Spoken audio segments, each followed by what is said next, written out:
Hello, everybody. Special treat right here on the screen. You see yourself there, Gavin? This is my buddy Gavin right here. Can you say hi to everybody? Can you wave to everybody? They're right there. There's people wanting to say hi to you, Gavin. Can you let me see something here.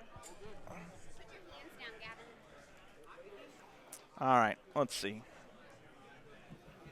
All right, I'm here with Gavin. Gavin, what's on your hat? Who is that? Oh, he's shy. You wouldn't be the first shy person on our broadcast. Did you know that? Now, when you send me all these videos, you're always like outgoing and having a good time, but today it's nothing, huh?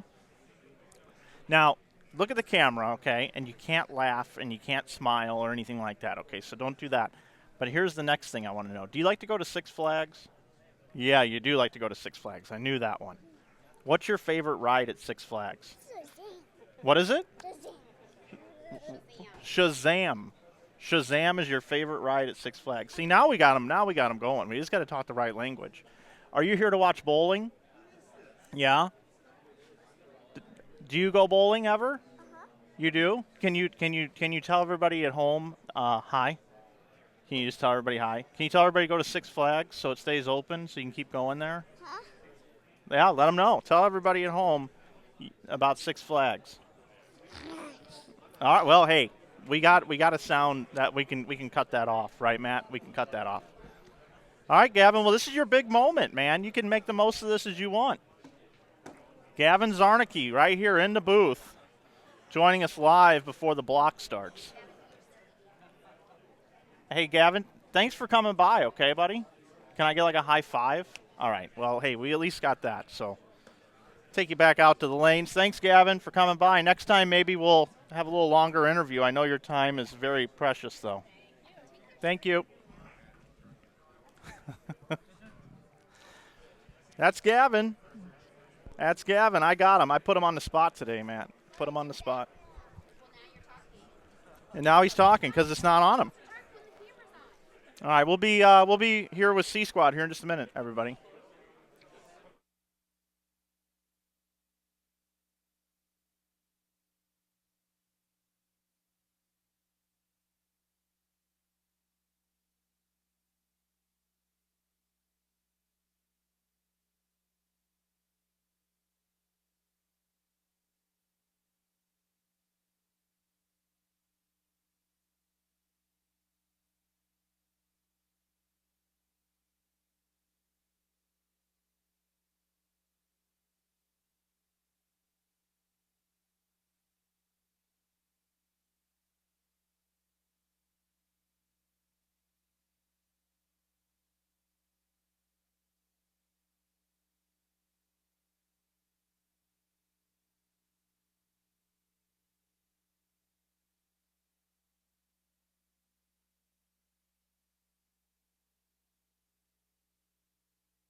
Players are practicing. You're looking at lanes 7 and 8. Mike Flanagan here with you, flying solo in the booth for the moment, working on some graphics packages for the rest of the weekend. Want to give a shout out to my good friend who wished he could have been here, but he did a lot of bowling out in Reno and also made a trip across the country, very similar like I did, with Highway 80 closed in Wyoming. None other than Tom Hess. I want to say hello to you and Sue and your family and hope everything's going well.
I haven't checked my phone yet. I see a text coming through.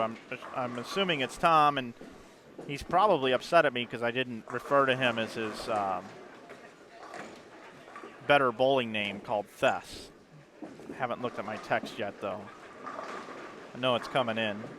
Happy you're with us for this C Squad qualifying. We had 32 teams take to the lanes last night at 7 o'clock and then again this morning at 8:30. Scores this morning a little bit inflated. I believe we had 9 300 games, 3 of them by the same person, Michael Holloman. Practice continues. Mike Flanagan here with you. We're going to have a nice full booth here this afternoon. We're really looking forward to it.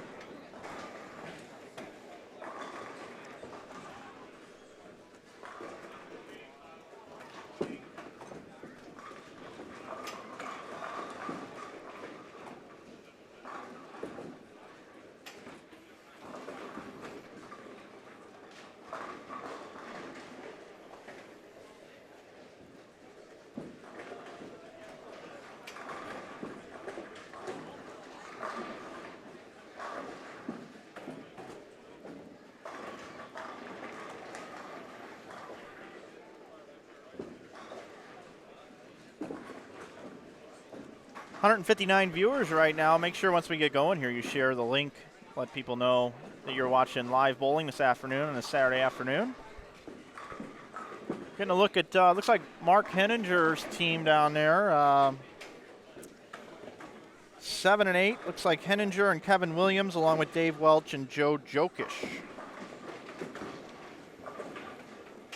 Also coming up in our first live streaming pairs, Matt Anderson and Justin Crosby, along with Tyler Meyer, Scott Grenier, will be on lanes 13 and 14 for you.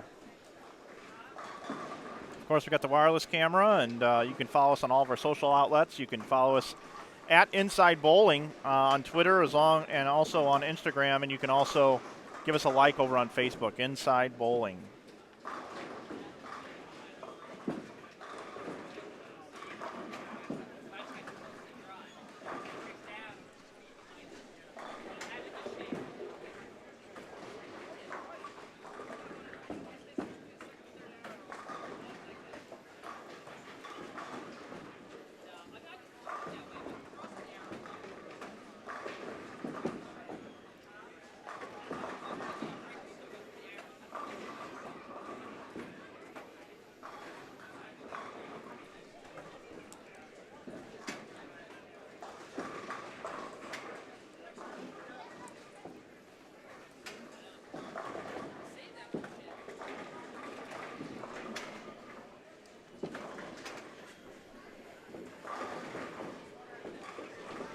Hi, Mike.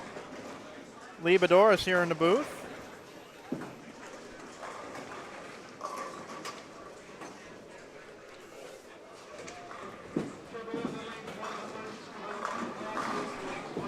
Maybe Matt Turk will join us. Yeah, do we need him anyway? I don't know. Just giving him trouble. We like Matt Turk up here. We're going to bring in Iggy as well. Iggy, all right.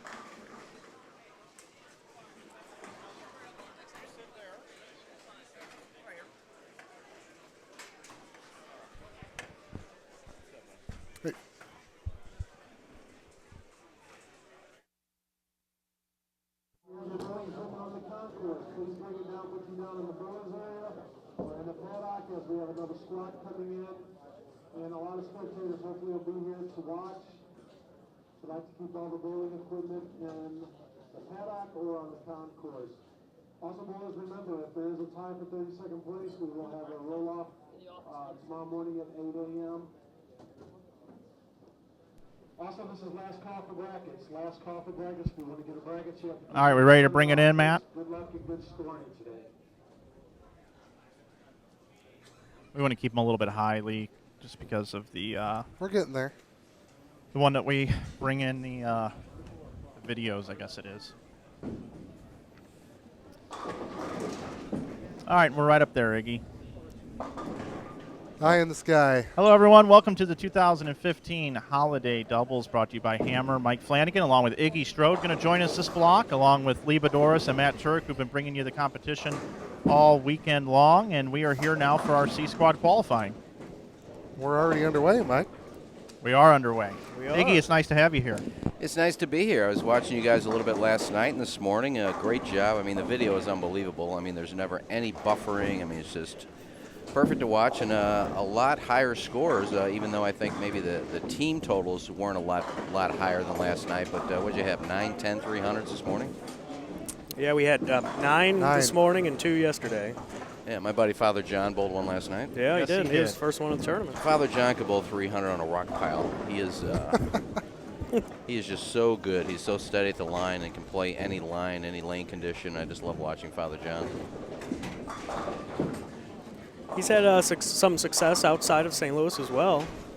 He got out and bowled the Masters and did pretty well out there too. Yeah, I think he's bowled a couple of the PBA 50 events too. Yeah, I do believe that's true. He just, getting his feet wet, but you guys got some nice pairings. The C Squad. I was telling Matt, I love watching Amanda Green bowl. If I could get to the line like she does, she is so steady. Had a victory on the PWBA tour this summer. She's down there bowling with Brett Cunningham. You got Eddie Bird bowling this squad, my buddy Chris Taylor. A lot of these people I bowl with on Thursday night out of St. Charles, and it's good to see the local flavor, and you guys get out and try to make a little money. Yeah, local support is great. And those of you that don't know Iggy Strode, he joined us very early on when we started doing our webcast. Probably all of your listening audience. At St. Charles, or in St. Charles at Plaza Lanes for the WBA St. Louis Open a couple of years ago. Sat in with Doug and I most of the weekend. And Iggy is no stranger to sitting in a booth.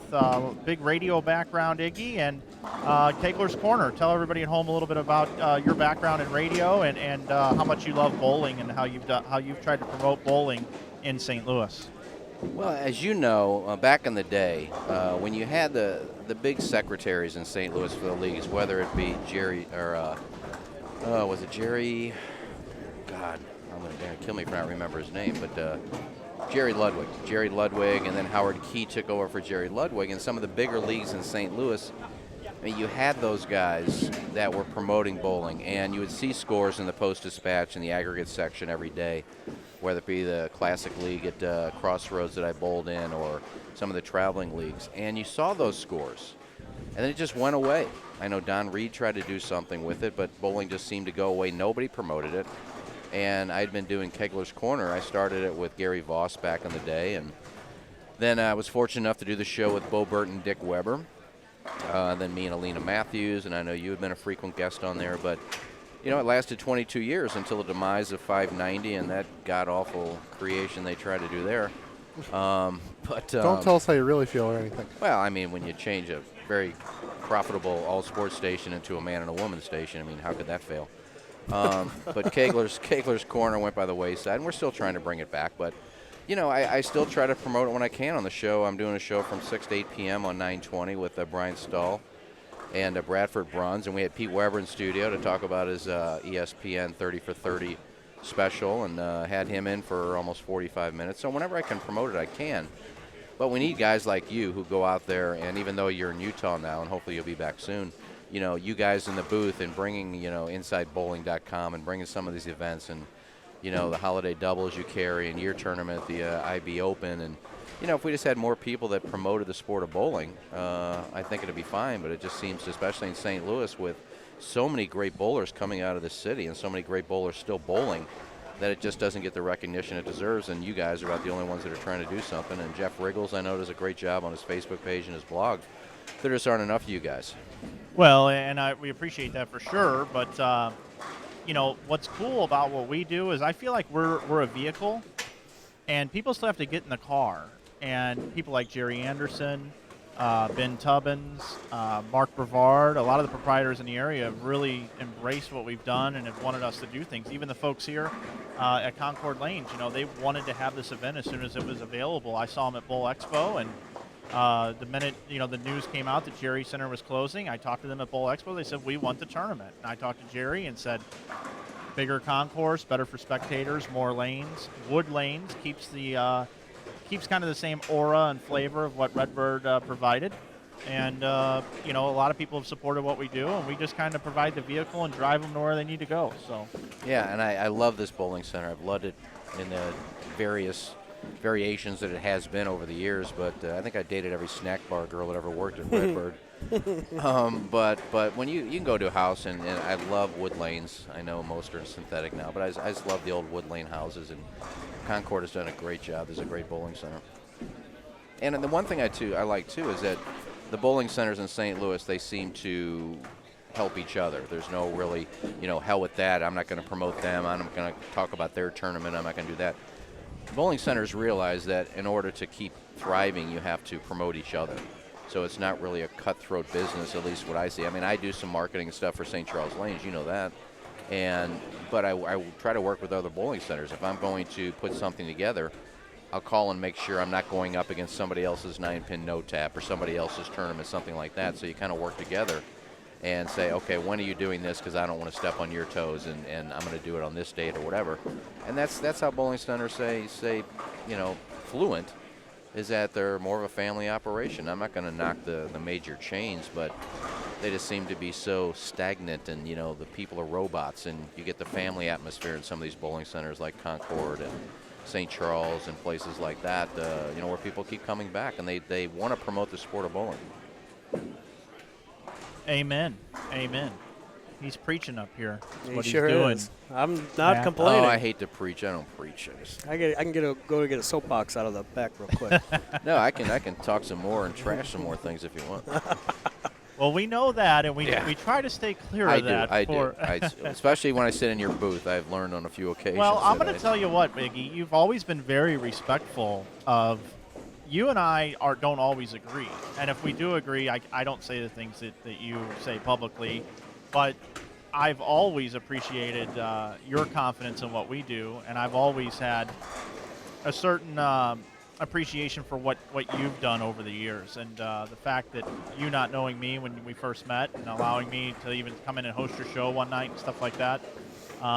You're good people, and we always want to have you in this booth, and we appreciate you being respectful of that when you're here, and I love that about you, and I just wish you could catch a break, buddy. I know that the radio business has been really tough, and I know you're trying to do some stuff in bowling, but radio and bowling right now aren't the two most thriving things in the world, and you're kind of like Jeff Riggles. He's a writer and he's a bowler, and that's something we all have in common. Yeah, it's well, I mean, I have to say that radio's been good for a few certain things. I mean, 24 years now I've been doing this, since the inception of KASP back in 1992.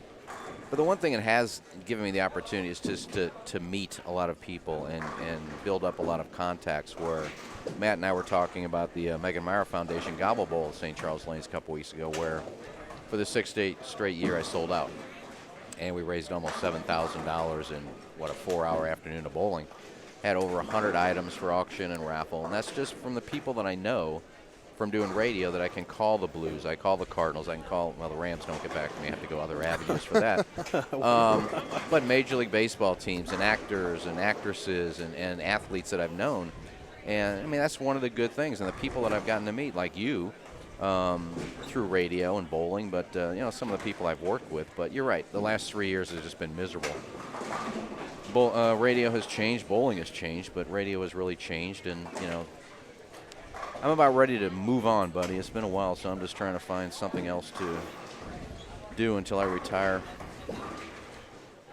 But, yeah, it's not the same. Radio has changed. Bowling's even changed, you know. And I've always, you know, on the radio show, I've said things that were on my mind, but also if they do something good, I give them credit, and I now give Tom Clark credit for what he's trying to do with the PBA, with the added events they're doing, and trying to get more interest in bowling, and you know, same with the Hall of a Dad, and I know Eben has a lot to do with it, with the women's tour that they brought back, added some more stops this year, I think 3 or 4 more stops than they had last year, and giving the women a chance to bowl. And it's companies like Ebonite that'll step up and spend money to promote the sport, and you know, that's what we need. We need more people like the Ebonites of the world and Storm and the ball companies to get out and promote the game more, and I think they're doing that.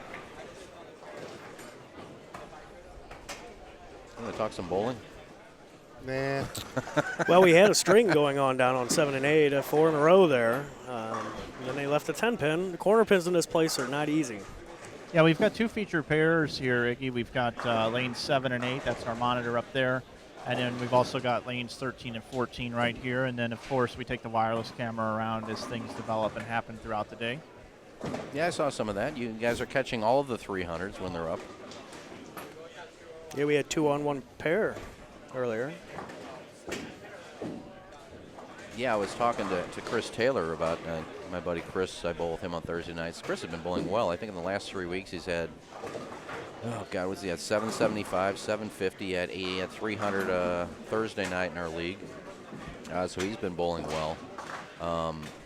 But if you look at the number of 300s you guys had in B squad this morning, but I think that the average, as far as the team averages, weren't that much higher than last night, even with that many more 300s.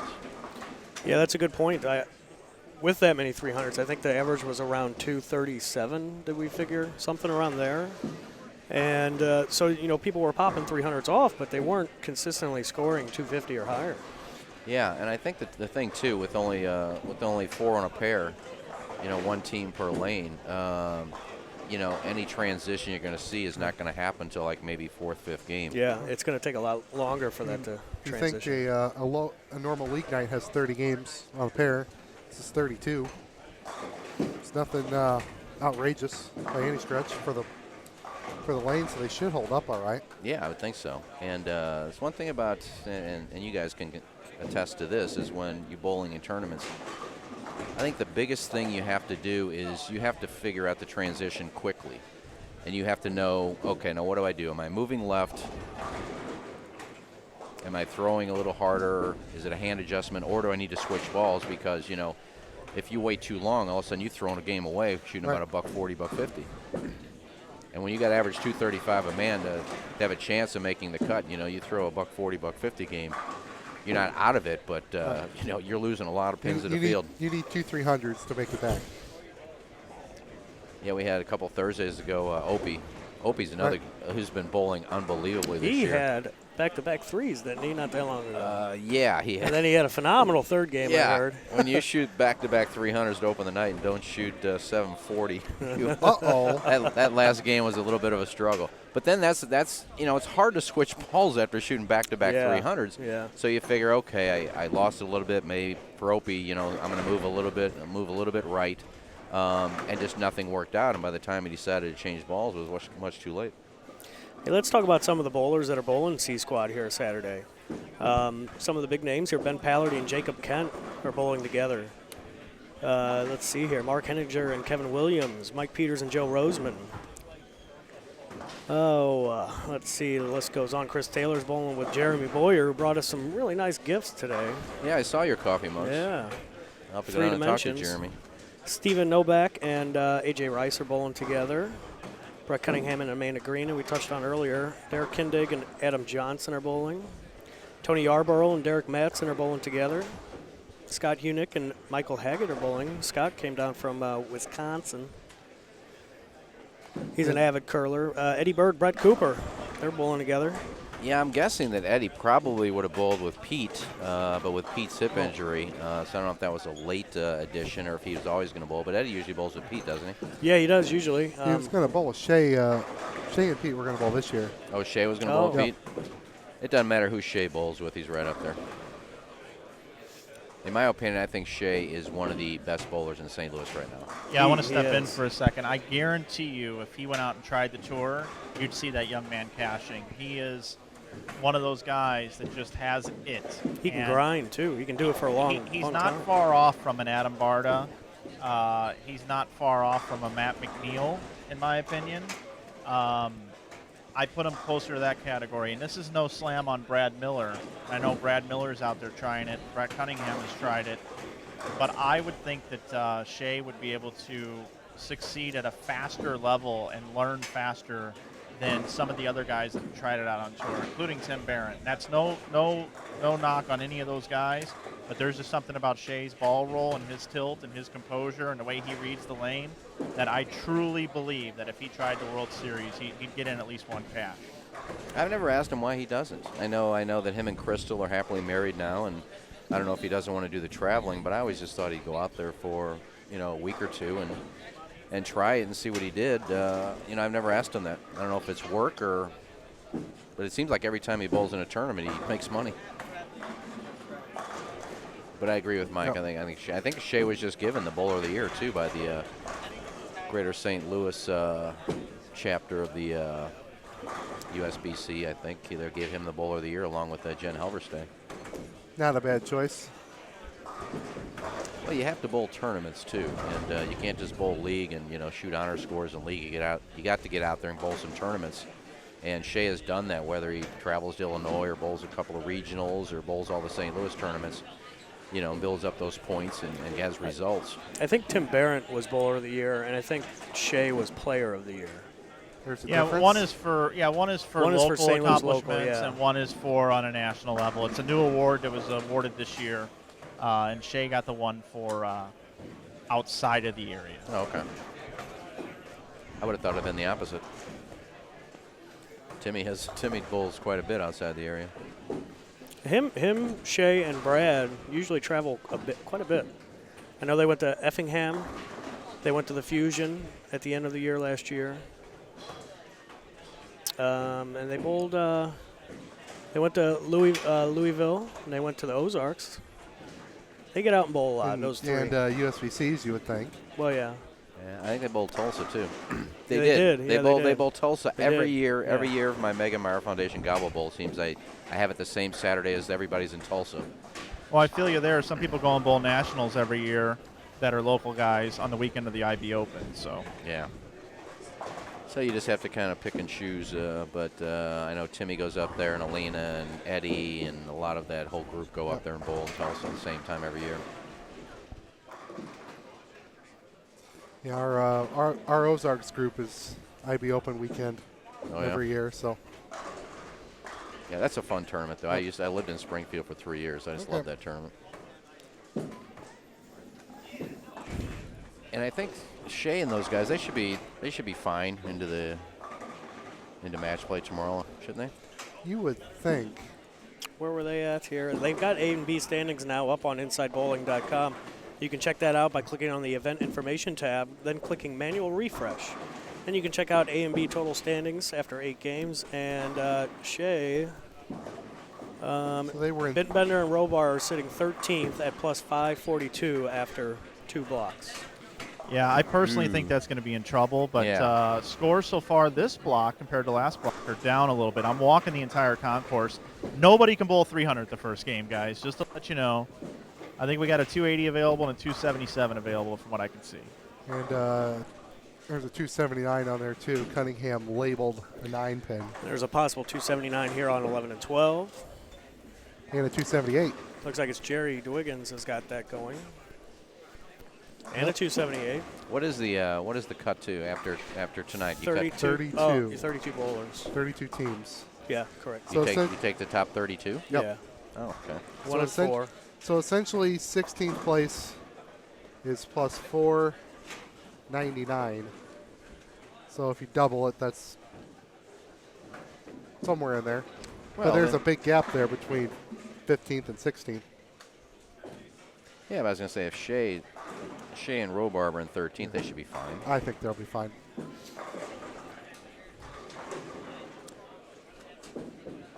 And I see Marcel and Adams bowled well today. They sit in Yeah. fifth overall. I think they were fourth in their block. Yeah, no, Shea and Robar should be fine. For whatever reason, I cannot get it out of my mind. I can't get Redbird Lanes out of my mind. I keep thinking 24. Oh. So you do cut to the top 32 after Yep. tonight. And then how does match play work tomorrow for those that don't know? They bowl 5 games in the morning. Pins will carry over, and then the top 12 teams with all pins from qualifying and the cashers round tomorrow morning will then bowl 12 games of round-robin match play with 30 bonus pins being awarded, with the 12th game being a position round. There you go.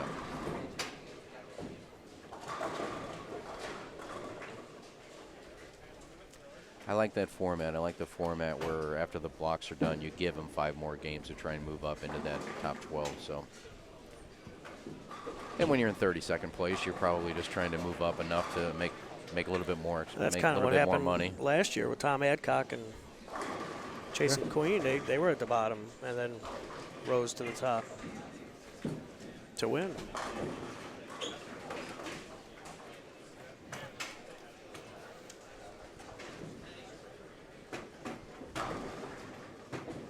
Jeremy Boyer and Chris Taylor have a pretty decent start here. They've only missed 3 times through 8.5 frames.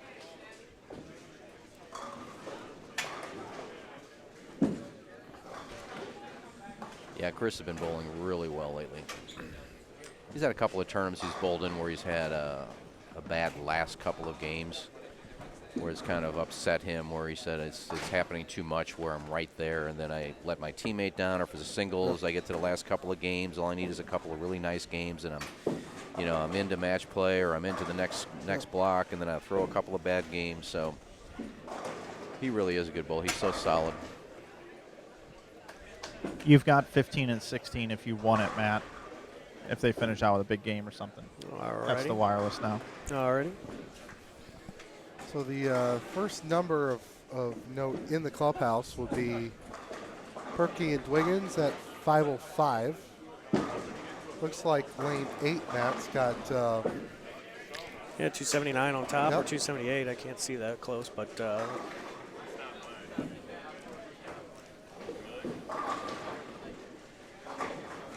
You guys' eyes are better than mine. no. Bottom bowler's got spare open 3 in a row, spare 3 in a row, going up into the 10th, and he will be up on the left lane as soon as. Oh, actually, he's up now. it's Dave Welch and Joe Jokic. Oh, Joe Jokic. Jokic From Crestwood Bowl. I believe he's the nighttime manager there. He's a good guy.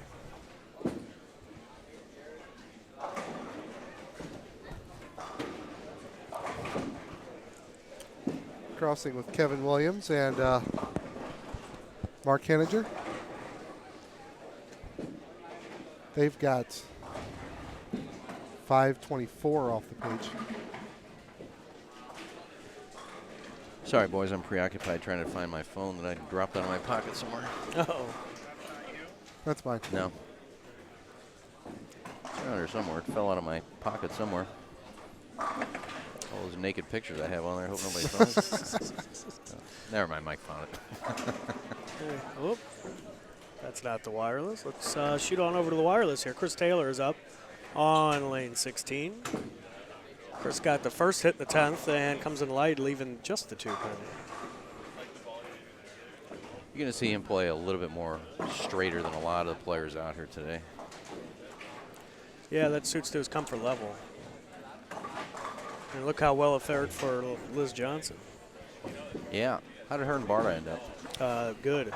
They are in Third. third place. Third. 674 over. She is so good. Yeah, and it's awesome to watch, too. Well, Adam's no slouch either, but It's just Liz being so accurate, yeah. playing straight and up the boards almost the whole time she bowls. You know, all Adam did last week was cash twice in the PBA. Liz goes to Dubai and kills it. Yeah. Yeah, he cashed in the World Championship, didn't he? And the cheetah. And the cheetah, yeah. Yeah, he got knocked out the first round of the bracket system. I can't remember to who, though. Somebody really good.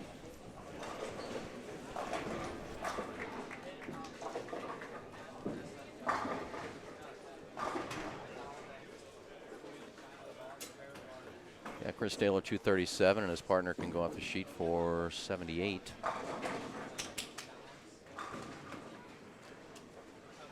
That'll be a nice 5:15 to start. Now, last night there was one team that shot 500 in game one, and this morning we had 5. Wow. So we'll probably have at least 3 or 4. 524 down there, 505 in front of us. Jeremy Boyer's got 278 off the sheet, his partner. Yeah, so I Of said course, that'd is be, Chris Taylor, so yeah. that'd be in the 5s. that'd be 5:15. Another strike here. Amanda and Brett still have 500 left, I believe. Now they're going to be 490s.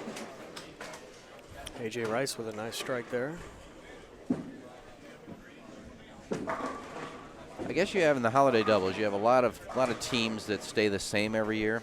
So I was a little surprised that Amanda didn't bowl with her boyfriend,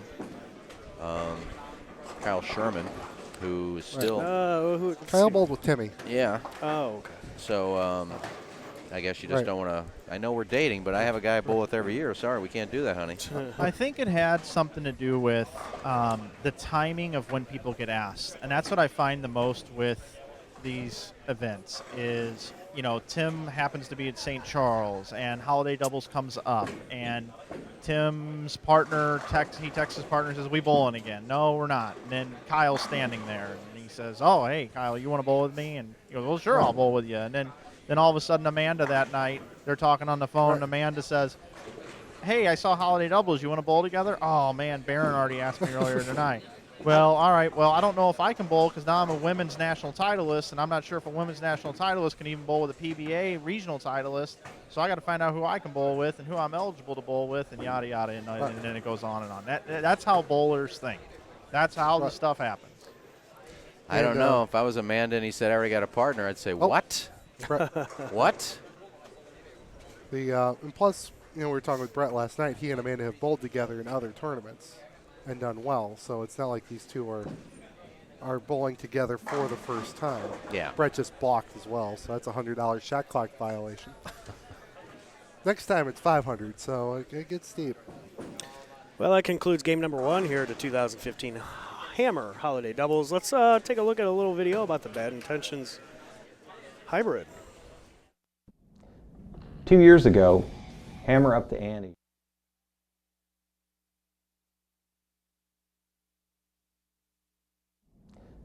Two years ago, Hammer upped the ante by adding carbon fiber to the outer cores. Carbon fiber is one of the strongest, most resilient materials known to man. And by adding this tough stuff to the outer core, Hammer actually set the industry standard for toughness and durability. And this is all backed up by an industry-leading 3-year warranty. And we didn't just stop there, we're at it again, because tough just isn't tough enough. We've infused this into the cover stock of the Bad Intentions Hybrid.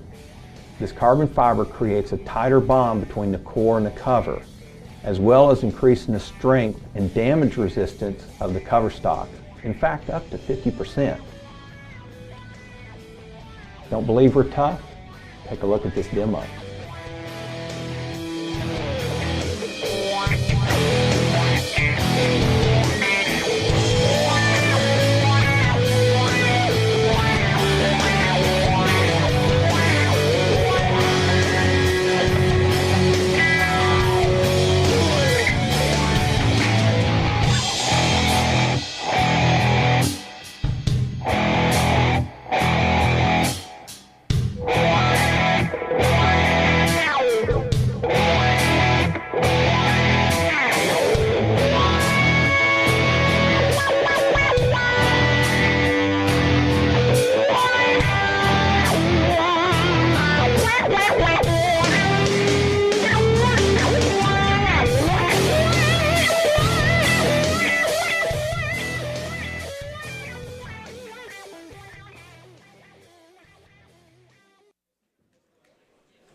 And welcome back to game number 2, C Squad qualifying. Hammer Holiday Doubles here live from St. Louis. Looking at a 7-10 possible conversion there. Mike Flanagan, Iggy Strode, Libadoris, Matt Turek here with you, bringing you the action. Game 2 of 8. We also have a D Squad a little bit later today that will begin around 7 p.m. We're happy you're with us this afternoon. I'm happy to be here, Mike. I figured you were. It's the most wonderful tournament of the year, and it's great to see all the friends and family come out and support this event for so many years. Strike like crazy. And a lot of people out here watching, too. Yeah, there are. Last night, this place was just jam-packed. Well, it just shows that people in St. Louis, if you put a nice tournament on and get some of the best bowlers from around the country to come bowl, people come out and watch. I know I miss the days of the tour stop in St. Louis and hanging out all week watching the tournament, and you know, you'd have people out at Dick Weber or wherever you'd have the tournament, and they'd be 3-4 deep behind the paddock just watching the bowlers. And you know, if you get good bowlers in town, people will come watch. Friday night usually is the busiest night for spectators. Well, I saw Matt a couple weeks ago when I was doing some stuff for St. Charles Lanes, and they had the high school league up there. And that was the college church. That was the not the high school. The Lindenwood Lions Classic. Yeah, and you know, you get so many, not only family members up there, but you have so many other people watching, and I think that's where it starts. It has to start and continue in high school and college bowling. Yeah, definitely. And I think it really needs to start in high school. They have to start as juniors. If you want the lifelong bowlers, you know, you got to start them young, get them going, make them have fun. They make friends. They get out on Saturday mornings. You know, they're not stuck inside playing video games all day like kids do nowadays. And when you do that, that's how I started. I'm sure that's how most of the listeners started. But they become lifers. You know, they never give up, whether it's just one night a week or whether they go out and bowl tournaments every weekend. That's start them young. Yeah, you just have to get them out there. I mean, you know, back when, you know, I'm older than both of you guys, but, you know, I remember I grew up bowling at Brentwood Lanes, which unfortunately is no longer there, but, you know, we look forward to our Saturday morning league, and it was sponsored by Pepsi, and everybody got a Pepsi shirt to wear, and you couldn't wait to get there and bowl, and, you know, that I was hooked. Of course, my dad was part of some very good teams in St. Louis. And he got me started in bowling, but just to get up every Saturday morning and go to the lanes and bowl, and if you shot 200, you were so ecstatic. You got your patch, and you know, and so that's how I started. I think you need to bring that back. I know that there's a lot of, like, Crestwood Bowl. I know St. Charles Lanes, a lot of the other lanes, you know, really promote junior league bowling and youth bowling with you know, not only Saturday leagues but tournaments and things like that. And you know, once you get them bowling, they're hooked. It's just, you know, they have to do more of that now. There's so many other things to do besides bowling with these kids. But if you just get them out to the bowl, I think once you get them out there, they would enjoy it. It's just a matter of getting them there. One thing that's really picked up is high school bowling. Yeah. Yep. When I was in high school, I wanted to get a bowling team started at Melville. I went into the athletic director's office, told him my idea, and he literally put his hand on my back and laughed me out of his office. And that's no lie. It really happened. And now there's 15 different high schools that go around and have high school teams. And that's just on this side of the river. Yeah, well, yeah. There's 20 more on our side. Yeah, exactly. So high school bowling's really picked up, and that's good. That's good for our sport. It is. And I think you have to let them know, too, that, you know, you can get some scholarship money to go. I mean, there aren't as many full rides anymore. I know Lindenwood used to be able to, but now that they switched, but places like Wichita State, Nebraska, I mean, you know, if you're good, you get a full ride. It's no longer you have to be a basketball or football player to get a full ride. So if it's something you want to do in high school and you enjoy it, then, you know, chances are you could get a scholarship if you're good enough and take care of tuition, and maybe it's something you want to do. I know there's not a lucrative job opportunity in bowling professional anymore unless you become really good and get endorsed by companies. Yeah, that's where the money's at. Yeah, because you're not really making much unless you win almost every tournament every week. But, you know, there's also ways to get involved. Like I was telling Amanda Green, who and she won one of the PWBA events this year. Right. But you have to get out there and get your name out there because now she's involved with Ebonite. She's represented by, Ebonite, but Hammer. Yeah. And, there's opportunities there, not only with the company, but doing other things inside of bowling more than just bowling and trying to win money bowling. Exactly. Outside of just bowling, but being with the companies and doing some things when it comes to promoting bowling, and that's what you need to do.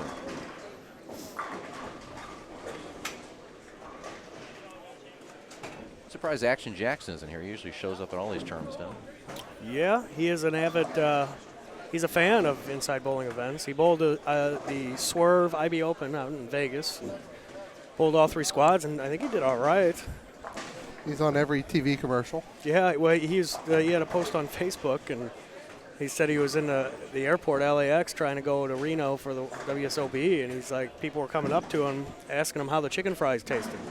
He's the king of Burger King now. Yeah. Well, JT had the high game of the tournament at the Swerve IB Open, and he was going to quit the World Series of Bowling if he didn't bowl better this year. And he finished like 150 over instead of 300 under. So he said he will be back. I will be back, my man. Yeah, I was going to piss him off because I was going to send him a message on Facebook and said, I got a bet that Mookie Betts beats you. So. Wow. Hey, speaking of Mookie Betts, I got to spend time with him at the World Series of Bowling. He and his family. I got to tell you, there's nothing better than the Betts family. They were so nice. And the coolest thing about them is after he would bowl his block, they would go eat something somewhere and come right back to the bowl, and they watched until the last ball was thrown for the day. And if he bowled a later squad, he was there first thing in the morning watching everyone bowl. He did not mail it in, and he really, really enjoyed it, and he really, really committed himself to that week. Well, it's good for good. It's good for the sport. Yeah, I think he averaged $1.90, $1.92, something like that, which isn't bad for a guy that's used to bowling on a house shot, and you come out there and you're throwing on all these different patterns. Plus, he doesn't bowl all year round, most likely. Well, I think while everybody else is down in spring training playing golf, he's bowling. I think it's great for the sport to just have a professional athlete come and do it. I mean, it got national news on ESPN that he was bowling, and they did a little piece on it. Showed a shot of his, I believe. Of course, lots of coverage in Boston. Yeah, and I'm sure. And Nashville, where he's from. Yeah. It's a shame it comes to that it takes something like that for ESPN to actually cover it, considering they carry the stops. But, if that's what it takes, well, so be it. It does get you. But just like when, you talk to Pete, he says, you know what? If they cover me because I did something outlandish, at least it's getting coverage. Right. When is his 30 for 30 on? Do you know? I was told this month. I saw a special screening of it at the Tivoli during the St. Louis International Film Festival. Okay. And trust me, it's worth watching. There's really nothing that Pete wouldn't talk about. A lot of it, he said, hey, it's old news, but if they want to talk about it, I'll talk about it. But, it's fascinating just what he's gone through from growing up being Dick Weber's son to what he's doing now. I've been to the Tivoli one time, and it was for a midnight screening of Monty Python and the Holy Grail. Oh, I thought you were going to say Rocky Horror Picture Show. Yeah, yep, and it was, 15 years ago, and that's saying something for me. Yeah, but it was getting all kinds of buzz. I mean, I think they took that 30 for 30 to 12 or 13 different film festivals and just rave reviews at every one. Really? And you're talking about, I missed it. I haven't seen it. You're talking, it hasn't come on ESPN. Oh. I'm looking on it, see if we can find it. I was told sometime in December, but we're kind of running out of December, so. Yeah, you are.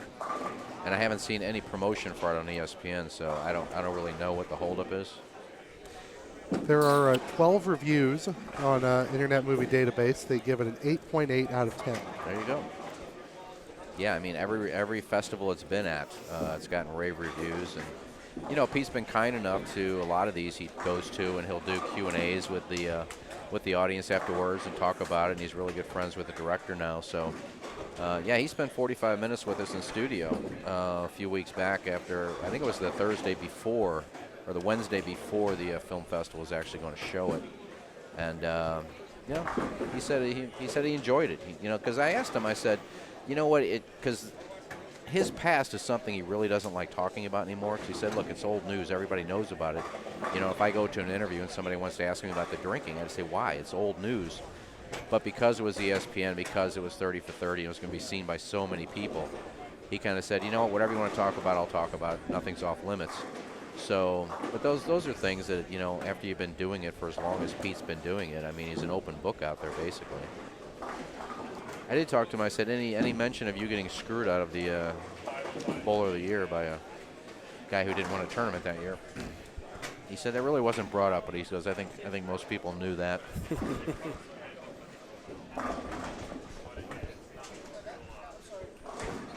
Yeah, disappointing World Series of bowling for Pete. As for, I would guess, Jason Belmonte, that's a long way to come. That's a long way to fly to make one check. Yeah, I didn't see how he fared. I think the only cash he had was he finished like 50-something in the World Championship. He qualified for that. Wow. He didn't make one match play. I don't even think he cashed, to be honest with you. And if you think about it, that's like a third of their year in 1 week. Yeah, that's true. So a third of his year was spent making nothing. Now, granted, you still got the majors where he seems to flourish. But he didn't make match play at the U.S. Open either, I don't believe. 26th or 27th, he just missed out, I think. Yeah, I don't know if, it's the new rule where the way you have to drill it if you're not going to use the thumb. And if you do have a thumb hole, you can't have a weight hole. So I don't think so. He still throws the ball so good. He won't be gone long. No, but then you just think he hasn't been out there all that long on tour, 5-6 years before he's only become a phenom like the last 3 or 4.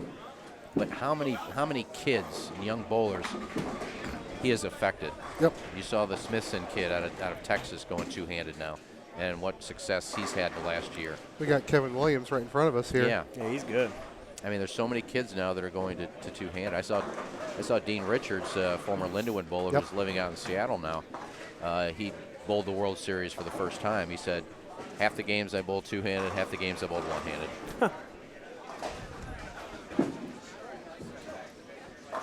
This is game number 2 here at the 2015 Hammer Holiday Doubles. Matt Turk, Lee Bedores, joined by special guest Kenny Strode, excuse me. I'm sorry. Apologize. You just say Iggy. Iggy. Mike Flanagan on assignment. Yeah, he's on assignment. He's been walking around doing his thing. We have to put out another milk carton with his face on it. Well, if you're missing me, you can just go outside the door because that's where I'll be smoking. Yeah, well, I could use one of those too myself. Scores, Lee. What do you think about the scores so far after a game and a half? Tough to, we had a few good games in front of us, but nothing else really jumped off the screen. There's a string over here on 11. I'm not sure who this gentleman is. He's bowling with Brett. Helps if I look at the right column on the sheet. It looks like it's Greg Fumler. Fumler? Fumler. And it looks like he's bowling with his son, Brett, who's up right now. Just off camera. How are they moving? Are they moving 2 pairs right? How are they doing It's weird. It's skip 3. But it's really not. I mean, but for the weird. most part, but there's a switch in there to make sure they don't hit the same pairs. But all their lanes are already written out on a big old spreadsheet, and it's basically skip 3 right.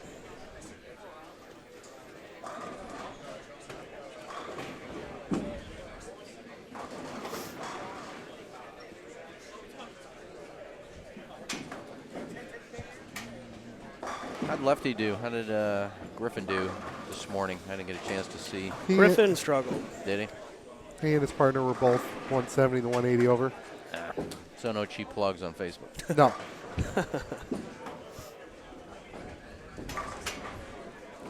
We showed him on live stream for a while, and after 5 consecutive 7 pins, it was too painful for this left-hander to watch, so we switched it. Yeah, you'll see that in this house. You'll see from the lefty some 7s, and from the right you'll see some 10 pins. As I say that, there's a 7-pin Yep. on 17. Let's check out our other featured pair, 13 and 14.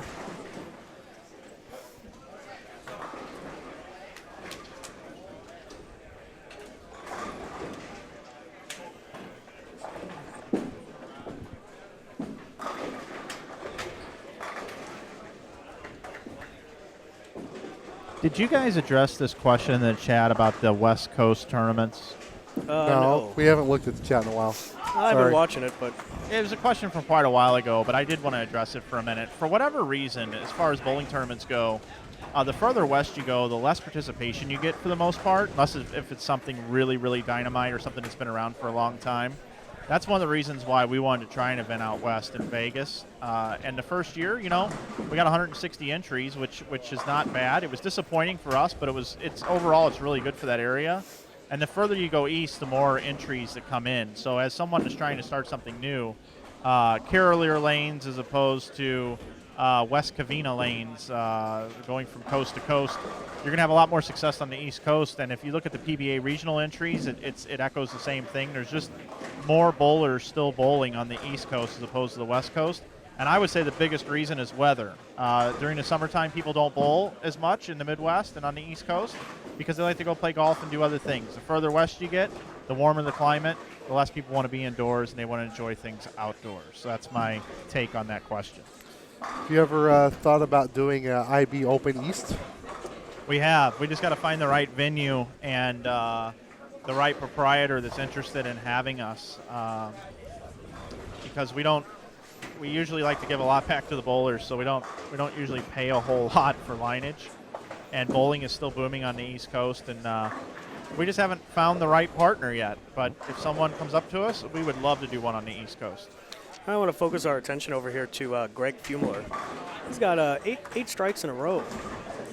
And he's up now on lane 11. Here's bonus coverage, as you see on your screen there. See if we can make it 9. We have scores after the first game yet?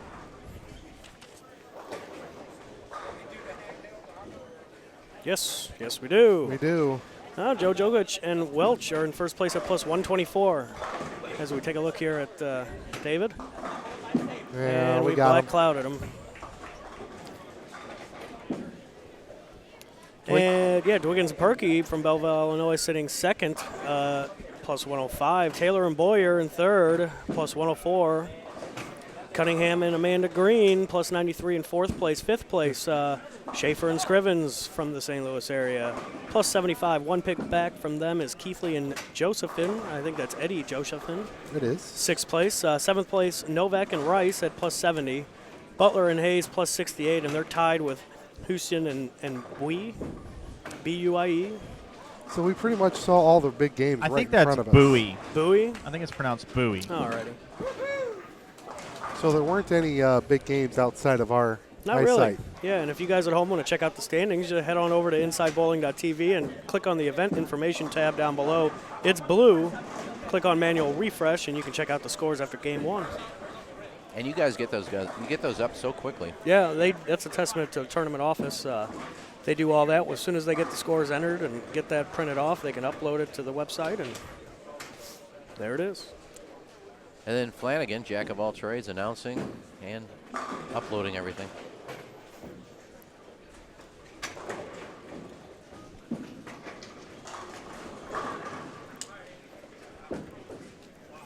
That shows you how important doubles are, though, because if you look at whoever had the first 8 there. Right. Yeah, and you look at his partner who is going at a $190 clip now. He's going to shoot a $190.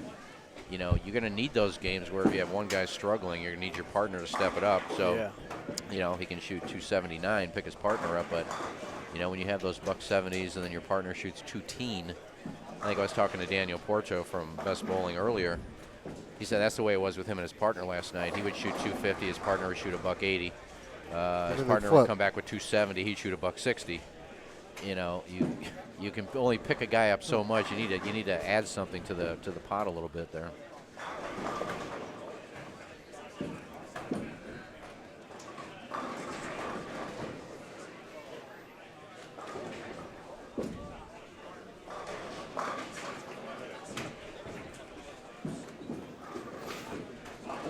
Mike, I don't know if you saw this or not. I put this on my Facebook page today.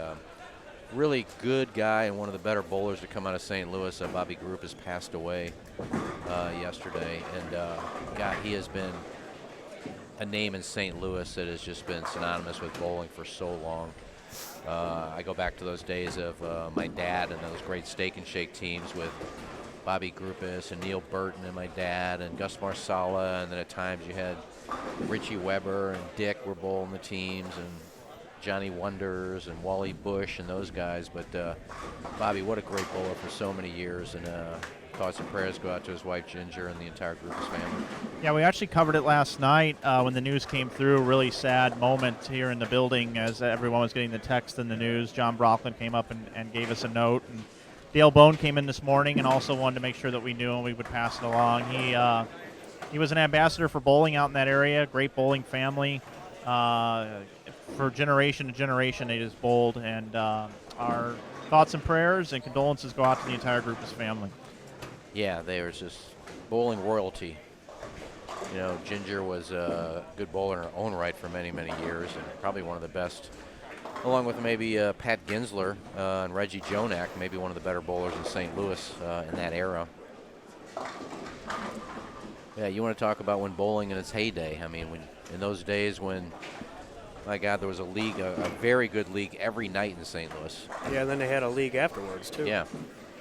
I mean, I remember one of the first really good leagues I bowled in was the Classic League at St. Charles Lanes. And, you know, we had the likes of, Bobby Grupus and Wally Bush and Ted Kreigel back when he was a really good bowler. And Neil Burton was in that league. And my father. And then when Dick wasn't on tour, Dick would come fill in. Dick Weber would come and fill in on Steak and Shake. And just so many great bowlers. Norm Friedmeier was bowling in that league. And old Norm Friedmeier. Yeah. Hey, guys, I got to interrupt. I need you to go to the wireless camera, Matt.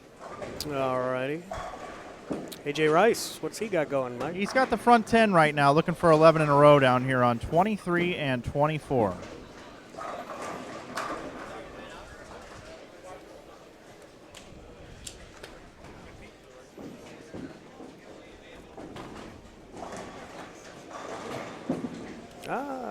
Gets the messenger, takes the 7 out.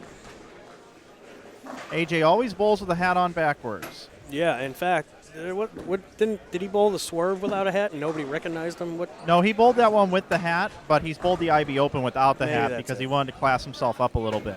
Yeah, nobody recognized who he was, though. That'd be like Valenta not wearing black. Yeah, or having hair. That was Matt, by the way, Brian, if you're watching. No, I think it was Lee. So here's AJ Rice looking for 300 here, game number 2 of C Squad qualifying here at the 2015 Hammer Holiday Doubles.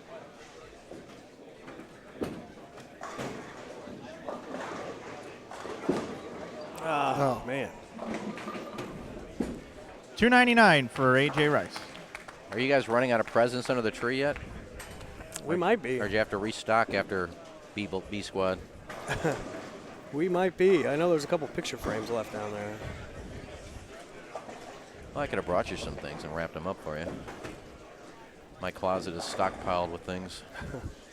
So action is finished up here, game number 2. We'll take a short break here and check out and see what old Bill O'Neill thinks about the Red Legend solid. We'll be right back. Yeah, this one's special. I mean, it encompasses all the patterns in qualifying and in match play. So to win this event it's really special. You know, I try to liken myself to a Chris Barnes type of player and someone that has kind of mentored me a lot. So I watch him succeed on everything that they put out. So that's why this is special, because I can kind of do something that I know he could. The Red Legend's the most versatile ball that I've picked up in a long time, because the cover's so strong. It really smooths the lane down, and if you drill it weaker, you can make it hook from left to right. So I really love throwing that ball. Yeah, I mean, the support that I've had from Hammer and from everybody at Ebony International has been unbelievable. Mike Calderon and Rob Gottschall have been unbelievable this week. You know, Rob is he's so smart, and he always makes the right decisions, and he commits to it. And then you have Mike who knows how to handle me personally and my temperament, and knows what to say and what not to say. So together they're just a perfect team.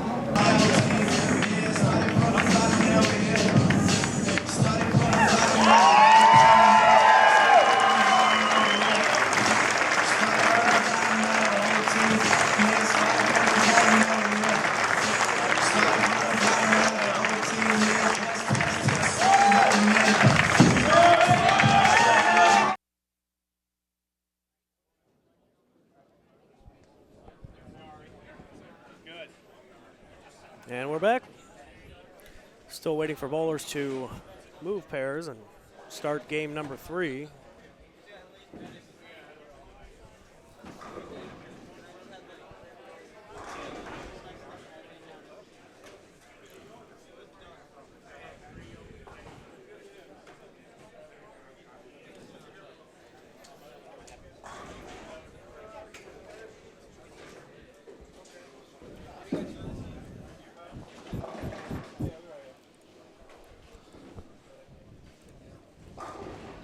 Need some bowlers, Matt Turek. Can you find us some bowlers? Yeah, I know. I think we just found ourselves a little sizzle in the TV pair. I think I'm right. Saw an angry ginger walking by. We were talking about the same person. Ah, okay. Good. A little sizzle. Is he starting down there on the 7 and 8, huh? He's going to be on 13-14. Eddie Bird? Eddie Bird. The Birdman flapping his wings with Brett Cooper this weekend. Ah.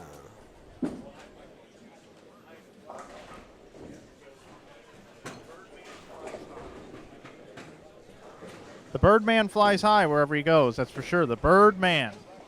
Coming over to our feature pair. He's got the high series in this house, Mike. He does. Yeah, you yeah. know, he just shot that He here. does have the high series in this house. Let's find out more about it, shall we, with this Hammer hard-hitting interview. Yeah, the high series in the house, this guy. And he walks away. Come on, Birdman. He's trying to bowl. Well, Well, we want to talk to we him, want Mike. to talk to him, Mike. There we go. Hopefully the Birdman will talk to me. Hey, Eddie, you got the high series in the house, don't you, just recently? Tell us a little bit about that evening. It was actually a lot of fun. 868, I shoot 290 the first game, 300, and then I had 278 the last game. Almost 7-9 on the fill ball to actually tie the record, so it was pretty cool. A lot of fun. Now, I also remember that week, I think Ryan Simonelli won the U.S. Open, and I think he used the same ball. It was right around the same time, right? Sir. DV8 Thug Life, yep. Cool, man. Well, how'd you guys do the first game? We're struggling. I mean, not really struggling. The pens aren't falling for us. We had 460 the first game and 440 the second game, so a couple bad breaks the last game. I solid 8, solid 9, and 710 all back to back on lane 6, so squeaked out a 220 game with that. A lot of people in the top 5 have old 160s or 4-0 games, so you guys got a lot of wood left. Go get them. Oh, yeah. Thanks, man. I appreciate it. That's the Birdman. He's flying high down here. Coco. I remember covering Eddie a little bit. USBC let me on their broadcast, Matt Campazero and Aaron Smith, and the Birdman was on the webcast with Jeff Carter. I think Dom Barrett bowled with them that year. It was a pretty cool year. I think Stephanie Johnson was also on their pair. That was a treat for me. Eddie bowls in our Thursday league. That is actually one of the better leagues in St. Louis. I don't know how I'm in it, but yeah, a couple weeks ago, I wasn't really paying attention. I thought Eddie needed like 250 something, low 250s to shoot 8. So he threw his second strike in the 10th.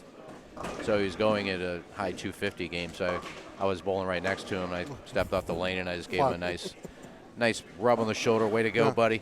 And then I figured out he needed a 9 count to shoot 8. And he threw a strike and he shot 801. I said, dude, I wouldn't have done. I thought you were locked. I didn't know you needed a count. He goes, no worries. Whoops. It's not like he gets nervous over 800 anymore.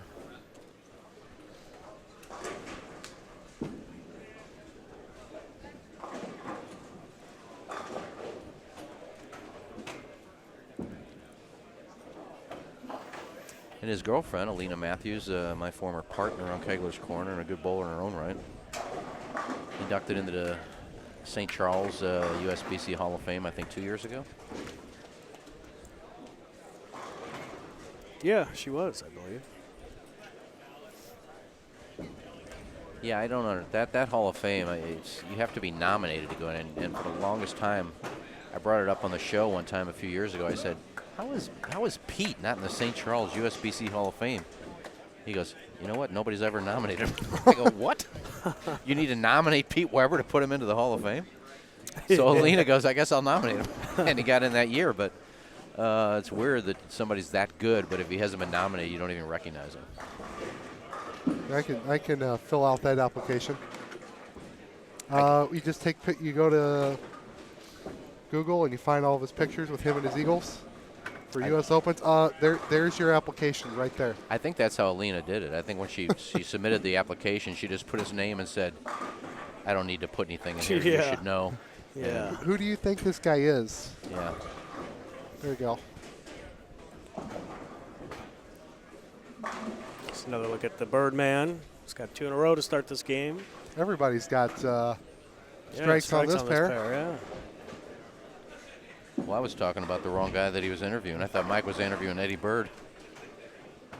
Didn't he? Yeah, that's Eddie. Okay. And we got him. Oh, I thought you were talking about somebody over here that just threw a double. You called him the Birdman. I said maybe it's somebody else that he wasn't talking about. No, this is the Birdman. All right, I thought you were talking about Eddie. We got a man Eddie. of many nicknames. I think Lee was gonna. We can go through them. I usually go by Sizzle. See, I call him an angry ginger. Yeah. And then there's Birdman. Angry Ginger. Ginger Bird. Gingerbird. Ginger Birdman. He throws the ball so good. Yeah, he's definitely fun to watch.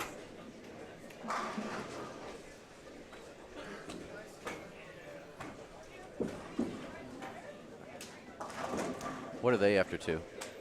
I don't know if we have 2 yet. No, Let's see. We might. We don't have 2 yet. But after 1, they were. What did he say? They're 12th. 63 over. He said he shot 440 or so. Yeah, so they're about 100. About 100 over. 110. Yeah, if you're going to throw a bad game, do it early because I think last night after game 1, I think Father John Brocklin and Brad Miller were last. Oh, broke slow. Well, I was talking with Chaz Brewer, runs the Ozarks tournaments. They were 30 under after 3 or so and ended up 450 over. Yeah. A little late, but better late than never. Give yourself a chance. There's old Scott Hunick, who was being entertained by ourselves this morning on his way down from his hometown, moving into the center of the house. He's over on 11 and 12, our bonus coverage pair.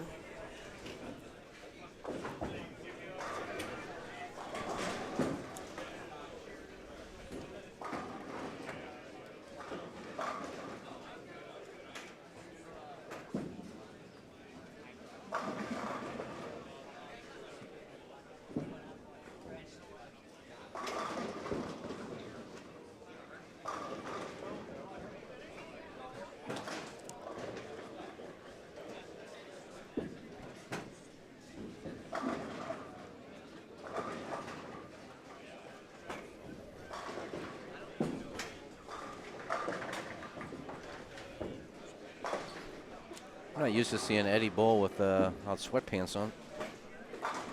No hat on today either. Yeah, no hat either.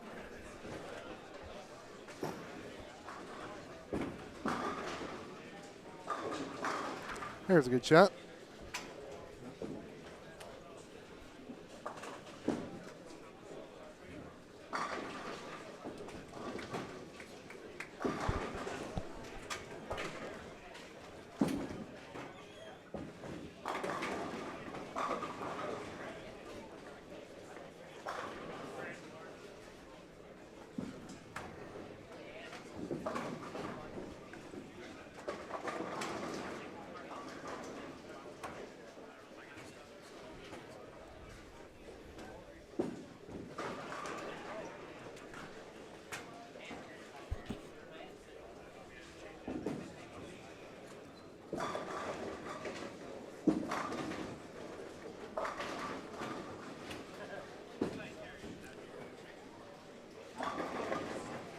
There's Al Brenly on lane 11.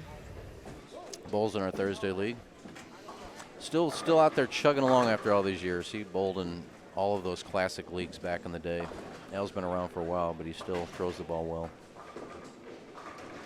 He was nice enough to sub for me last month. Had to go out of town.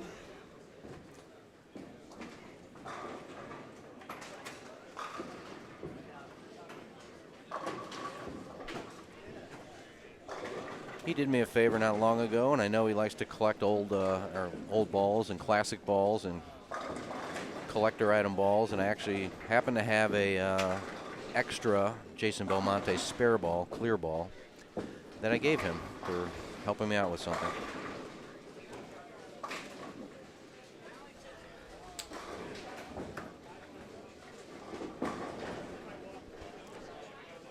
And you notice he's not using it. I don't think he'll be drilling that one. Spare balls, though, I mean, if you got one you like, those things will last for as long as you take care of them. So if it ain't broke. We'll go back to, and you may know better than I, the very last PWBA tournament out of St. Clair Lanes. Yep. When it ended, when that was like the final year of the PWBA. Right. And over the years, I gotten to be good friends with Leanne Barrett, who's now Leanne Holzenberger. For the longest time, she used it looked like a lifesaver. It was a yellow, black, and red striped ebonite that she used for a spare ball. Right. And after that tournament, she gave it to me. I still use that ball. That's still my spare ball. There you go. And you were talking, what, 12, 15 years ago? If not more than that. How many years she used it and how many years Right. I'm still using it. Now, there's a crack in it, but it doesn't affect the roll. So one of these times it's going to go down for a 10-pin. It's just going to split in half. But go back and look at some old YouTube videos of Leanne Barrett, and I guarantee you'll see that lifesaver ebonite spare ball somewhere. Yeah, it just feels so good, and just, you know, it doesn't hook, and that's what you want for a spare ball. And why switch if it works?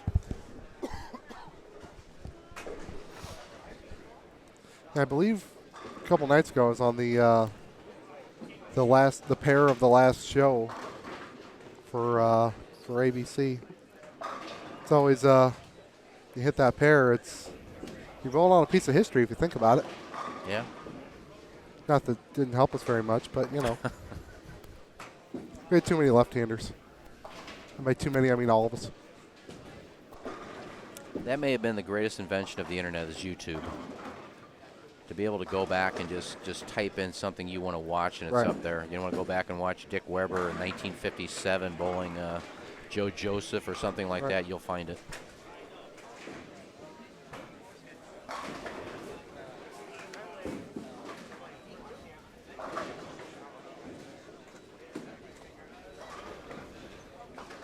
Hey, Iggy, you're talking about YouTube a little bit. Were you aware that when they went to the YouTube Red platform, which is $9.99 a month, that Disney pulled any asset they had off of YouTube because they were not willing to sign the new agreement, in which users would have to pay $9.99 to be able to access it and download it? They could still watch it for free with a paid ad or whatever on there, but they pulled everything down. So any ESPN clips, anything that had to do with anything that's owned by Disney and ABC and all that, gone, buddy, gone. Wow. That sucks, because there's so many of those old shows that I used to love and go back. Like, I was talking to somebody probably about 6-8 months ago. We were talking about Joe Berardi, who is still to this day one of my favorite bowlers of all time. And I remember, because I was fortunate enough when the tournament was in the Midwest, like the King Louis, Bo and I were good friends, and he would let me come down and work with ABC for the weekend. And I remember a tournament where Berardi threw nothing but Brooklyns and kept striking. I think he was using like an old blue Fab ball or something. And he's going Brooklyn every ball and striking. And I think he was bowling against Roth. And after the first break, he looked up at Bo and said, "I just can't get it on the right side." And I was telling somebody that. I said, just go YouTube it. You'll find it. Just type in Joe Berardi King Louis. And, you know, you can go back and do that. Maybe not now with the ESPN thing, but, you know, to be able to go back and see stuff like that. You know, some of your favorite bowlers that aren't bowling anymore, and go back and remember Malacosta? Yeah, I do. Yeah. Just guys like that who, you know, back in the day for like a 2-3 year span, he's making almost every TV show. And, you know, without YouTube, you could say some Malacosta, nobody knows who he is. Yeah, and I don't think it's affected the ABC bowling telecasts yet that have been, you know, uploaded by like Irish Pogey and all these different people. It's more or less the ones that the networks have posted. So like all those clips ESPN's ever posted on YouTube, all their commercials and everything are now gone. It's a shame. I enjoy your YouTube clips, especially when you put the Lady Gaga clips up there. I like to go to concerts and record that stuff. I got a pretty steady hand, too. It was HBO quality, my friend. HBO quality. I think I still watch your Bad Romance video from Gaga's show like once a week. I appreciate that.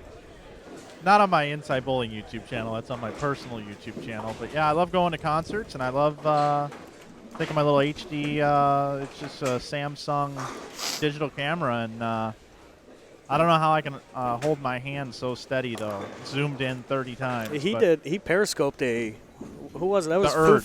The Urge. For 2.5 hours, and I watched the whole thing, and I felt like I was there. It really did. Yeah, some of them well, Gaga doesn't care. Gaga wants you to take videos of her show and post them, but I had a friend of mine who went to see Amy Schumer. I think it was She's last in night. town. Yeah, I think it was last night. Yeah. And they had so many security there and notices all over that anybody who takes out a camera or a phone during the concert will be kicked out. Wow. That's Amy Schumer, by the way, folks. It's not Lady Gaga. It's Amy Schumer. You got to meet Lady Gaga, Iggy. I did. Yes, that was one of the highlights of my career was hanging out with her for about 20 minutes. And people are getting tired of hearing about it, too.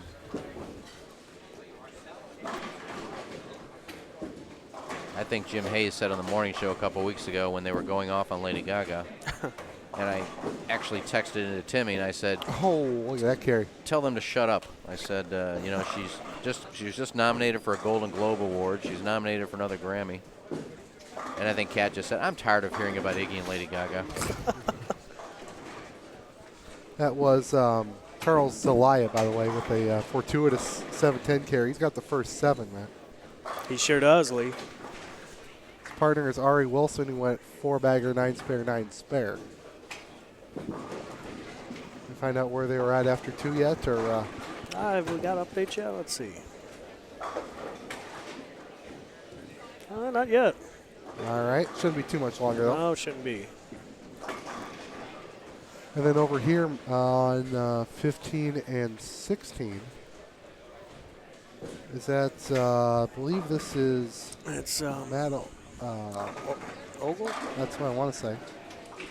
Matt Ogle has We the have a- first set. I think we have bonus coverage down there as well. Again, trying to pick his partner up. He's got the front 7, and his partner's going at a $190 clip.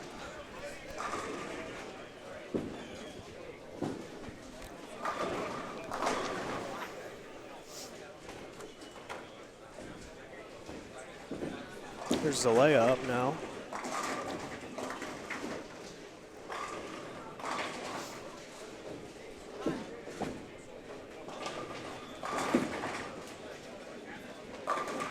Is he going to roll it? Nope.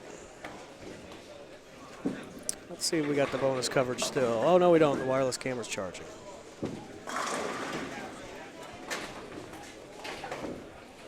Who's Al Brenley bowling with? Vince Giovando. Oh, okay. Guys are league teammates this year, I believe. Front 7 and then a balk. It happens.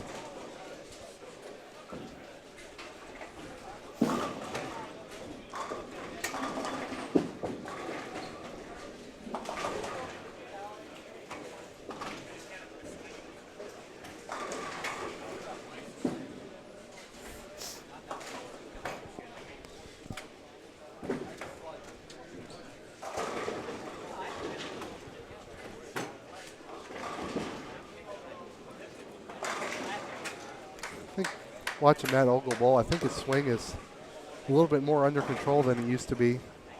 And you can see the results. He's bowled a number of our tournaments for a few years, a lot of power, but sticking every shot at the line so far. Has he always been got two-handed? He's always been two-handed, Yep. but, well, as far as we've known him.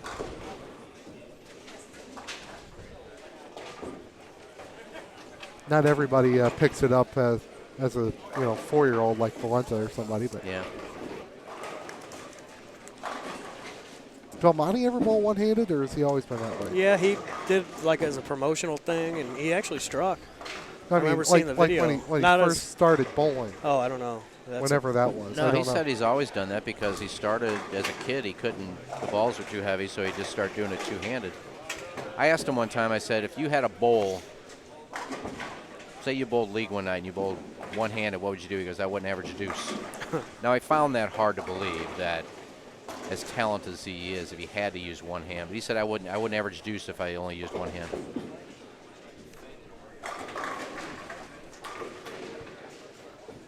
There's the Birdman flapping his wings for a triple.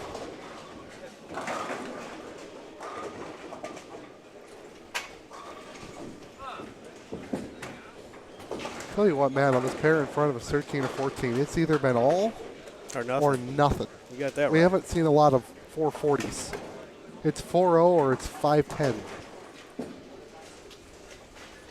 This game's looking more like 5-10 or more. This is Brett Cooper, Eddie's wrong-handed partner. That's a good shot there. He's got 68 off. Eddie's got 48. We got bonus coverage now, Matt. With 8 strikes in a row on 15. We got to get a look at this two-handed swing you guys were talking about.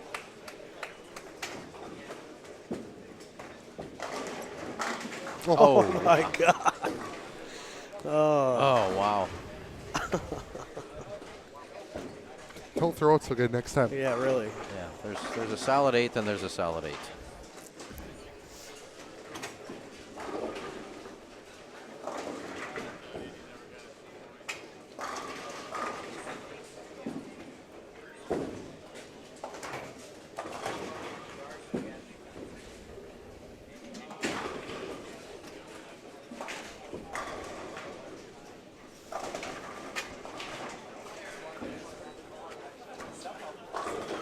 I like his shirt. I'm all about fashion. I don't know. I've actually gotten in trouble with Mike on some of my chats where I critique what people are wearing. Got to look good out there. I Got to think bowl good and look good. Well, we're actually kind of on the opposite sides of this. I don't have dress codes. I allow people to wear what they want to wear because I believe if they want to look presentable, then they will. And if they don't want to, that's okay too, because that's how they want it to be perceived. And I think letting people's personality come out. Lady Gaga is a perfect example. She shows up to the MTV Music Awards wearing meat one year. And it was a huge headline. And one of these days, I'd like to see a bowler show up to bowl one of these events in meat. It might make Yahoo. We might get 2 million views. It'd be amazing. Yahoo, huh? That's big time. Well, there's a difference. Lady Gaga is Lady Gaga, and she wore meat, and Johnny Sixpence coming to your tournament in jean shorts is a different story. Cutoffs. Some cutoffs. Yeah, all right. Well, point taken. But I agree with you for not having a dress code, because if you do that, there'll be people that won't show up. Because, look, if I can't be comfortable and wear what I want to wear, I'm not going to bowl, and I agree with you. But I would think if you're going to bowl and it's a tournament and you know you're going to be filmed and whether it's a national tournament or just a regular tournament, I mean, dress accordingly. But some people don't care, so. I know some people don't. Then I make fun of them. Wow. We certainly do appreciate whenever someone does dress the part. No question. But we also appreciate A.J. Rice, who wears a hat on backwards, because people remember the guy. I have fine. John Marcella didn't wear a hat today. Eddie's not wearing a hat today, and no sweatpants. Still got on a T-shirt and jeans, but it's not a hat and a pair of sweatpants. Well, if it helps you kick a 10 out like that, then go with it. Hey, I once emceed a nudist bowl at Saratoga's. There was no dress code there, so I'm being hypocritical. I was all for that. Hey, guys, we got standings after 2. Have you guys checked that out yet? No. Okay, well, Taylor and Boyer are sitting on top at plus 177. Dwiggins and Kevin Perkey at 174. Welch and Jokic at 166. Novak and A.J. Rice in fourth at 165. Anderson and Crosby in fifth at 152. Butler and Hayes in sixth at 146. Tied for seventh and eighth is Wilson and Zalea, who we are watching now, I believe, still. Yes, sir. And they're tied with Amanda Green and Brett Cunningham at plus 142. Mike Peters and Roseman are in ninth at 137, and rounding out your top 10 is Henninger and Williams at plus 122. They're tied with Keithley and Josephine, Eddie Josephine in 11th. Matt, you know what this tells you? What does it tell me? Bribe the broadcasters. You score more. Yeah. You guys can check out those standings if you head on over to InsideBowling.tv and go below and click on the event information tab. If we push this long enough, maybe we'll get something else out of it from somebody. Yeah, really. It's like good karma to get us on your side. So Birdman shot 48. His partner can shoot 68. 5-16, nothing wrong with that. Their cross group here, Zelaya had 68 after a not fun 9-pin. His partner here is Ari Wilson, who can't carry a 7-pin. I like the way he throws the ball. He's two-handed, but I mean, he really. It's very controlled through the front. Yeah. Some aren't. I think he knows where it's going.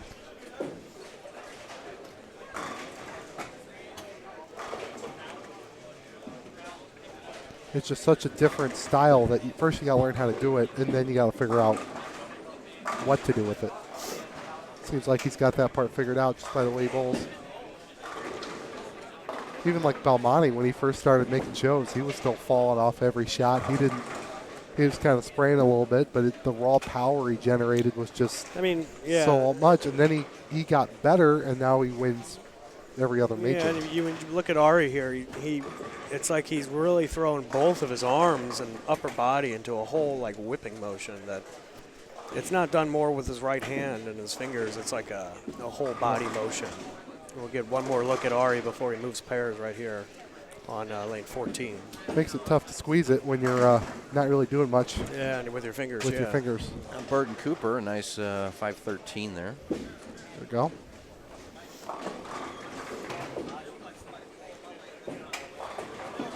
Bird and Cooper were in 17th after 2 at 98 over. Let him move him up a little bit. That's 502 and 513. Like we're saying, Matt, there's no it's average. Feast or famine. There's no average games on this pair, which makes good television. Let's shoot on over to 7 and 8, where they're just finishing up game 3.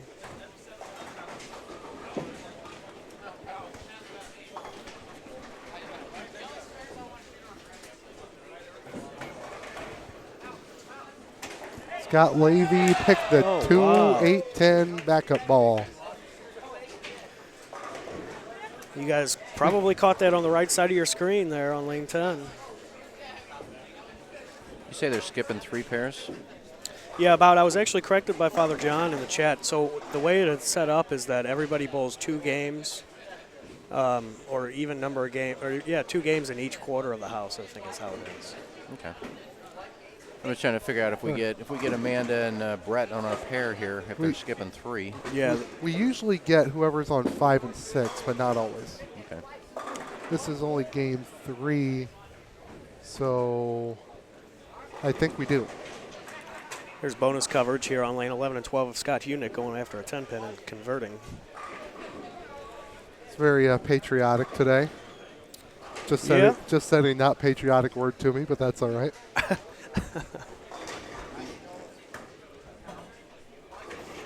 haven't seen many teams matching their outfits. There was 2. 3. 3? Early, was it today or including yesterday? I think just 3 this morning. I know it's hard if you're not representing the same ball company, so right. If you're not, you can't. Kind of hard to match, but.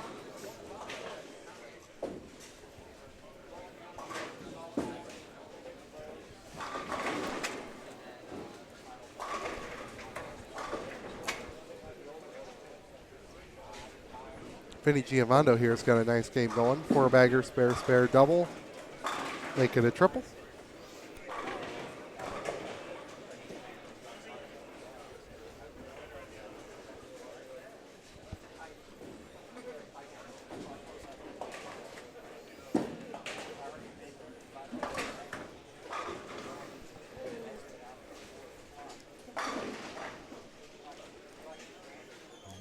Scott's now up in the 10th frame. He's got 155 in the 8th with a 9 spare up in the 9th.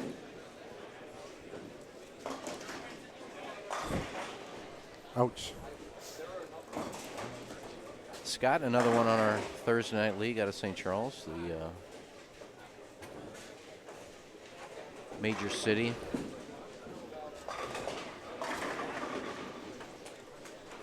Somebody asked me why I don't bowl in any of these tournaments, and I said, well, I'll tell you what Amanda Green told me one night. I said, God, I wish I could get to the line like you, and her answer was, you're old. So that's why I don't bowl in any of these tournaments.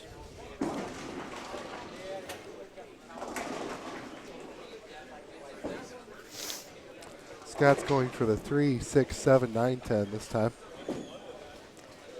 And got the 4. Oh, That's because he couldn't back it up at that one. almost got a love tap.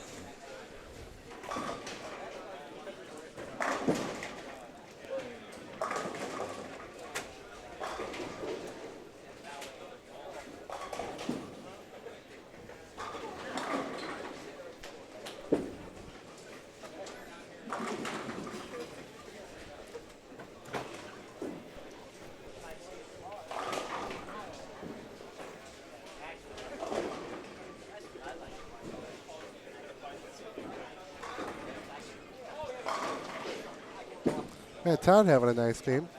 Shoot 269, couple more strikes here.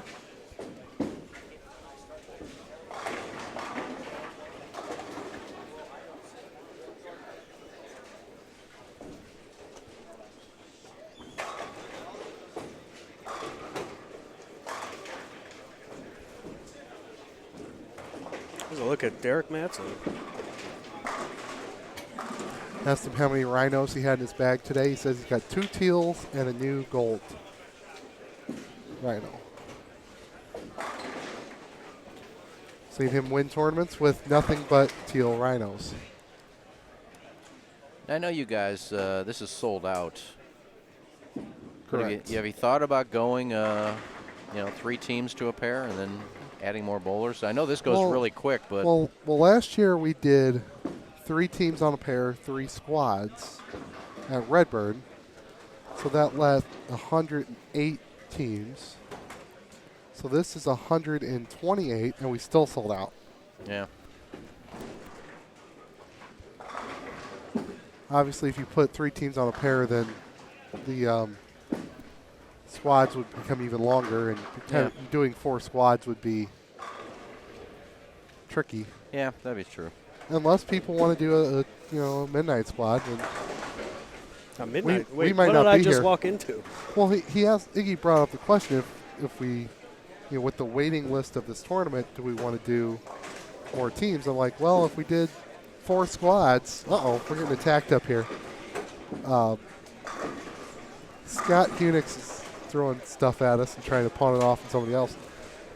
If we did that, the only way to do it and have however many teams that would be, almost 200.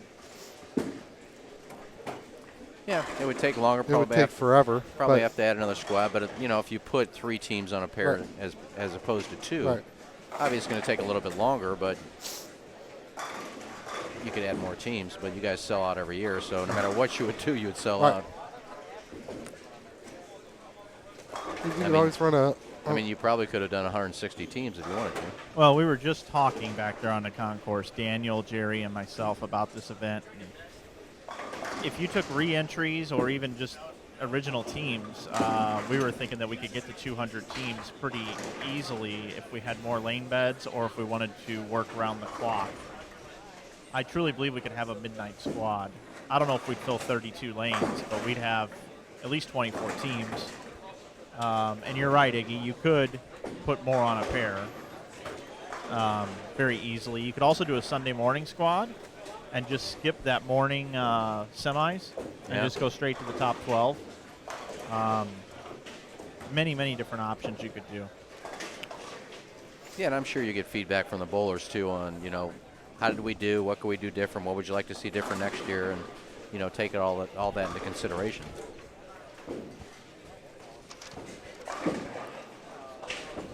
So this is game number 4 underway here at the 2015 Hammer Holiday Doubles. Here's a look at A.J. Rice on lanes 7 and 8.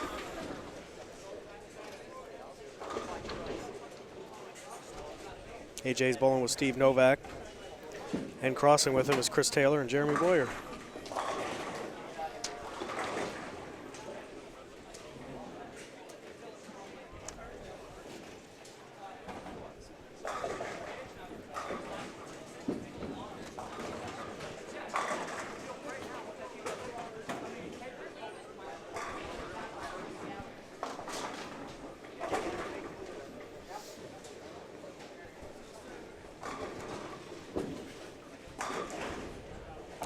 AJ, one of the rare two-handed lefties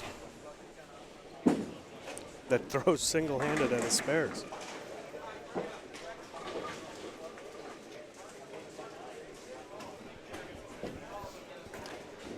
Oscar Palermo's the only one I know that does that. Elmo doesn't. And Palermo throws at 150 miles an hour with his 10 pins. I don't think I've ever seen him pick a 10 pin where the pin didn't come back.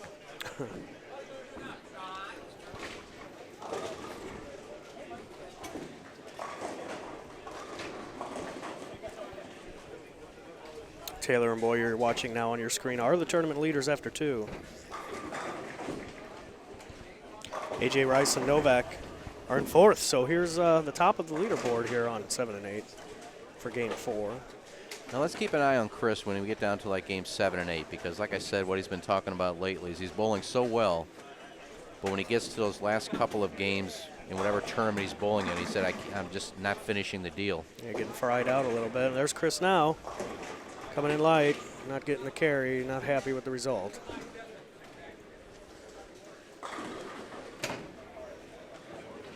Doesn't Richie Orff usually bowl? Usually when he does, he bowls with Father John, but I didn't see him bowling this year.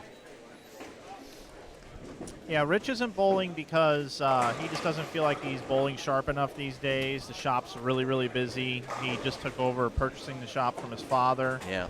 And just wasn't feeling it this year. Not sure how much bowling he's going to do moving forward. I know he's going to bowl nationals. He's going to bowl the Greater Ozarks, but long format like this. And he's more into watching Andrew bowling right now, who's becoming quite the bowler himself, his son. He just shot 300, I believe. He did. Yeah. In his high school league, I think. Speaking of high school, I want to give a shout out to Jordan Richard, who's the coach at Seckman, and they are the the Missouri State champions, the Seckman Jaguars. They're watching.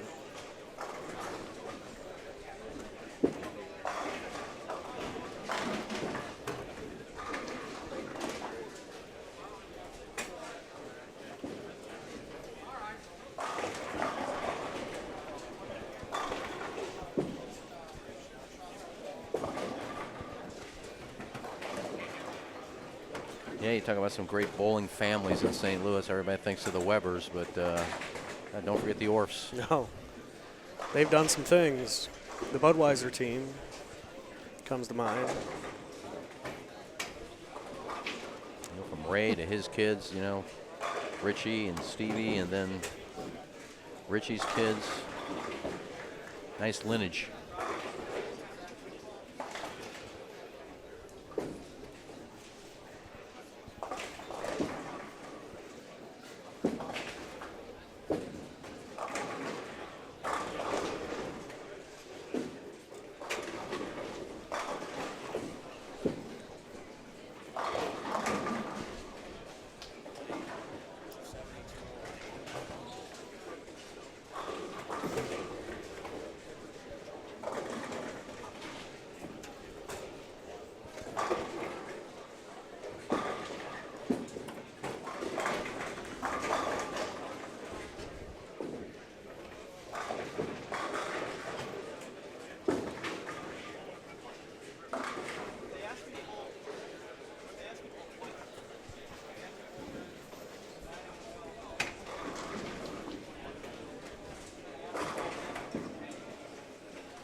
I was watching a little bit this morning. It was fun watching Dickey and Kogan bowl.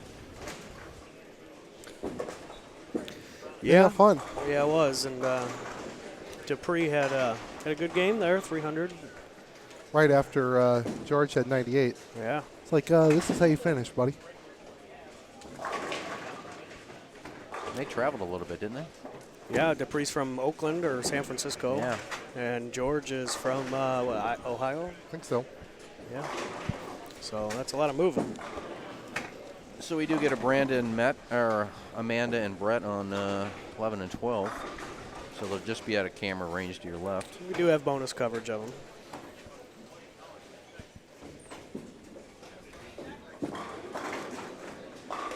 And I know I've already said it, but if you have any youngsters that are just starting out in the game and you want to teach them how to hit the line and pose at the line, watch Amanda Green bowl.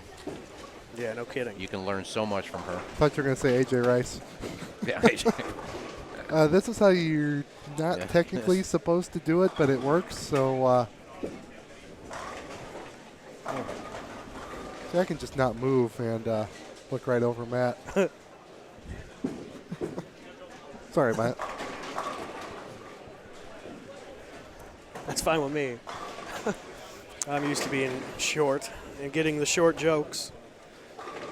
Well, I got to watch Amanda bowl every Thursday in league, and then she moved back to West Virginia. So she's not. She'll come in every once in a while, but back home in West Virginia. And speaking of Amanda Green, here she is to start game number 4. Tripping. Everything? Yeah. 6-pin forward. We call that the Dirty Scotsman. Have you ever seen Robin Williams do the Scottish golf stand-up from a while back, where he goes on and on about being a Scotsman, and then he starts talking about how they invented golf, and it's absolutely hysterical. He's done so many skits, I can't remember them all. Yeah, I mean.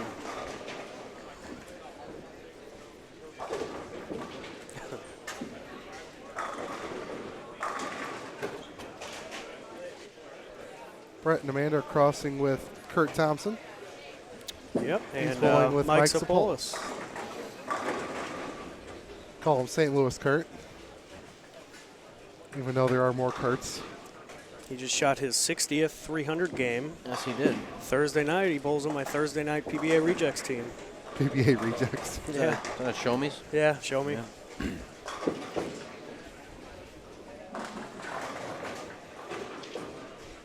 Haven't seen a lot of really good team names. That's this like year. my, what do you call it? My PBA Rejects is like my team name that I started a while back and had our own website for a little while. And Yeah, the league I bowl in on Thursdays, this first year I bowl it, there is a team that has the back is a calendar of 1 week, and their team name is How Many More Weeks. So it's like they come in counting the weeks down until it's done. I'm like, if they've been doing it for 20 years, they should know by now. But Well, nothing was better than our Thursday night team. For many years, we just called it Kegler's Corner after the show. And then when the bowling show was taken away after 590 Wickham Put, we renamed our team Marshall's Bounce Checks. that's pretty good. Didn't quite fit on the score sheet, but That's all right. It's a thought that counts. We're just damn left-handers on Thursday night for obvious reasons. there's some teams in our Thursday league that we just use initials because there's kids that watch, and if you put the whole name up there, it's a little dirty. So you'll see some just letters.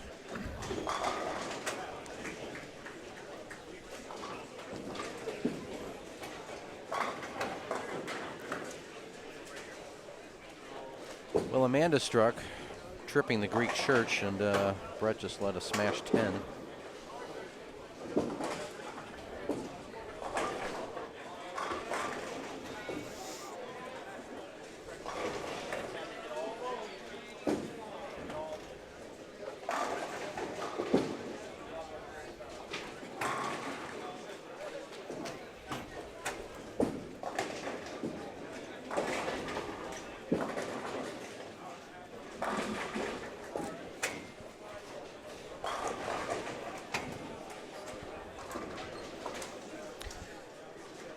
don't see too many high scores.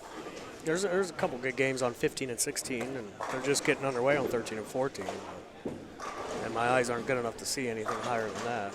There's a few games, few players down, Matt, that have some 4 or 5 baggers, but somebody's got 280 or 290 going down there. But looks like 2 bowlers down on 5 and 6 have got 4 in a row each on the same team. Boy, man, the green is good. Starts off with a double. that one's a little cleaner than the first one, but looks like 2 perfect strikes up on the scoreboard. That's what counts. See if Brett can get on the fun here.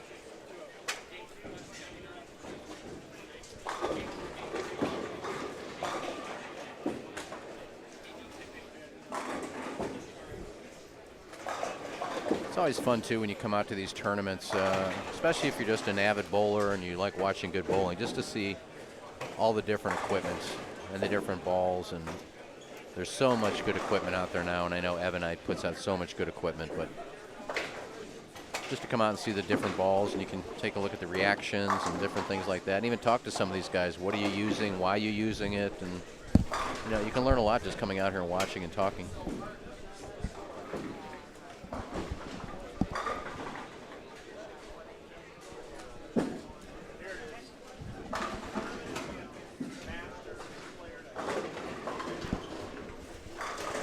Uh-oh.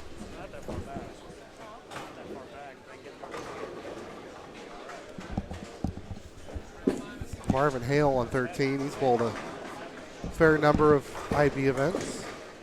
I think he's from far away too, if I recall.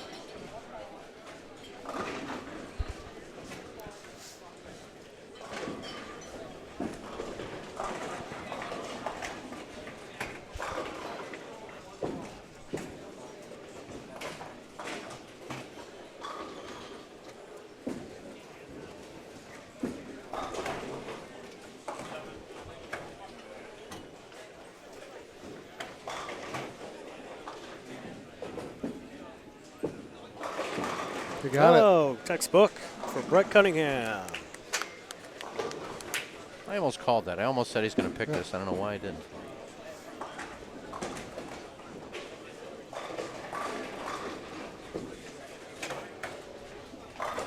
So look at Mike Sapolis came in really high, leaving the 4, 6, 7 last frame. And that one just came in flat.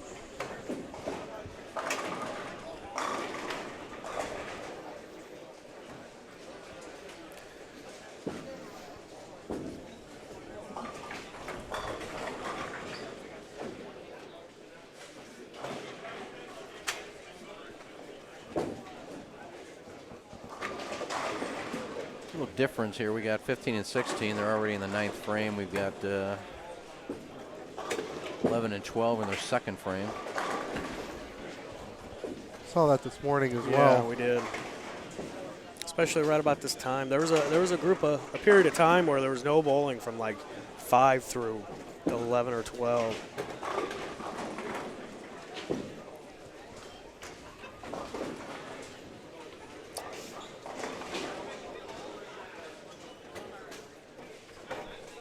Amanda Green on 11 going for the first 3.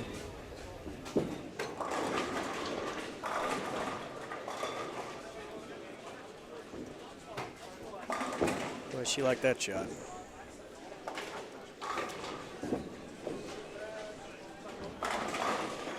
Maybe we can get Flanagan to go down there and talk to her after this game. Give her a little airtime.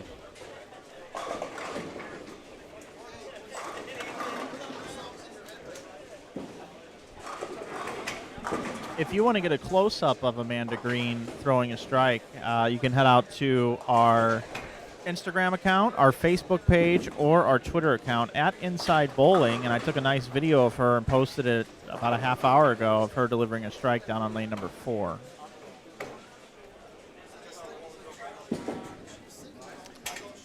She does. She throws it so well. She has that follow-through to the left, which many of today's modern-day bowlers have. Shoot on down to 7 and 8, where Steve Novak has got a good game going. Strike, 9 spare, 4 in a row, and now he's up looking for 5.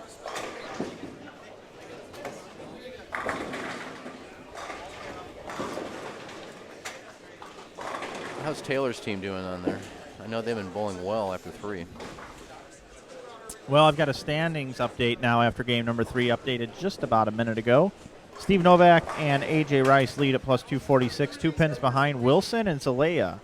In third place, Anderson and Crosby at plus 240. Dwiggins and Perky sit fourth at 232.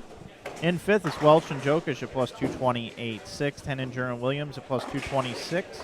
Bird and Cooper sit seventh at plus 211. And in eighth is Butler and Hayes, who have won this tournament before, I believe back in 2012. Yes, I believe, Lee. And which team were you asking about, Iggy? I guess Chris Taylor and his partner had a bad game because they were leading after 2, weren't they? Yeah, ninth place now at plus 205. They're not doing too bad. It looks like Chris Taylor has got a clean game. Two strikes, 3 9 spares, and then 3 strikes after that. Jeremy's throwing a paradox. He's got 19 off, and Taylor's got 50-something off. You can get 475.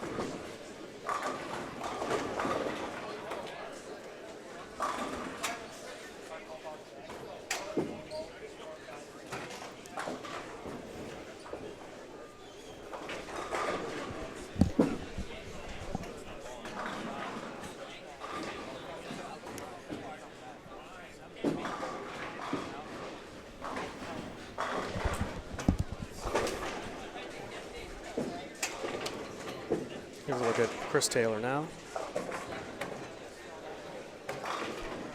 He's a deliberate bowler. Nothing wrong with that. No, there isn't. There's a difference between being slow and deliberate, and he, has a routine, and he makes sure he's ready to go before he throws the ball. And there's a difference between being deliberate and the guy that's just terribly slow, and Chris is just deliberate.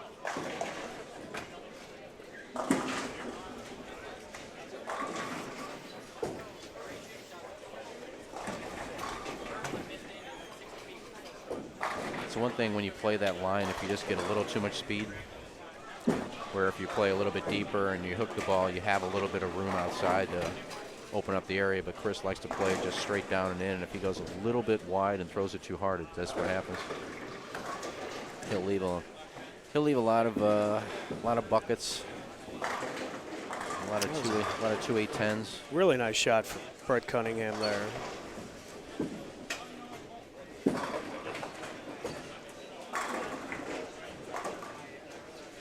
Good over here on 13 and 14, Matt. Marvin Hale and John Heath have won 9 spare through 12 balls and 11 strikes. We'll shoot on over there here just momentarily. Their cross is Derek Kindig and Adam Johnson. You know Derek for a while. He's a good guy. Except when he showed up at St. Clair with an Iowa hat on the week we played him. I'm like, you gotta get you a different hat. They go off the sheet for 579.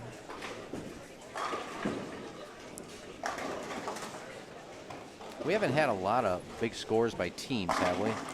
I think I wrote down one. I think the highest. What was it, Lee? 576. Yeah, I got it written down here somewhere. That Liz Johnson and Adam Barta. Yeah, 576. Jumped out of the gate with that number.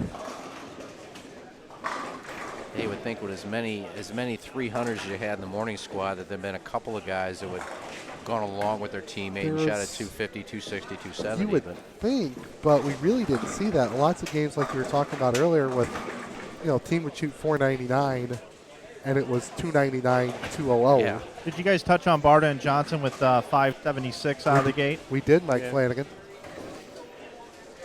In fact, we just did. I asked that question and Matt answered it. Sorry, I had my earpiece out for a minute. 14 seems to have a problem keeping that head pin up. Yeah, it's happened all weekend.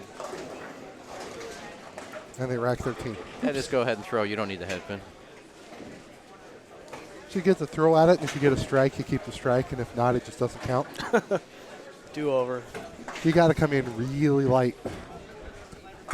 Who is Jesse Scrivens bowling with? Is it Jason Schaefer? Jason I Schaefer. think so, yeah. So Schaefer bowls 248 on 1 and 2. Traditionally a tough pair in this house, and Jesse Scrivens is going to be in the 270s. There you go. It's a 5-team game. We just had a string in down here on 5 and 6. Had the front 7. I'm not sure the bowler's name. It's a lot of new faces in this tournament that neither Jerry nor myself were familiar with signing up. So a lot of new people. I have to be honest with you, and you know more people than I do because you cover these things much more than I do, but there's a lot of names on the wow. There's a lot of names on the evening squad that I've never heard of. Our leaders from last night, a lot of people haven't heard of. I mean, Kenny Ryan came out of nowhere and made the top 5 at the IB Open, but his partner last night, a lot of us hadn't seen him bowl very much. Bradley Krause, right? Yes. Yeah. They are standing right next to us. They remind me of Mookie Betts. They bowl and they watch.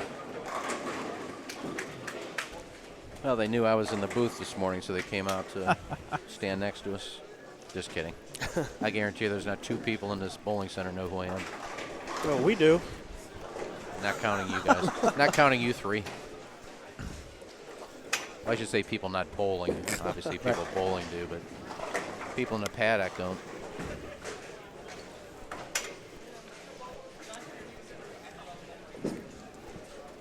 They tell us we have faces for radio. Is that true? That's what I've heard. I know I do. That's why I've been doing it for 24 years and you haven't seen me on TV. Who is it?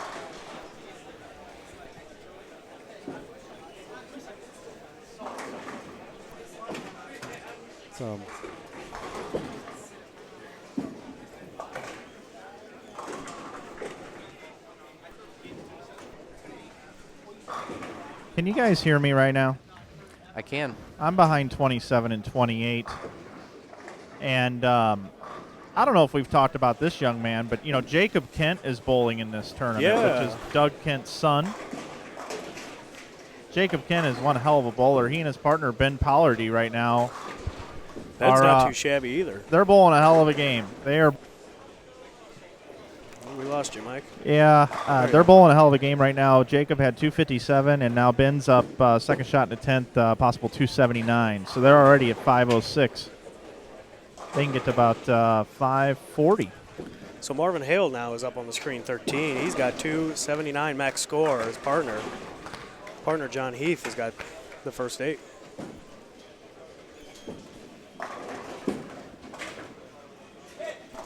Marvin mixes them up. Time for Amanda's partner Brett to start striking here. He's going at a 2-0 clip, but he's got to strike up here. And it's about time for Kurt's partner to start striking too. Kurt gets lucky there. Gives a little knee shake.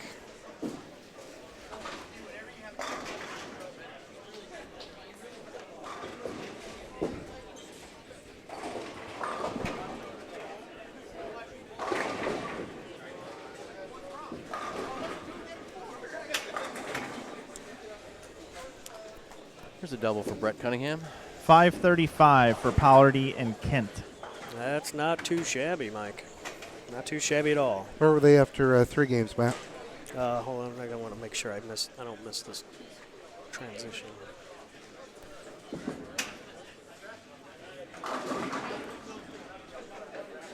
They were. Where's it at? There it is. 14th at plus 136. They just doubled. A good old double up. And we just clouded John Heath here. We did. But he had to know that. It's still was, a great game going. He had to know that was coming. There's Amanda Green. Great shot. So fun to watch. She makes me look good getting on the TV pair after saying how good she is, and watch Amanda, and she's throw 4 more for 279. And for anybody in the chat, I haven't read the chat. I hope there's nobody in the chat saying how creepy is this that a mid-20s being talked about by a guy that's 95 years old. But I'm a big fan of Amanda's. I just love the way she bowls, and she works so hard at her game. She came so close to making Team USA at the trials. I think Jody Ernst just beat her out. But she's just such a good bowler. Part of that great Lindenwood University women's team. Yeah. Did they win? They won in 2011, was it? Yeah, I think she was part of that championship team, that college, whatever they call it. I guess it wouldn't have been. Collegiate National Yeah, Champion. it wouldn't have been NCAA. ITCs. Yeah.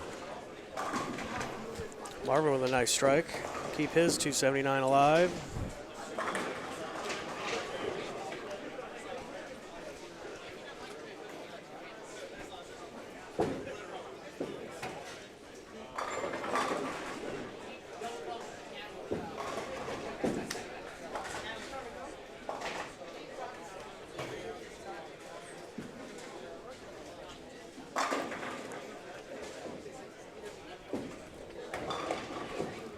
Guys, this squad is going by really, really fast, especially doing the social media updating. It sure is. Yeah, we're already halfway through. This is the fourth game.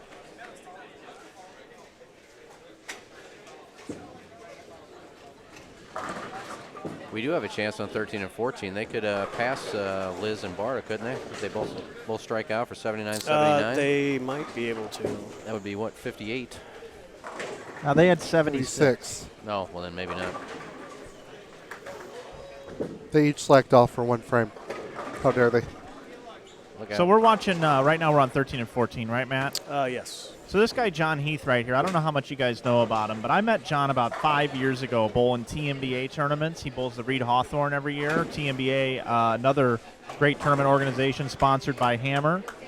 John Heath is kind of sort of like what we would call around town, kind of like Father John. A very simple game, down and in, very, very effective. And John Heath has bowled some huge scores over the years. John's very, very good with his speed control. He's very, very accurate. And he pretty much releases the ball the same way every single time. It's nothing flashy, but John Heath can certainly bowl, and you've been watching him bowl this entire game. He and his partner Marvin Hale. John is from Chicago area, bowls a lot of the local stuff up there. Also bowls in Michigan, bowls all over. And John's a great competitor out on the lanes. And Marvin is actually from California, his partner. Okay. And they're part of Team Harvey. Harvey Johnson puts teams in these tournaments. And another guy, watching him bowl also, is he kind of reminds me a little bit of Chris Taylor from around town. John Brockman, Chris Taylor type ball roll. Very similar styles, and it's good to see John out here competing and having success. Great comparison, too, if you watch him bowl. John's maybe a touch softer with the ball speed, but Yeah. the everything else is very spot on. As is the score. Yeah, John actually bowled 300 on this pair last night. Oh, he leaked that one out just a tad right. It's all right, though, 278. Yeah, it's not a bad game at all. Although Marvin can strike out and have bragging rights for a little bit. Let's look at Brett Cunningham in the ninth. Strike up on the board. That's 4 in a row for Brett, Amanda Green's partner. That's how you take advantage of a That's made not- split. Yeah, and that's not too bad of a game. 6 out of the next 7. Yeah, they can both go That's a out team for game. 250. Yeah. 58, 57. Go head back over. Here's Marvin. Marvin Hale's very well connected in the San Francisco market. He actually does some work with Colin Kaepernick from the 49ers. Does he? He does some apparel for Colin, and he's a graphic designer. He's got a marketing background. Real smart guy. You going to go down and introduce our viewers to Amanda Green after that game? Yeah, I think I will. I'll go down and talk to him. Since I can tell her Iggy's been talking her up the whole match. And then she'll probably say creep.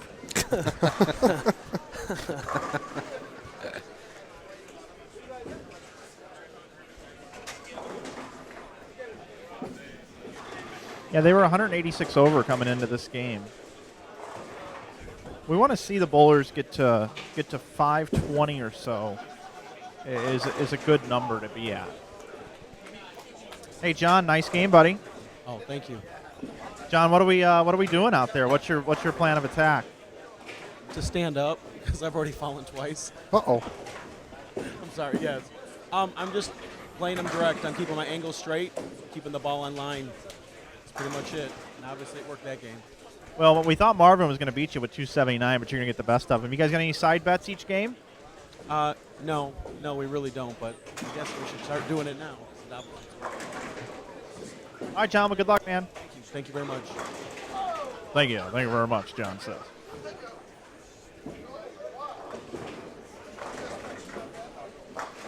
I love Flanagan. I know, he just blocks a man to green. That's okay. That's whoever he can talk to. Just, Hey, Brett, your horse here, 258 possible here, huh? Yeah, she's good. Just so you know, in case anybody out there didn't know that, she's really good. Hey, you guys really needed this game right here to kind of get yourself in a little more contention here. You're not doing bad, obviously, but certainly a big game here is big for you guys. Yeah, we've been grinding away. We had a big first game, and the next two games we both kind of struggled a little bit, and we made some ball changes, and it looks pretty good now. Good. All right, I'm going to talk to the better bowler. Amanda, what's going on? Pretty good, at least this game. Yeah, so this tournament sponsored by Hammer. Obviously, you're on the Hammer national staff. Talk a little bit about what ball you might be using right now and why it's working so well for you. I started with my Red Legend Solid, and it was really good the first game. And then I moved down to the far end on the second game, and the left lane gave me trouble. So I moved to my Game Breaker 2, which gives me a little less over-under, and it's more smooth. So I can kind of play straighter on the lane. She knows her equipment, guys. You know, Iggy's one of your biggest fans up in the booth, and we know we got a lot of fans watching on the live stream. But what would you like to say to everybody that's watching? I don't know. Thanks for watching. Thanks for supporting this tournament. This is the first time I bowled this tournament, and I love it so far. It's pretty awesome. I was kind of intimidated coming in. You know, you have to shoot big scores every game, but I feel like I can strike with the guys most of the time. So we'll see how it goes.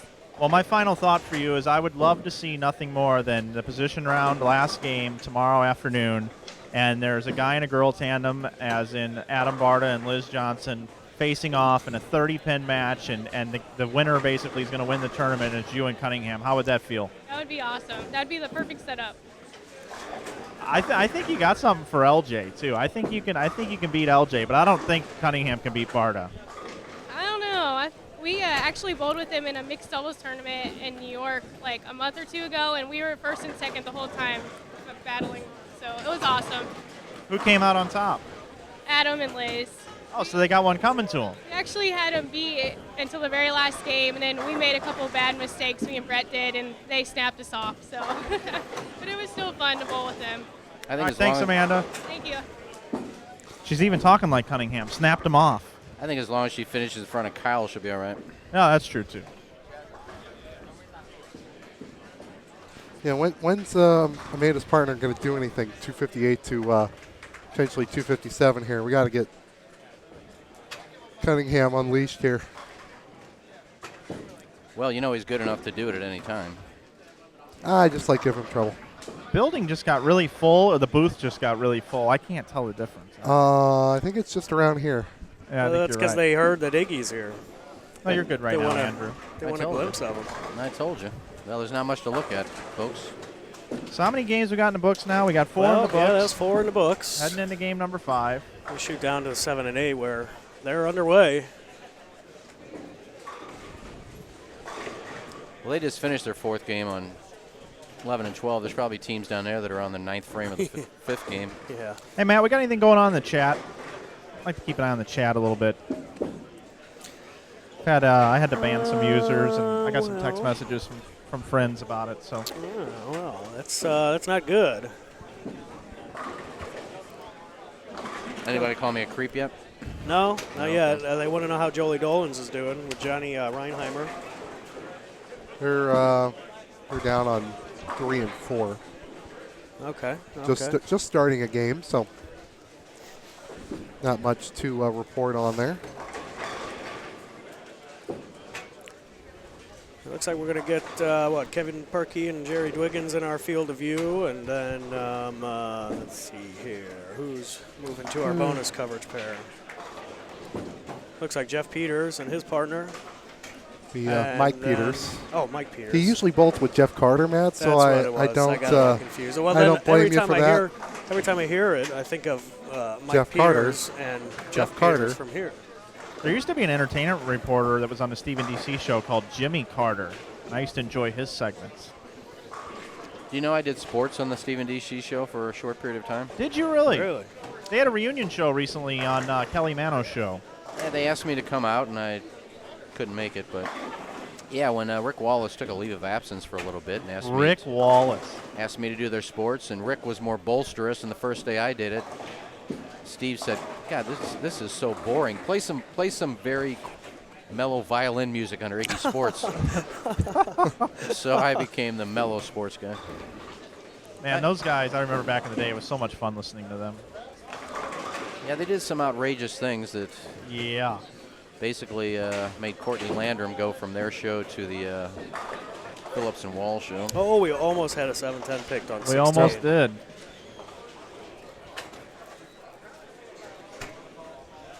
We do have a bonus this week. If you do pick the 710 anywhere in the building, you do get a bottle of Aquafina water.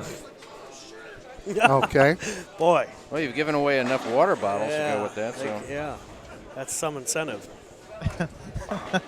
Well, something special for that special pickup. Yeah, hydrate you. Got to stay hydrated. Throwing all them balls, leaving the 7-10, that's 2 shots in a frame. I mean, who does that in this tournament? I just got a nice text message from our good friend Mark Hood. Hoodley said he's listening to the broadcast. Great job, everyone. Hoodsy.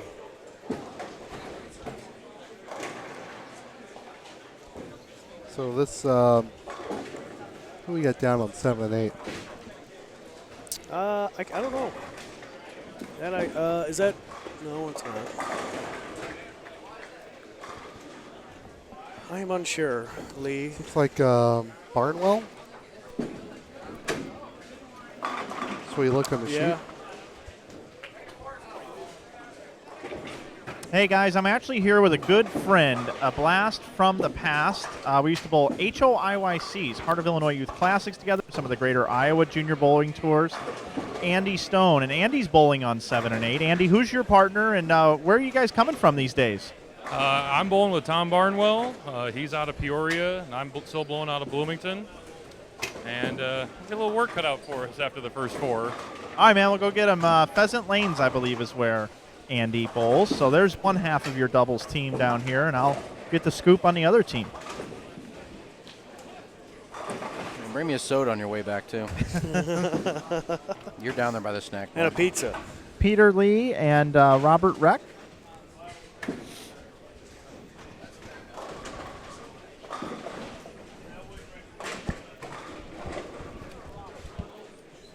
Hey, I'm actually down here with Robert. Robert, where are you guys from? We don't know a lot about you.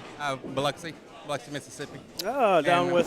he's from Biloxi also. We bowl at Cypress, Diamond Head, Keesler. A lot of little tournaments around there. Ask him if he knows Corey English. Pretty decent. Do you know Corey English? Corey and Sean, yeah. We actually bowl with them at Park 10 Lanes. Yeah, Matt. They were here yesterday, so we got a little competition right now. He's a good guy. My guy up in the booth says he's a good guy. How'd you guys hear about the tournament? Corey did. Corey and Sean, they invited us to come up with them this time. Cool. Well, good luck. You guys bowl good. All right, so that's the scoop down here. Those Hammer hard-hitting interviews, of course, brought to you by Hammer.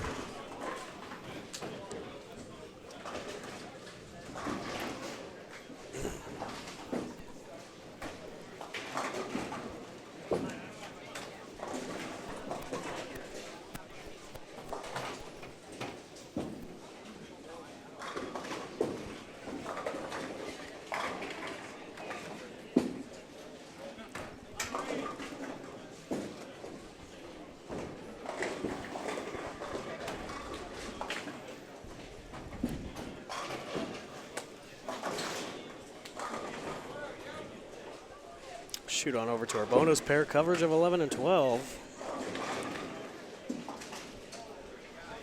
Just for a tad.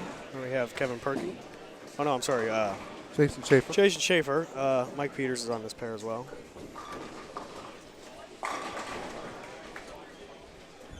I'm waiting for Jerry to trip a 4-pin for us on the live stream.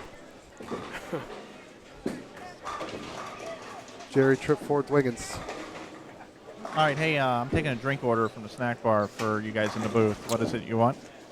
Iggy stepped out for a smoke break, so I don't know. I think he wants probably a regular drink. What do you want, Lee? I'm drinking coffee. Yeah, and I'm good. I got water. Okay, all right.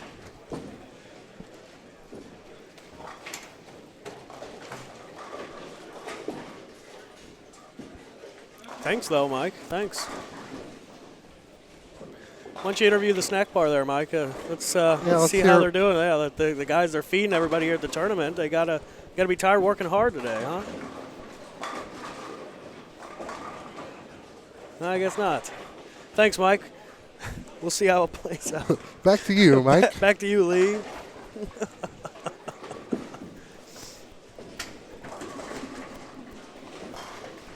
So look at Jesse Scrivens going for a bucket.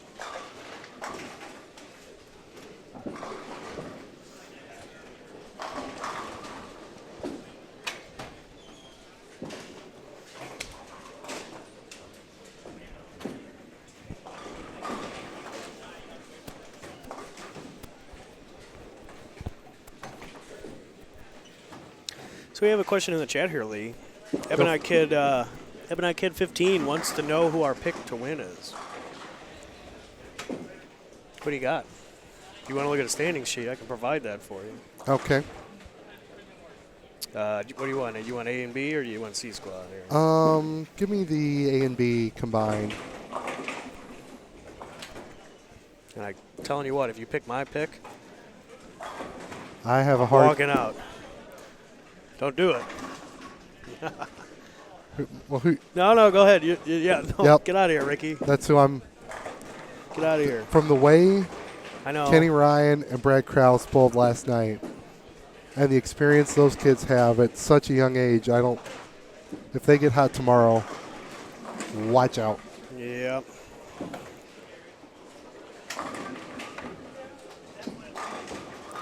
I guess I'm going to go with. I like, as long as their look holds up. Well, it's Dupree, Dickey, and George Gohagen. I think Gohagen is going to be solid all day tomorrow. And I think Dickey is going to pop off them big games. And they're going to get a couple bonus pins throughout the afternoon.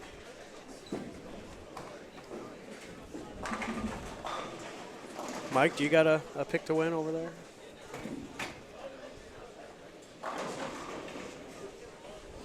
Who was your pick, Lee?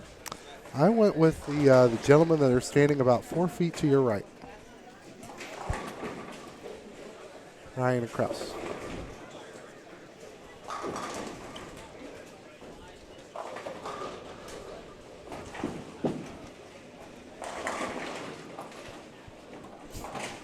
Matt, did you make a pick?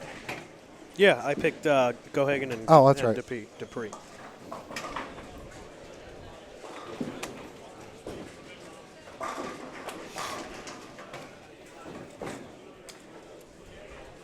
Well, while I'm trying to figure out mine, a couple of housekeeping things.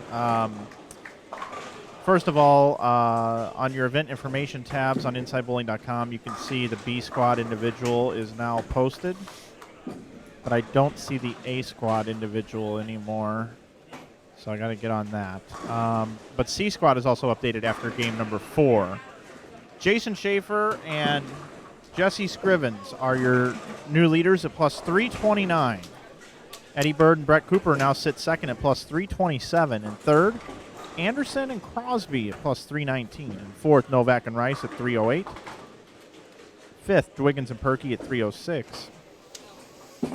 Wilson and Zaleas at sixth at 305. Seventh is Cunningham and Green at 301. Eighth, Heath and Hale at 271. So, on this particular squad, there is a tie for eighth. We would have 9 teams if you double the score, 542 or better.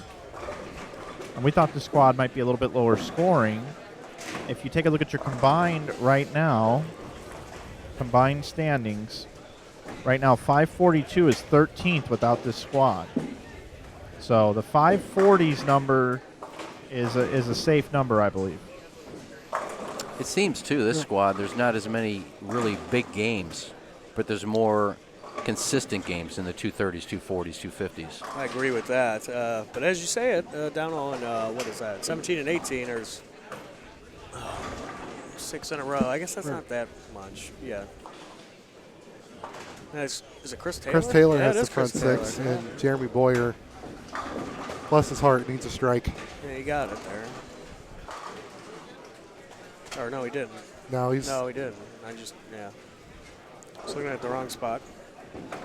And it just takes one big game to move up. You saw where Eddie Bird, his team was, I think they were 9th going into that game, moved all the way up to 2nd. We're going to go back to our bonus pair here, 11 and 12, where our tournament leaders are bowling.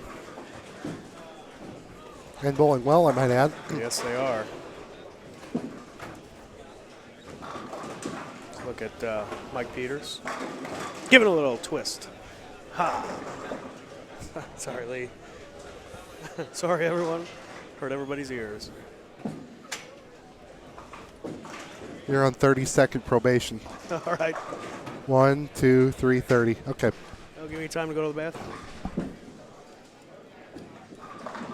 Now, I know you guys got the Hammer coffee mugs. If the person listening is, I really need a black and orange Hammer shirt. I love those shirts.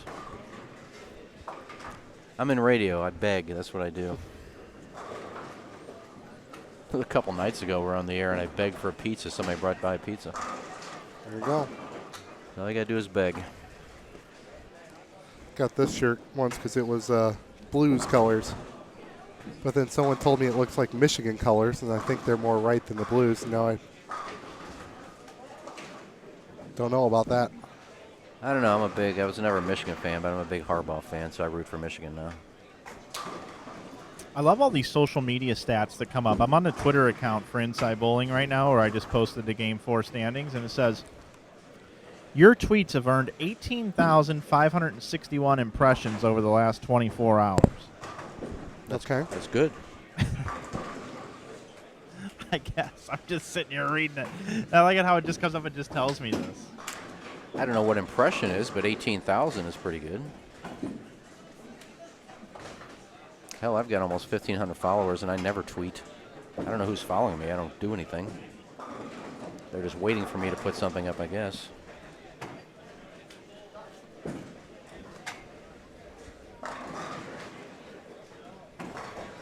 I think 1,400 of those are I got the day I put up my Lady Gaga picture of me and her and I hashtag Lady Gaga, and I got all of her little monsters following me in one day. I'm trying to get baseball updates from the winter meetings from Ken Rosenthal and Bob Nightingale, and all I see is Lady Gaga posts on my Twitter feed. I got to start dropping some of these people. I can't get to the good tweets.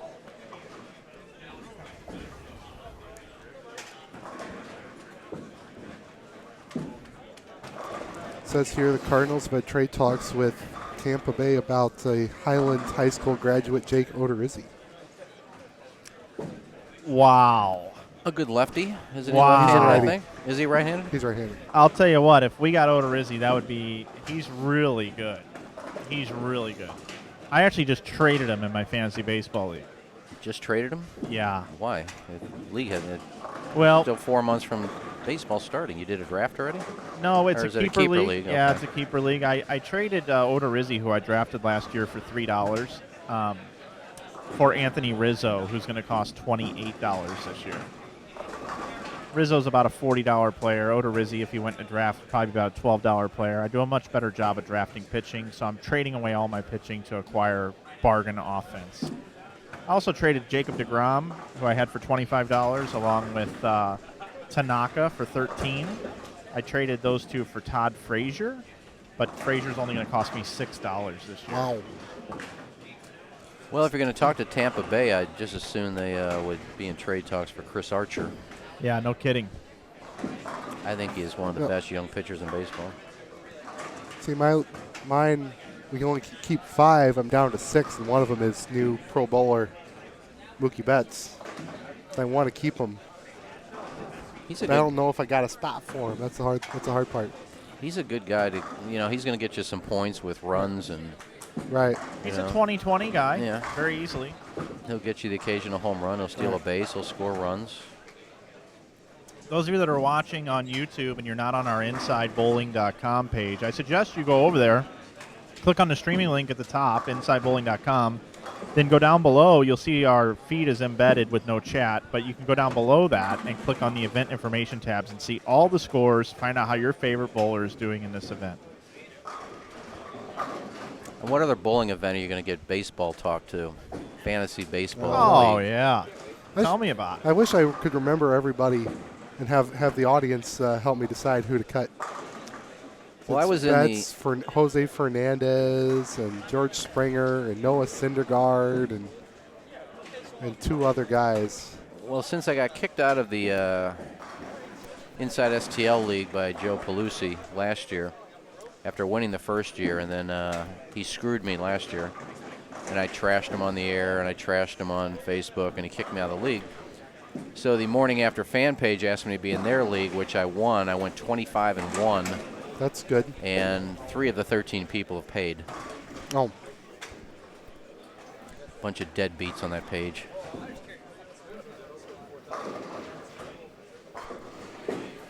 So I just chalked that one up to whatever. No money. For some odd reason, I don't know why it took this long. We just now started a fantasy football league for the Monday night Metro East Masters League. Just started it? This year. We're all in the same spot on Monday night every week. Football's always on. Why did it take us this long? I don't know, but the gentleman on 13 and 14 beat me last week, so good luck and congratulations to Mr. Perky. You know, I'm one of those odd guys that fantasy football is so much easier to handle than fantasy baseball, because fantasy baseball, you pretty much have to keep track of it every day, which I do. That's why I went 25-1. But I don't play fantasy football. I have no interest. I play fantasy NBA. Oh, my God. It's like playing fantasy hockey. It's fun. I'm doing all right. Someone just told me last week that Darren Williams plays for Dallas. I was still rooting for Brooklyn all this time. I'm a little behind. When we were doing the Swerve Open in Vegas, I was down at the Baccarat table, and they had 2 tables going, and I was playing with the group of people. And to the table next to us, there was one person there playing, this giant, massive guy. And and he's up and he's down, he's up, he's down, and then he comes over to our table. He plops 2 chips down onto the table, and they're gray chips. What's a gray chip? Yeah, well, I looked at it. It said 5,000. I had to do a double take. He plopped down 10K, won, plopped it down again, won, plopped it down a third time. At that point, everybody at the table went everything they had out there, hundreds of dollars, and won, and then he walks away. Turns out it was J.J. Hickson from the Denver Nuggets. And he went back to the cage and came back with a stack of $100 bills that was $100,000 twice. Okay. Yeah, he had to have security walk him back to the table. And they didn't even put the money into the table box, the security just took the money back to the cage. Yeah, it was pretty impressive.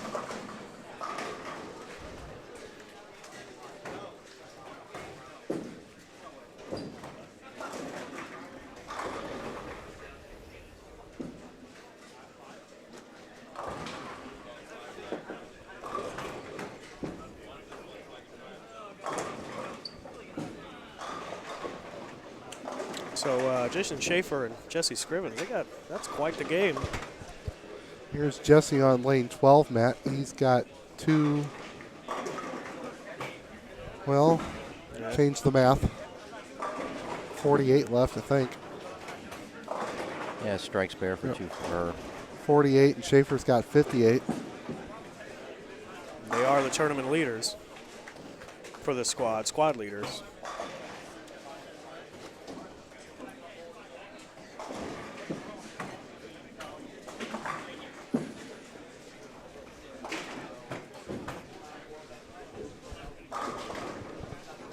Yeah, thank Mike Flanagan for the soda. He was listening to me when I said get me a soda, and he got me one. Yeah, I got it taken care of. Hey, so check this out, guys. This is pretty funny. 2 hot takes, as you would say, Matt. Matt is a huge fan of the morning after show. So am I, and he loves the hot takes. But here we go. So your interview idea, Iggy, with Amanda Green was a huge hit because we got a message coming in from Wilson Lanes. We're Amanda Bowles. Yes. Loved your interview with Amanda from Mom and Dad in Romney, West Virginia. So excellent idea, Iggy. And also, if you head over to the Inside Bowling Facebook page, and I'm going to let you guys get a look at this firsthand up here in the booth because this is going to be your first glimpse of it as well. There is a basketball court outside. There is. And I was just out there filming Adam Barta, Chris Hester, and Brett Shepard playing basketball. You can go watch how they did right now on our Inside Bowling Facebook page. Yeah, right now I'm looking at Adam Barta at the free throw line. Brick. A little strong. Oh, friendly roll. Well, I'm glad people enjoyed the Amanda, and hopefully Mr. and Mrs. Green don't think I'm a stalker. Mike, have you heard anything about the discussion that was on Facebook about high stakes mini golf? No, nothing. Nothing over there? Yeah, they were talking about it. Adam Barta was in. Scott Hunick, I think, was going to go out there and do it. If somebody wants to play mini golf for money, I'll be out there. Well, that's what they're going to do. That's what I'm saying. I won't be far behind you. Proprietor here, Dan Beeman, is going to be in. Count me in. What are you saying, high stakes? I don't know what they're talking about. I was thinking 20 a hole, but it might be something more like 5 a hole. Yeah, that would be high stakes, 20 a hole. I bet there is a good number of people in this building right now, Iggy, who would play 20 a hole in their sleep. Putt-putt? Yeah, Putt-putt. probably. I don't know. I'd play $5 a hole. I'd rather play $1 a hole, but that's not really high stakes. But I'm in radio. That's all I can afford. And I can barely afford that. Well, I mean, if you get enough people, then you can get a $1 match, a $5 match, a $10. You can match it up. Yeah, I would think there is a carryover because I'm sure with that many people, there's going to be a lot of pushing. Well, if it was a skins game, you'd be here all day. Well, each grouping could have their own games, so. Or you could do a tournament. A little chilly out there, though. Nah. Although for December, it's not bad. For is it? December, it's Right. wonderful. Yeah. Yeah, I'm outside smoking in just my sweatshirt here. And Christmas is supposed to be 60. Yeah, but you know what that tells me is that bugs are going to be horrible this summer because they're not dying off. Well, I don't know much about horticulture, but Well, I'm not the expert either. well, we've had fantasy baseball, putt-putt, horticulture talk. A normal show for InsideBowling.com. I know. That's why I love watching you guys, because you're just all over the place and you're entertaining. You know, if they want to, they can watch the bowling. It's right in front of them. Yeah, and it's kind of hard to fill 16 hours of just constant bowling talk. Yeah. This is a rare something we haven't seen in a while on 13 and 14. Games in the 220s. It's 250 or 2-0. So it's Perky shot 232. Dwiggins can strike out for 46. So no 300s on this block. A.J. Rice 299, is that right? That's right. 9 on the last block. We're 5 games in. Now that's a story. And Jesse and tournament or block leaders. Yep. 505. 505 that game. And I know Susan's at home watching it on her Microsoft Surface. Microsoft, Samsung, iPad, we don't care. As long as you're watching. That's right. Could watch with one, chat with the other. Yeah, you shoot 450, you pretty much are going to drop some spots. Well, here we had 476. That certainly won't hurt you. No, but 220, 220, you're probably going to drop. 446 is not going to help. No.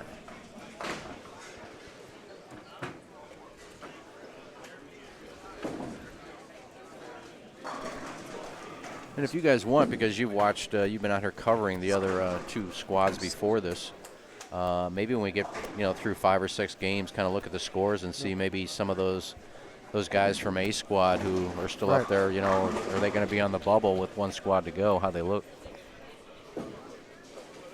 Our crack tournament staff will help us out with that. They've already got a lot of the combined scores. We can put this squad in with them, see what we get. So I'm sure a lot of the guys on A squad either be back out here Right. watching or just taking, Right. going to YouTube or Inside Bowling's Facebook page or Yeah, it's already website. happening. Shea Bittbender and Chris Robar back in the building. Shea's got his Dallas Cowboys jersey on. The Cowboys play tonight. Saturday night football, guys. Saturday night. It's Thursday night football on Saturday. Get it right. We had Thursday night football this week. It was the, what do they call it, the Condiment Bowl? Yeah, it was mustard versus ketchup. Yeah, that's what it was. But they're branding it as Thursday night football on Saturday. But why not just call it Saturday night football? But hey, the Rams won, so the St. Louis Rams of Los Angeles. I think they're going to stay this next year. Goodbye. I was trying to think the last time a football team I root for won 10 games. And I think it was 2001. Just do what I do, root for the Patriots. You're pretty good every year. Ebony Kid 15 wants to challenge me $10 a game in horse. Ebony Kid, all I got to say is come on up. You good basketball player there, Matt? Absolutely not. All right. But you still want him to come up and challenge you. I'll do it. Why not? Then you and I should play because I haven't shot a basketball since about 2004. Well, you might have me beat then because. Wow. On Thanksgiving. There's an exercise in futility then. If you remember Thanksgiving, it was 70 degrees. Yeah. Yes. And, 60-ish. Good enough. And I'm like 110 years old. I played 2 games of basketball against 2 of my nephews and their friends, so we're talking 3 16-year-olds. And then an hour of football. I woke up Friday morning and I couldn't move. I couldn't get out of bed. I mean, my back was sore, my arm was sore, my wrist was sore. Certain things you shouldn't be doing at my age anymore. But we had a wiffle ball game at work for a little social event thing. And the next morning, my left arm made it to about there. Yeah. My niece's house, and it was about 70 degrees. We're out in the backyard. I'm playing long toss with 2 of my nephews, and couldn't get up Sunday, couldn't move my shoulder. So I'm just a glutton for punishment. But yet I bowl every Thursday, and I feel fine on Friday, so I don't know what it is.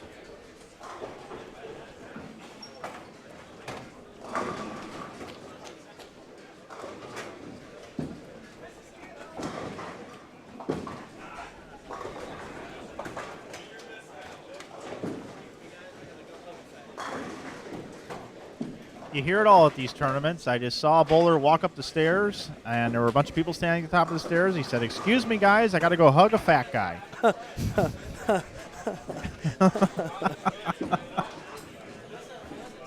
That's the first time I heard that one.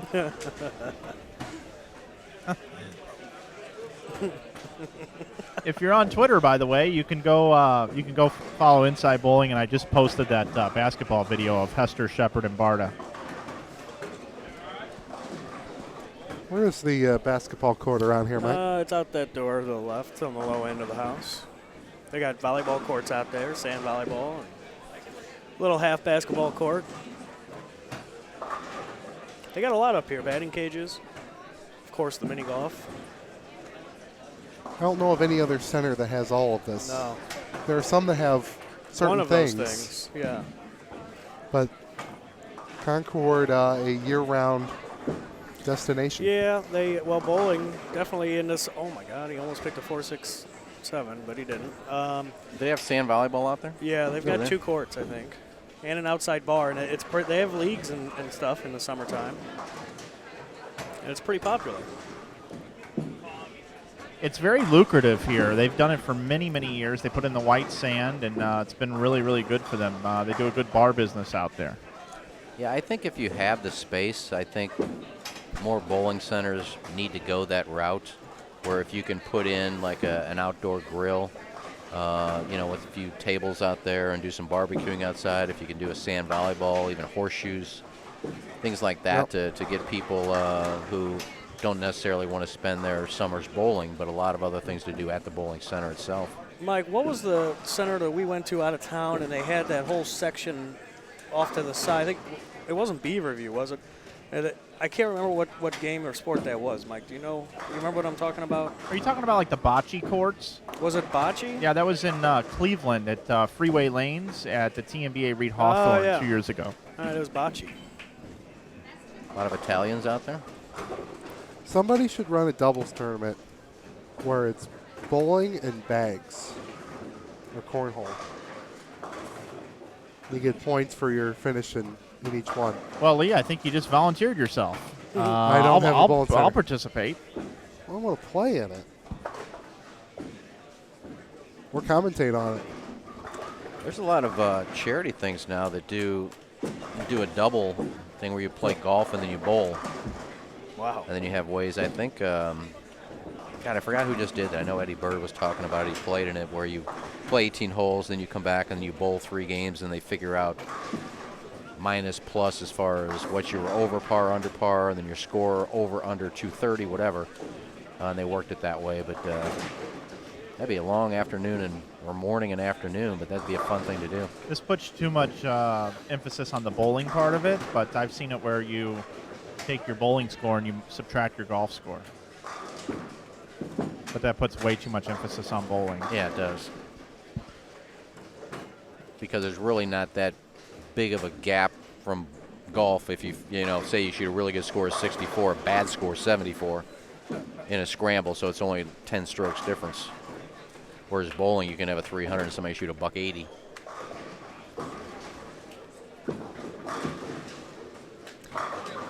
Never played golf, so you put me out there, I might be out there a while. I might match my score. Yeah, I was just thinking if I shoot 180, that's going to mean I'm going to shoot 80. I'm a much better golfer than bowler, and I suck at golf, so that'll tell you what I do at bowling.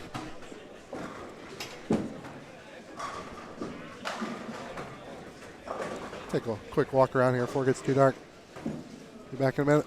All right, Lee. You're watching game number 6 of 8 here at the 2015 Hammer Holiday Doubles. Mike Flanagan here with you, along with Kennedy Strode and Matt Turek. Lee Bedoris also is joining us in the booth, but he's gone for now. And coming right down to it, we got 3 games left. This one, 2 more, and then we'll be back for the final squad. And then we're going to cut down to the top 32 teams. This has been sold out. We've got 4 different squads of 32 teams. And tomorrow morning we'll be back for more coverage, and then, of course, all afternoon, 12 games of round-robin match play. Iggy, I really appreciate you stopping by and being part of our broadcast. It's always fun to catch up with you and spend some time with you. Yeah, well, thanks for having me in. I was going to come up anyway and watch, and I told you I was going to come up, and you said sit in, and I'm always happy to sit in with you guys. But, I always like when you guys or any lanes bring a tournament in, and I know there's going to be some good bowling, I always want to come up and watch and not only support, but it's fun for me to watch good bowling. Granted, I know a lot of these guys, but like I said, tonight's squad, I don't think I could name. I don't think I'm familiar with more than 2 bowlers. But it's fun to come up and watch bowlers from out of town or guys you're not familiar with, and as long as it's good bowling, you don't have to know who they are.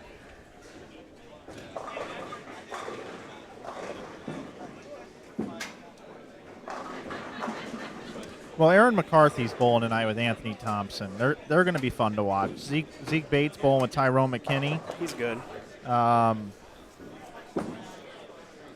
Matt Rinkenberger and Mark Stinger are a couple other guys I used to bowl against in youth tournaments in the heart of Illinois. Be good to see those guys. Rick Kidd's in the building. Rick Kidd's a really strong lefty. He's bowling with Justin Steffens. So yeah, it will be interesting to see how it all shakes out here tonight. But certainly there are some really solid teams. Jerry Mars, who just had a great outing at the World Series of Bowling. He's bowling tonight with Charles Brown. Eric Binky in the chat. I must have taken the 300s with me. Yeah, I think you did, Eric. Eric Samowski and Dwayne Stegemeyer are bowling together, and 2 left-handers.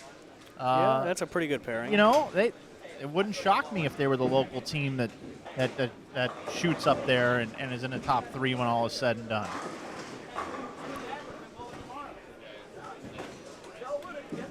Yeah, I kind of had a couple of favorites, St. Louis local flavor, before the tournament. I mean, I really like Father John Brocklin and Brad Miller, only because Father John is so steady, and Brad just had a pretty good World Series. Didn't cash, but he, averaged 215 or so.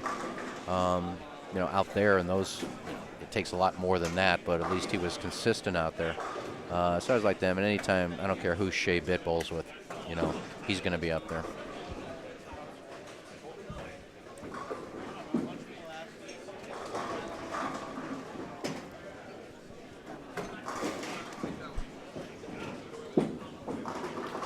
We're watching lane 7 and 8 as they are 2/3 of the way done with game number 6 already.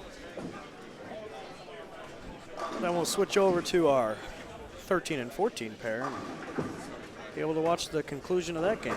Matt, thanks for keeping us on track, too, and driving the ship. Really do appreciate it. I don't want to hit any icebergs. So. And it's good to know I'm not a stalker. Thank you. That's right. Yeah, we just got a message confirming that he was not. Yes. I'll tell you what, the social media stuff is insane. I mean, you sit here and I'm updating Instagram and Twitter and Facebook and just all the different people communicating, and then we're monitoring a chat. I mean, there's so many different ways to get in contact with us, and we try to reply to as much of it as possible. Well, I mean, it's such a good vehicle. I mean, if you're not using it to your benefit, then there's something wrong, because, social media, whether it be Twitter, Instagram, or Facebook, everybody follows it. Was it Matt? Did you put something up on the Morning After fan page? I sure did. Was it you? Okay. Yeah, I did. Well, I posted about a Wednesday or Thursday also, just to see if I could get any response. Yeah. I know, Matthew Thole, Matt who bowls at Hanks. None of those idiots get out much. So. No. So nobody replied, but that's okay. No, it's because if you would have mentioned Doug was going to be here, you'd have been flooded. Yeah, there would be a bunch of little half-naked boys running around. By the way, Doug's going to be up here. We're coming. Yeah. We'll be up there. Oh no, I won't. Doug's here. Now, you talk about Well, stalking. I I don't think mean, I swear to God. I mean, I was in the Cardinal press box, and somehow I got in this picture because somebody who. If you're not familiar with the Cardinal press box at Busch, the stands are like right next to you on the right, and then right below you are seats. And somebody was like peeking over the top of the rail and kept trying to get shots of Doug. And somehow they got a shot of Doug, and I'm in it too. Yeah. I'm like, my God, and then a picture of Doug on the field at Rams from like up in the saw rafters. that one, yeah, and it's got all a picture zoomed of in. Doug. Yeah, I was like, oh my God. I was walking in Ballpark Village. I went to a playoff game. And it's a big crowd of people, and we're walking. It's like a highway. Everybody's walking back and forth, and lo and behold, here comes Doug Vaughn in a suit, coming the other way. I grabbed him by the bicep. I said, "Hey, I know you," and I pulled him to the side, talked to him for 15 minutes, and took a couple pictures. There you go. Well, at least you weren't stalking him. And he was actually very nice. He only tried to grab my bum once, and. Well, we're talking about a broadcaster here in the St. Louis market, Doug Vaughn on Channel 4. 4 Fox. 5-time Emmy winner, I think, by the way. Poor man. 5-time Emmy winner, and all people talk about is how great of an ass he's got. And those are guys saying that. Not that there's anything wrong with that, but these are grown men. That's a good picture, Adam Barta. Yeah. In action. Adam, however, trailing in the basketball competition. Barta, go out in your car and grab me a Hammer shirt. It's Chris Hester. Brett Shepard. He's a Hammer guy, isn't he? Barta? Yes. Barta, yes, yeah. He is. I should have a Game 5 coming in any minute. There it is. Game number 5, standings update. Schaefer and Scrivens lead at plus 434, just 5 pins back is Wilson and Zalea.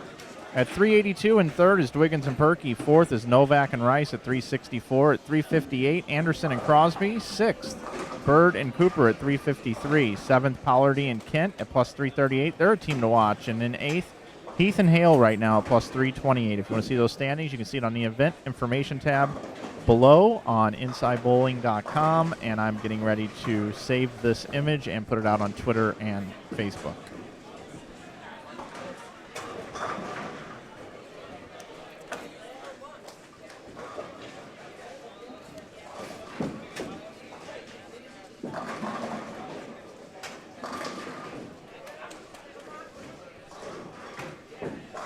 So Amanda and Brett, they dropped to what? 11th. See, you're kind of getting on that bubble now. But then, only, 3 games left to go. You kind of start looking at that.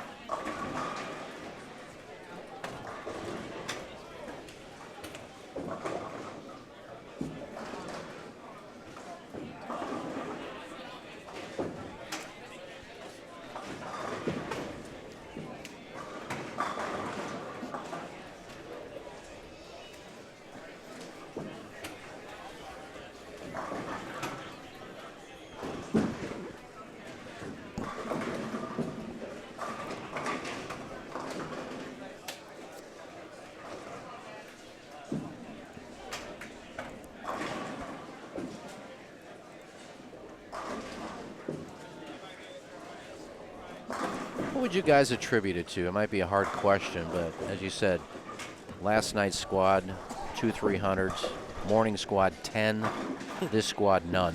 Oh, I don't know. That's a good point to bring up. Because this squad isn't that much weaker than the morning squad.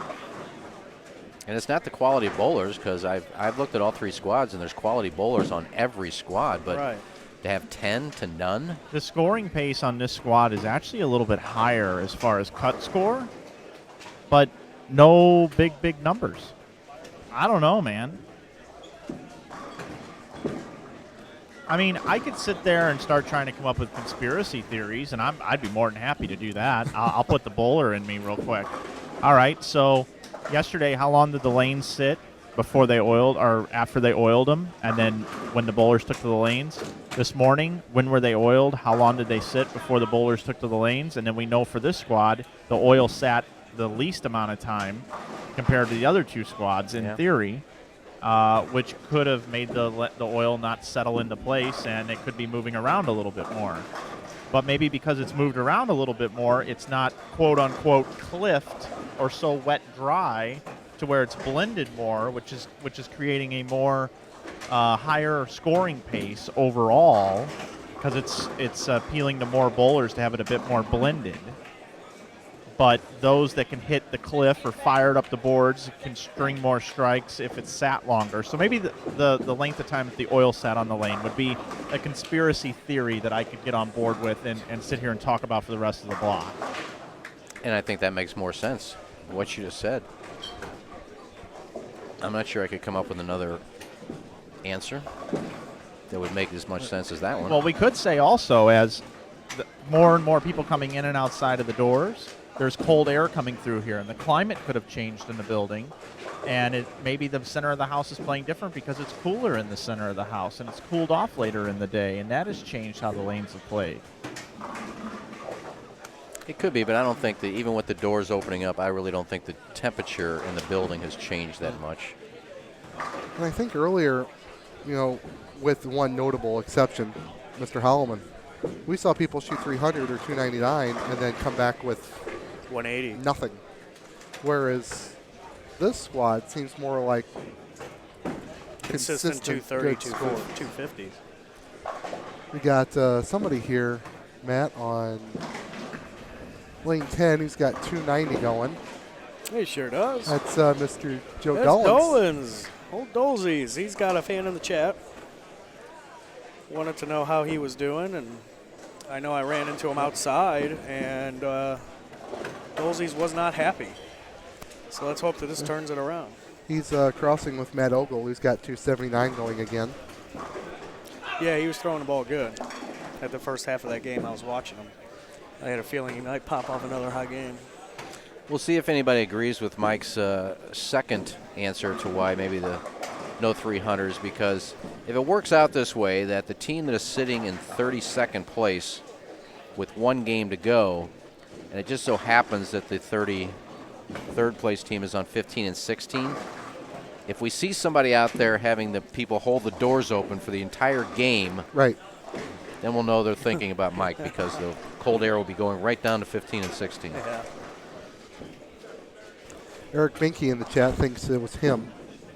He ran our social media for the first squad and then left to go home. And there's not been a 300 since he left. Coincidence? So is Eric saying that Mike doesn't have the capability of posting and yeah, it's 300s? it's the posting. That is exactly what Eric is saying. He's not pushing the post button well enough. That's what I was thinking too. Yeah.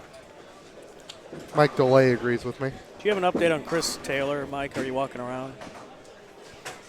You want to know like his social status or what are you Well, looking no, for? he's got a fan in the chat who's just asking about an update there. Doesn't have to get vile.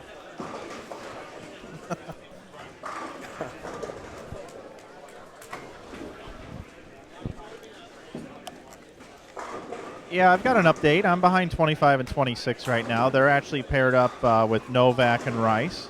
Steve Novak can strike out in the 10th frame for 195. A.J. Rice can still bowl 259. Novak comes in light. He's going to be in the 180s, Steve Novak. And Chris Taylor, bowling across from him, is getting ready to step up on the lane. He has 197 in the 8th with a strike working into the 9th. That means 257s left for Taylor. His partner, Jeremy Boyer, still has 211 left, so they can go 68 over this game. Taylor's first shot is underway, and he buries the first one. So he's definitely going to be in the 240, still has 257 left.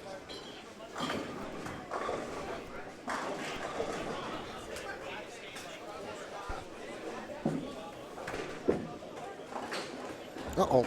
Oh, man. Uh-oh. Didn't want That's it like enough. the second time I've seen it almost picked. This block. Who is Sapolis bowling with? Mr. Kurt Thompson. Oh, yeah. Currently right now, Kurt spare, triple. Sapolis has the first 5 down here. It's nice because they need a big game. They're sitting 14th right They're now. crossing with Cunningham and Green, and Cunningham had the first 4. Just left a 10 pin, and Amanda only has 1 strike through 5 frames, but she's clean. They were in 11th.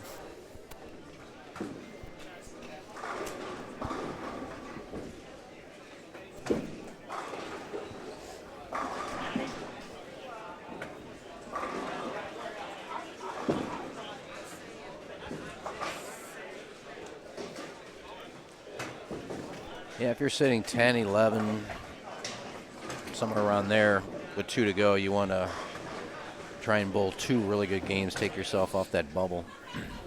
Now, granted, it's going to depend on what happens tonight with D-Squad, but still. They did say a potential roll-off would be tomorrow at 8. And as Bo taught us, there's always a possibility of a tie. Always possibility of a tie, Chris.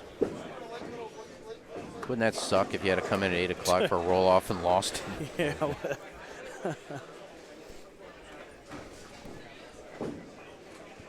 They do have good breakfast here at Concord Lane, so. They have good food in general. They do. They get their hamburger from Kenrick's.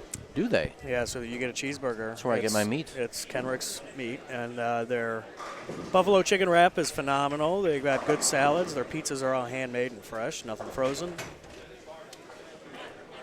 I get all of my meat from Kendrick's Meats. It's kind of a drive for me, but it's worth it. It really is. Their handmade bratwursts are amazing. Yeah, I'll just get the packages of whether it be ribeyes or fillets or strip steaks and great prices. And always fresh. So there you go, Kendrick's Meats. Free plug for you. I'm sure the CEO manager is listening. Oh, I'm sure Rick's listening. If not, somebody tell Rick over at Kendrick's I gave him a nice plug.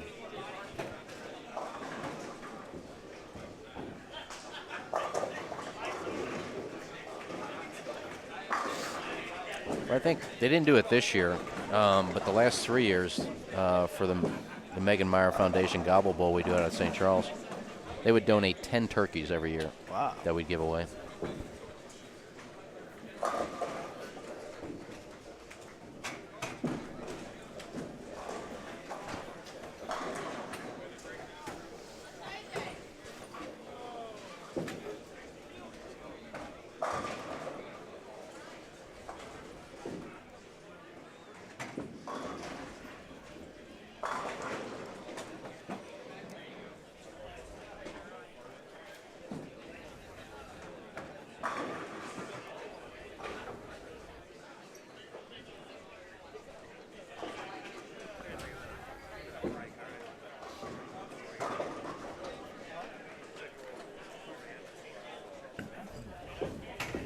It's amazing how many people are here watching. I mean, almost every table in this place is full with people.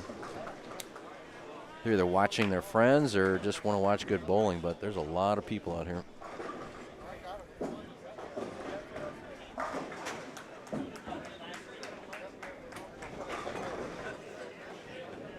Hey, Lee, can we get what do we got?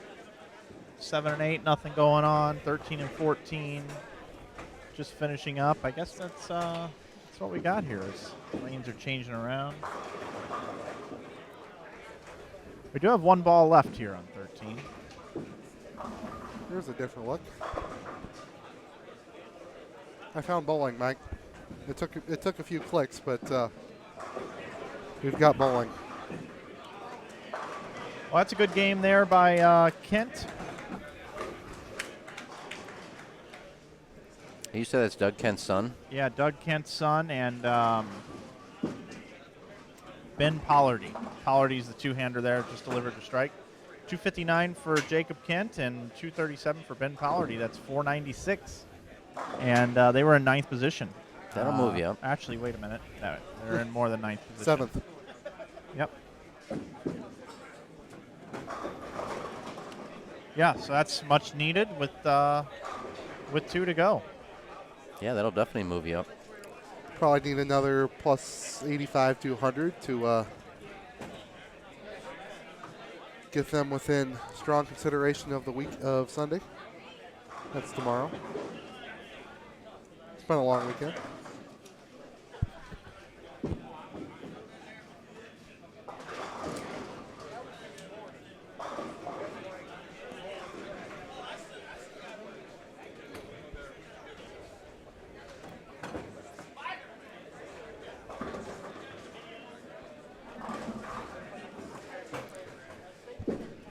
Everybody left us, Ziggy. Yeah, I can tell after doing, what you guys are going on, game 14 now? Something like that, game 14. So Matt just kind of walks away. Flanagan just kind of walks away. I was moving over to the director's chair here. That's got to be tough sitting here just talking for 14 straight games. Then we got Eddie Bird. And his partner, Brett Cooper. Yeah, they're on 15 and 16, so are they in camera range? We can see them throw their shots. Can you? Okay. Right over there. Kind of jump out of nowhere. Here comes the Birdman. Can't sizzle that 10-pin out, but that's all right. They're off to kind of a slow start. Eddie with an open in the second. His partner open in the second.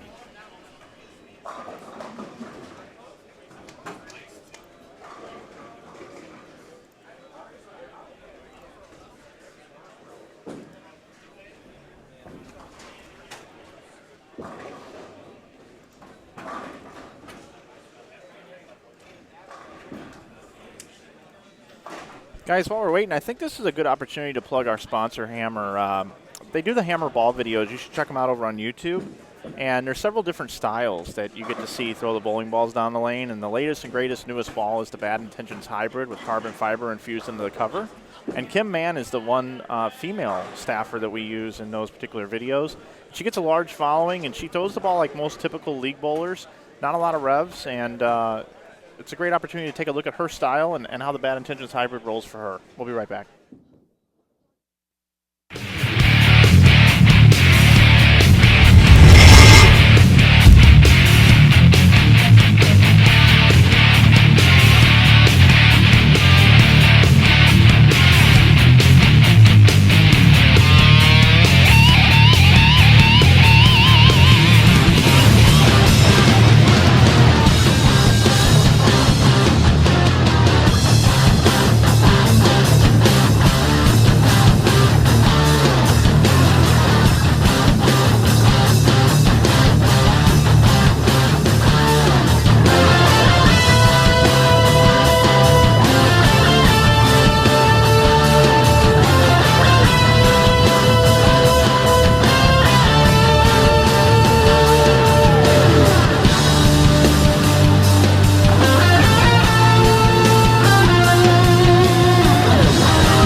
right, there you go. Bad Intentions Hybrid, carbon fiber infused into the cover stock. Mike Flanagan, Lee Bedoris, Iggy Strode, Matt Turek back with you.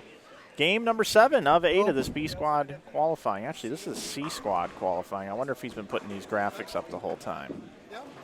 Let me put this up. Add picture shot here. Okay. Looks like he pulled it out of the wrong one. There we go. Game number 7. Sorry about that, everybody. There we go. C squad qualifying.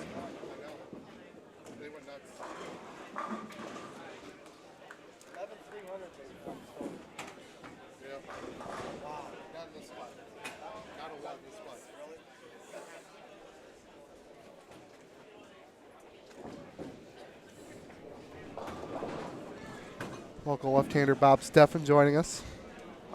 Chatting up a bit. Hand me my phone real quickly. Which one? Mine's on the right.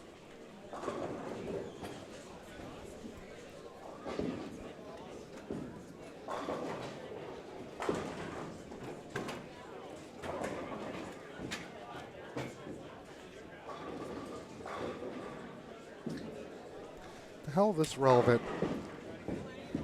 Internet says I need to know that there's 1,100 tickets left for the Grizzlies at the 76ers on the 22nd. I think it's a poorly targeted ad. Mike Flanagan would be disappointed in such poorly targeted advertising. I've heard of those teams. You're right. Who do we got here? We got Al Brindley, and is he bowling with Vince Giovando? That he is. And we got Hunick, who's bowling with... I'll get there. Michael Haggett, Haggit. Haggett, maybe? I don't know. We'll have to ask him.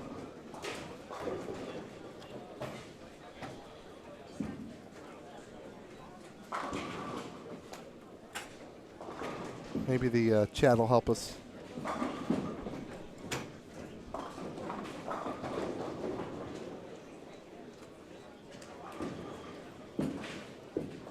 Once I find it.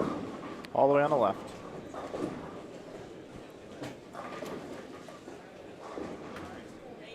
Haggett. It's Haggett right here. We're getting help in the house. All right. Listening on our broadcast. Here's a question. What time we start tomorrow? I have no idea, so I'm asking you. I don't either.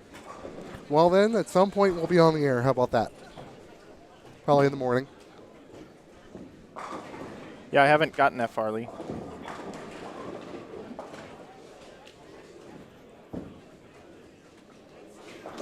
I think we come on at 9, but I'm sure it's on the flyers if we go look.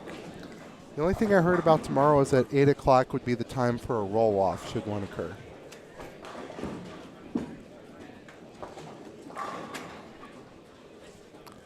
Obviously, bringing back a team that bowled last night to come out at midnight tonight and bowl a roll-off seems a little unnecessary.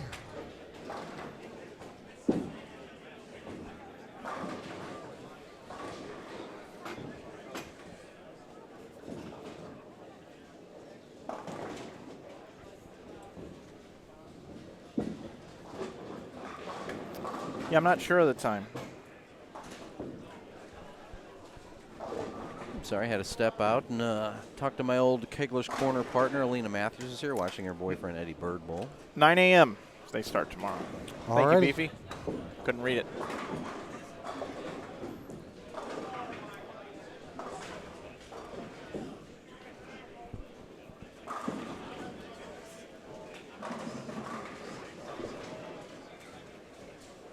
Eddie and Brett have had kind of an up and down day. Kind of a roller coaster ride for those two. They popped a big game, got up in the top 3, and kind of been fizzling out ever since. Yeah, it's one thing. You can bowl a really big game, you know, if you want to throw a 520, 530 in there, but you know, if you have a couple of mediocre games and you're just struggling with 2 teens and 2 O's, I mean, you drop so drastically. You have to be so consistent. If you're not going to shoot the big games, you need to be consistent in that 230, 240 range. And they just haven't been consistent. Yeah, I'm actually going to go down and take a look at that. I may be off a little bit here. They're in sixth at plus 353, and I know they had a couple of 4-0s, so I might go look at their score sheet. I'll be right back. Well, Eddie just whiffed the 10 pin. He's going at a $180 clip.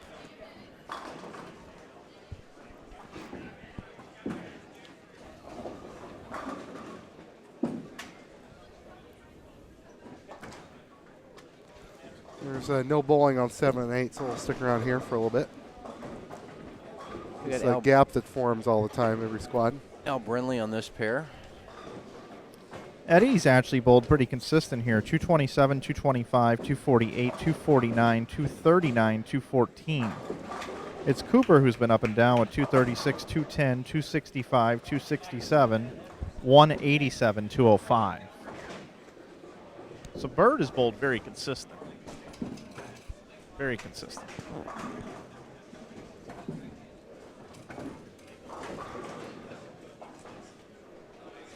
Cooper bowled 500 in the middle of the block and bowled 400 or 380 the last two. Yeah, that's not going to do it unless your partner's shooting 300. Which has happened a lot this morning. One guy's lost, the other guy shot 300. Whatever works.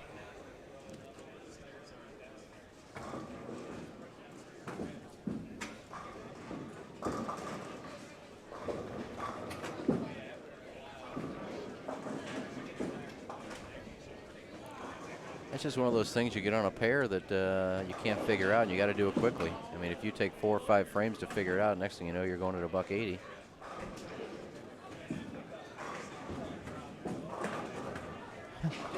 So in the chat here, obviously, some people are coming across our broadcast that usually don't. And Blackhawks Boy 88 Crow says, why is balling, B-O-L-L-I-N-G, so important? And then says, what are thoos, T-H-O-O-S-E? And then Greg M comes in and says, same as why hockey is important. Everybody has their likes. So Greg M is actually responding to Blackhawks Boy 88 Crow. That's pretty funny. Appreciate your patience, Greg M. I would like to know how Blackhawk Boy, if you don't know why bowling's important, why you're on Inside Bowling watching it, and how you found out about it. That's pretty good. I must say that's pretty good. He's hanging out with Patrick Kane, and they're staying away from the parties, and he decided to watch some bowling. I don't know. Wow. Oh, Scott Hunick with the 5-7. Yeah, you don't see many 5-7s. No, I think you know what? I'm gonna say he picks it. I'm gonna give him the hammer pickup of the day here. If we could replay it, it would be the hammer tough spare replay. I think it's a 5 and 3 left with your feet, and you pick it every time. You want to bet a buck? I think he's too straight down and in. He's gonna hit the 5 pin a little flush. How about we just do a +1, -1 system here? Okay. And we'll just keep track of who's ahead. Nope, you're right. You're +1. Should have went down and coached them. Is that what they're watching though? Yeah. Because we This is already don't called. pay attention to this. Oh, okay. We're here. Oh, okay. It's just on a little bit of delay. That's Okay. our monitored stream there. That's our own replay. Okay. Jerry Anderson's just smiling. Yeah, he is. Speaking of guys that do a lot for bowling and promoting it, Jerry Anderson's one of the best. Yeah, he runs a legit show, too. Transparent, doesn't hide anything. And he's likable. I've always liked Jerry. Had him on Kegler's Corner a few times. Not as much as DeAndre Aspady and Belmo, but you know.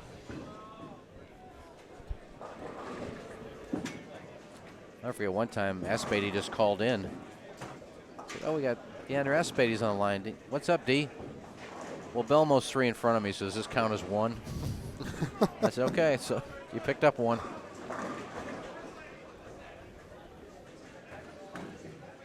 You know, I'm looking around just by where we are, and I'm not seeing big team games being bowled. I'm seeing some guys string strikes, but their partner doesn't have much with their string.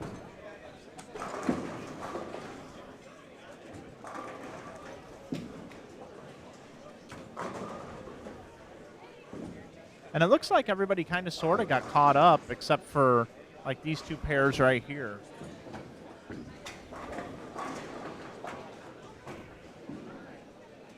For some reason, 11-12 always seems to be the one that's behind. I don't know if that's just, I can't explain that, but like when Amanda and Brett came over here, I mean, everybody else was in their 5th, 6th frame, and they were starting. True. And there was another team that came over here to 11 and 12 that were just starting when everybody else was in the 3rd and 4th frame. So.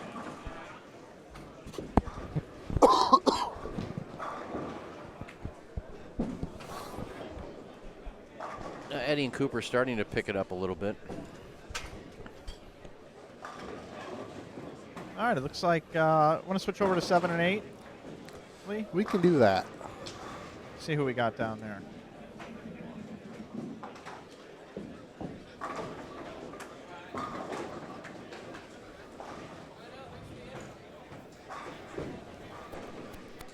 Looks like we got Derek Kindig and his partner, and John Heath and Marvin Hale.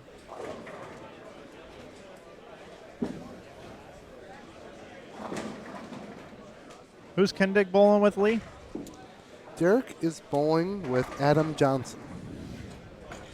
And just next door on 5 and 6, Cunningham and Green are with Sapolis and Thompson. Now, are they just starting their 7th game or 8th game? 7th game down here, just starting. So this is the 2nd time Amanda and Cunningham have just been starting a game, and everybody else is. The pair next to them, they're in their 9th frame already. Yep.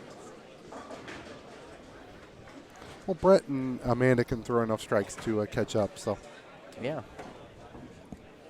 Eddie and Cooper, their pair, they're in the 9th frame.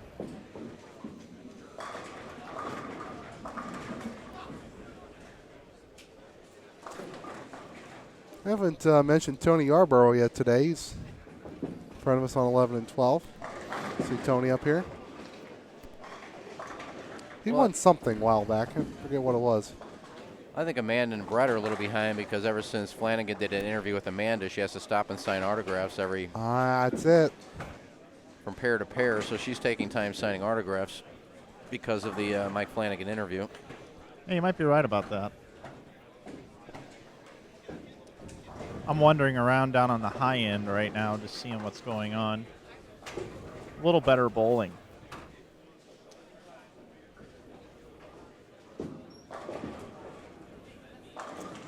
It'd be interesting to figure that out. I don't know if you would have to do a little research, but go through the scores after tonight's block and see, was it low end, middle, high end, which had the bigger scores? Yeah, those are always good stats to know.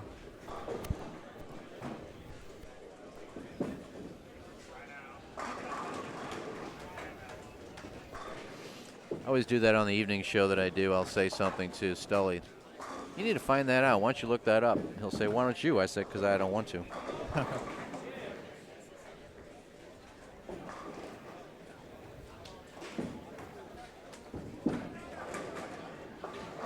We got a string of 6 strikes for our friends from Mississippi.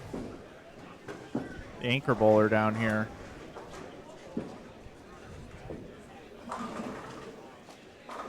Robert, I believe, was his name. Robert Reck. Yeah, he's got the front 6 down here on 24. Keep you posted. That's the only string in the building that I see. We've got one here, Mike, Okay. on 11 and 12. Our good friend Matt Todd's got the front 6. Going to try and make it 7 with a Hammer Red Legend. And he does. Kind of sounded funny from up here. It looked funny. But on the board, it looks like 10 straight back, so. I think Matt thought that too. He was holding his ear for some reason. Eddie Bird needs a strike here to stay even. And a 4-pin is going to cost them. He's going to shoot a $194. partner Cooper can still go off the sheet for what, 40, 47? Yes. 4-9 counts that game for Birdman. Yeah, so they're gonna, shoot 440 something with a double here by Cooper, and that's gonna lose pins. That's gonna lose spots.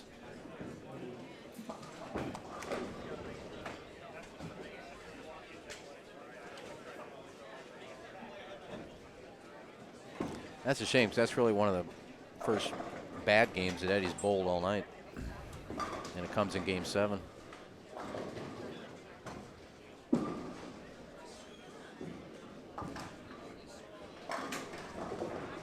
You still down on the high end, Mike? No, I'm right by you now. Oh, there you go. He moves around fast. It's tough to keep up. I was just curious because I know that I was talking earlier about how well Chris Taylor's been bowling lately, and the one thing he said he needs to work on is he says he gets in these tournaments and he bowls well, and he gets to the final 2 games of qualifying and he just falls apart for some reason. So I'm just curious where him and his partner are and what he's doing in Game 7. It's another string right in front of us at what front 7, 4. That's Scott's partner, Michael Haggett, was it?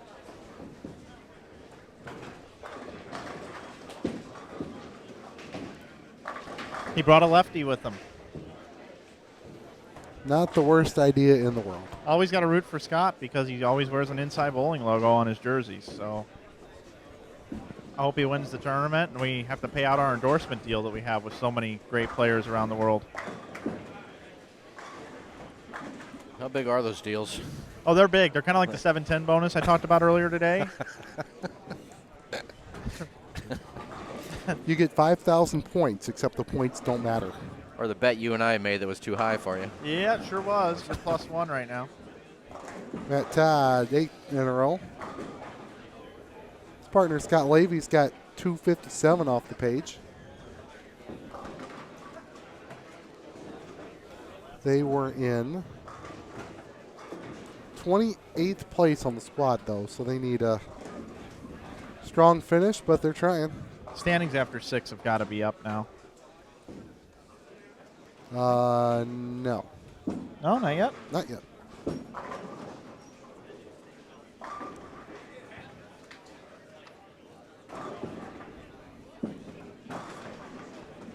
Confirmed. What, you doubted me? Yeah, I just wanted to make sure that it just wasn't one check. I checked twice. 2 different devices. Never know. One may not be connected to the internet anymore. You know what I mean? Stranger things have happened, Lee. Oh, ball. Yeah, so all the strings of strikes are just right in front of us. Looks like the string down on the high end has ended.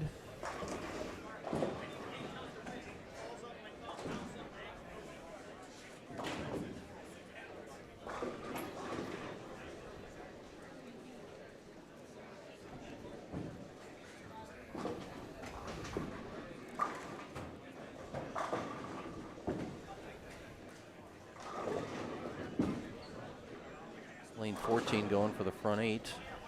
Michael Haggett. Hey, he's got it. Just a real simple game, too. And lane 12 going for the front 9. Hey, you want to switch over to that one, Lee?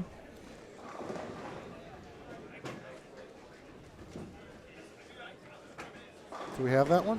Yes, you do. It's that booth cam just to your left. There it is. Click the wrong button. Matt Todd struck so fast I missed it. Yep, well, you'll be able to get it. So we got 2 strings right in front of us here. We'll try and run it back and forth. Tony Yarborough. Tell you what, Tony Yarborough got inducted to the USBC Missouri Hall of Fame this year and gave a nice speech, and at the end of it he honored Sean Swanson, and that was a special moment. We actually live broadcasted it on Inside Bowling. Ricky Matsko and Matt Turek went down there and did a real nice job for us. And I don't think I've ever seen a banquet covered as well as the job that those two did down there. It was a pleasure watching it. And showing Tony's speech got a lot of views on our social media. So Ricky's in the building right now listening on the webcast. We appreciate that. You guys did a really nice job on that. I think the USBC should hire you guys to handle their convention. That's one guy you've never heard a bad word said about is Sean Swanson. Yep, and I felt compelled to do something from Utah, so put together a tribute video. I don't know if you've seen that or not, but that was really a lot of sheer tears shed while I was putting it together. Actually, it was on Memorial Day.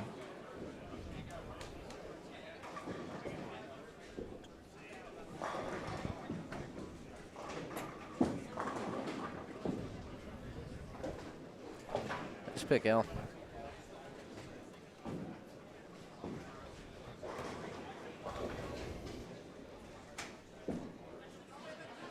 Oh.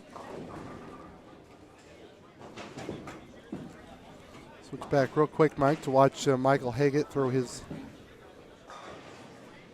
9th frame. Then we'll go back for Matt Todd.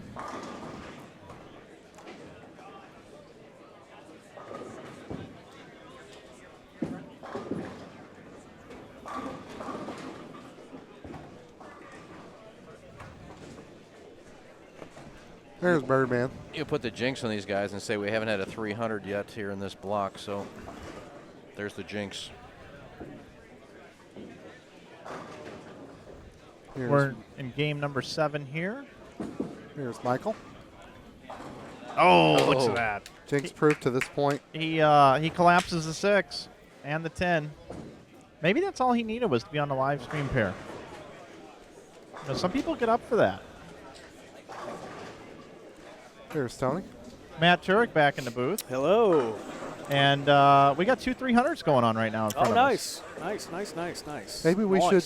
Nice. Can we set? That almost. So it is possible, Iggy, that the strings happened while Matt was gone because Matt was gone. That could be it. We've been struggling for reasons all day long, and Matt leaves, and 2 guys go off. Earlier, though, he didn't have any problems.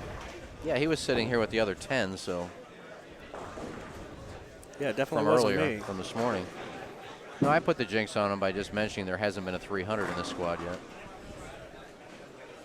Maybe they just feel bad because Flanagan's out of Christmas presents under the tree. Is he? He might be. I didn't check. I think there's a couple left.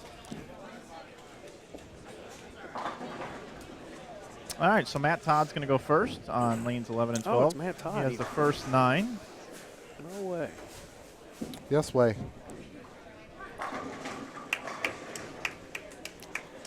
His partner Scott Lavey, bowl 222.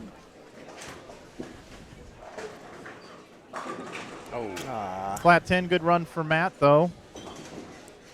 He can still bowl 501.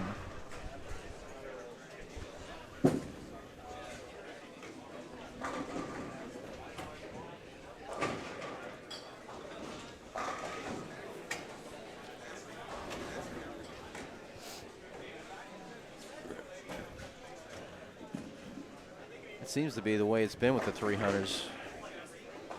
Got a 300 and Scott's going to shoot a $180.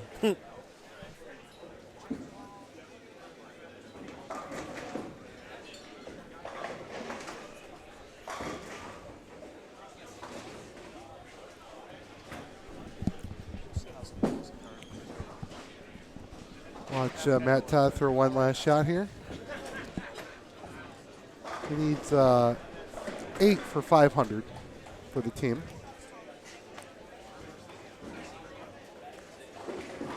Nine, if my math is correct.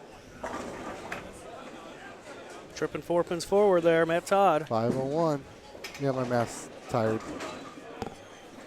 All right, so attention goes to Michael Haggett right over here on lanes 13 and 14. The southpaw looking for the first 10.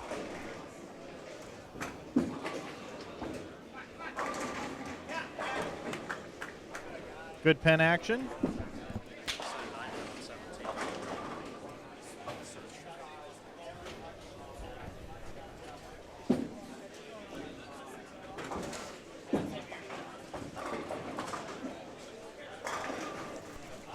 Still looking for our first 300 of this block.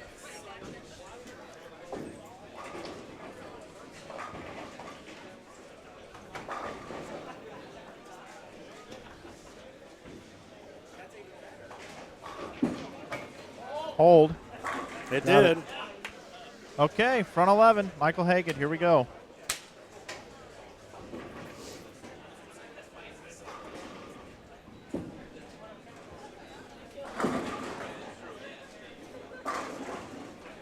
$13 and $14 has been a pretty high-scoring pair. A lot of big games on it. We saw 279 earlier. John Brocklin bowled 300 on this pair last night. Now Michael Haggett has the opportunity to go up and bowl, I believe, the 12th 300 game of this event. Yeah, we talked a little bit about that. It's feast or famine, Mike. Well, he is a lefty. The other three righties in the pair are $180, $190, 2-0. That looks pretty good. Oh, nope, maybe. Oh, look at that, 300.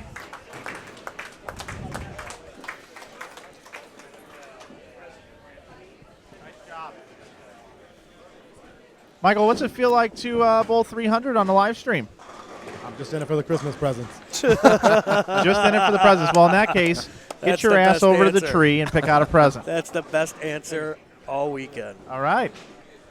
And a kiss and a hug from his wife. Get yourself a water bottle. Stay hydrated out there. Awesome.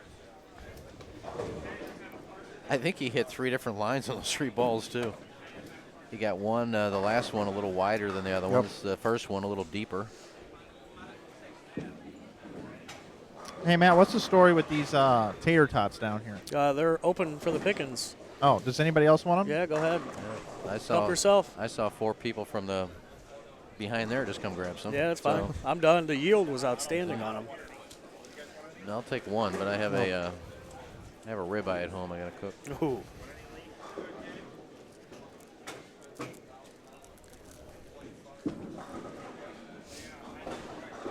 Nothing like munching on a tater tot right in front of the mic.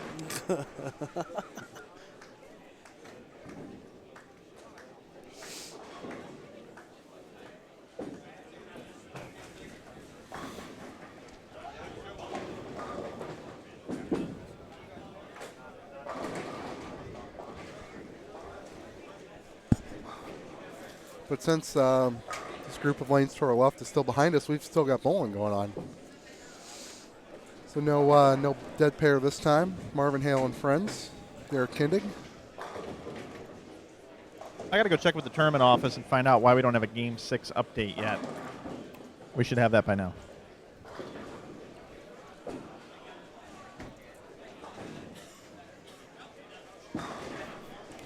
What did Michael win there, Matt? Well, it's it looks like it's some sort of alcohol here. Is this alcohol that he win? No. Oh, hot sauce. Hot sauce to go. Grill Master Collection, hot sauce to go. There you go, Iggy. He's got not so spicy, spicy, hot, extra hot, and extremely hot. Okay. There you have it. Speaking of extremely hot.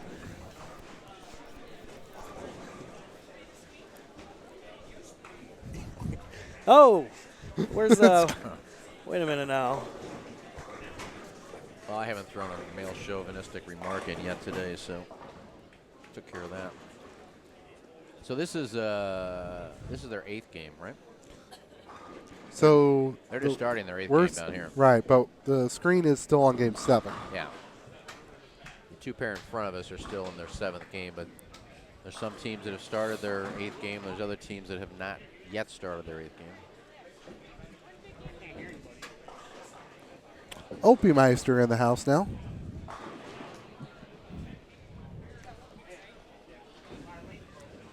I didn't see him. He just left. Trust me. No. I saw him. He's quick. We got to put him on. Talk about his 300, 730. Oops. I guess so.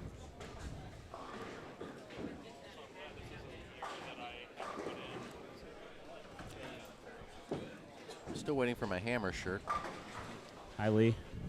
Hi, Scott. How you doing? Wonderful. Thank you. It's too bad my partner doesn't have a partner.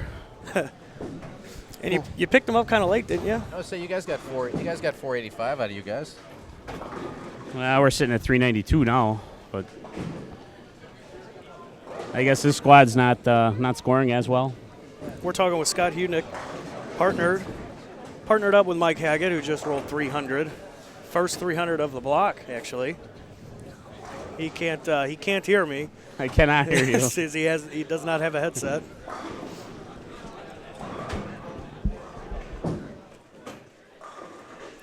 How's yeah, that? That's better. Much better. So you partnered up with Mike Haggett, who has shot the first 300 of the block.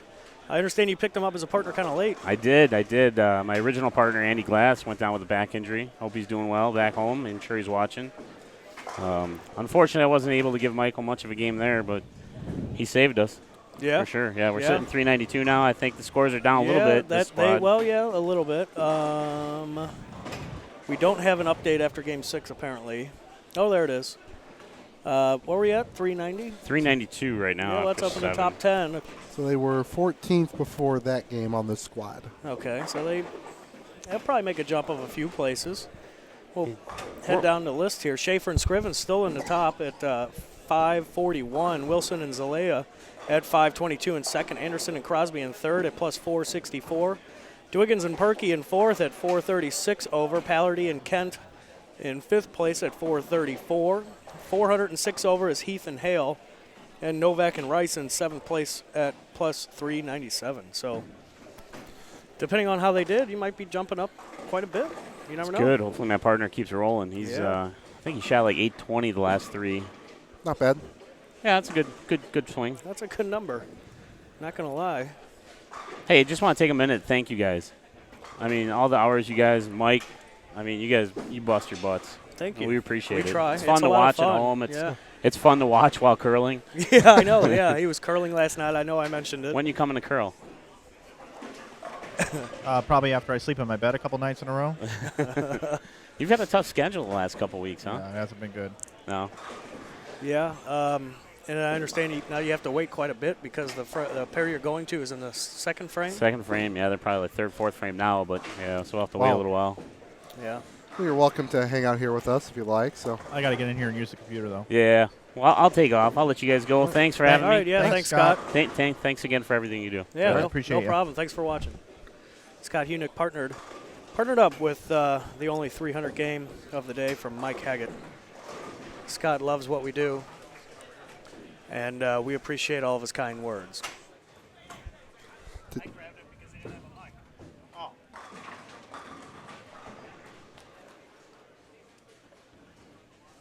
Copy that.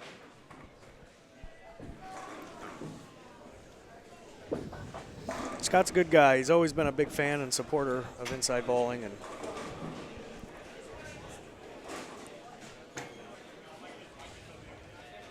good to hear some words from him. So it looks like Game 7 is rounding out here. We're watching just the last couple frames down on 7 and 8 at the 2015 Hammer Holiday Doubles. Matt Churik, Leva Doris, and Mike Flanagan here with you. Iggy Strout is in and out occasionally, giving us some insight from a real radio personality. I believe he does a show on CBS Sports Network 920 from 6 to 8, if I'm not mistaken. It's in the afternoon. I think it's like 3 to 5. Oh, 3 with Brian Stahl, those guys. Yeah. Or, yeah, sometime in the afternoon, I'm pretty sure. Okay, well, there you have it.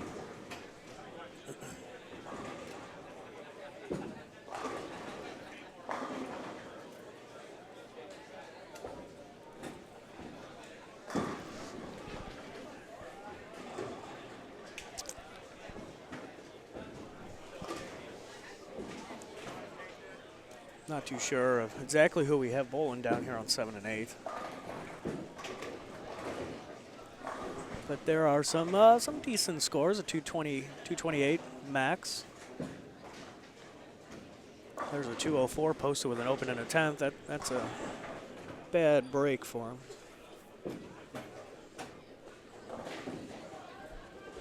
I want to give a shout out to Dave Watka, who's watching. Oh, Watskis. And yes, Dave, we have had 3 300 games by the same bowler, Michael Holloman. And yes, he's a lefty.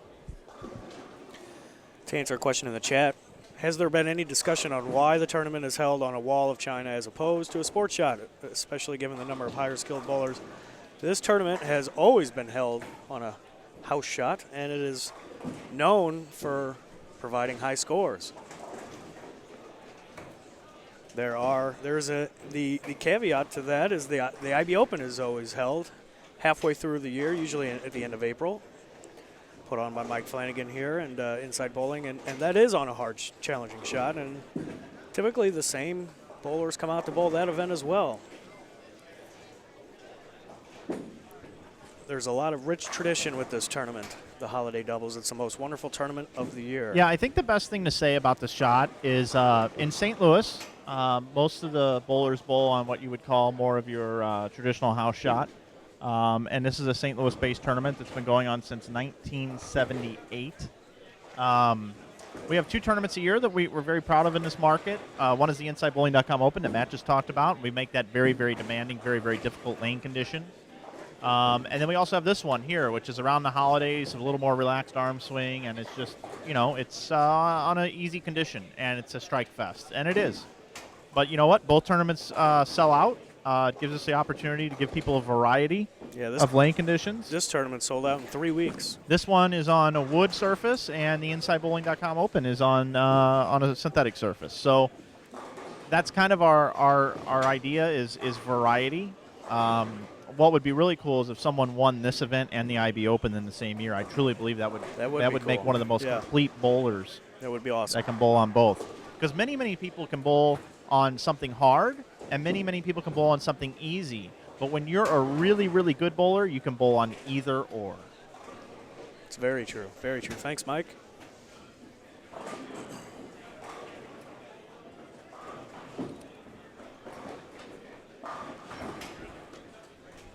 C Squad qualifying game 7 of 8.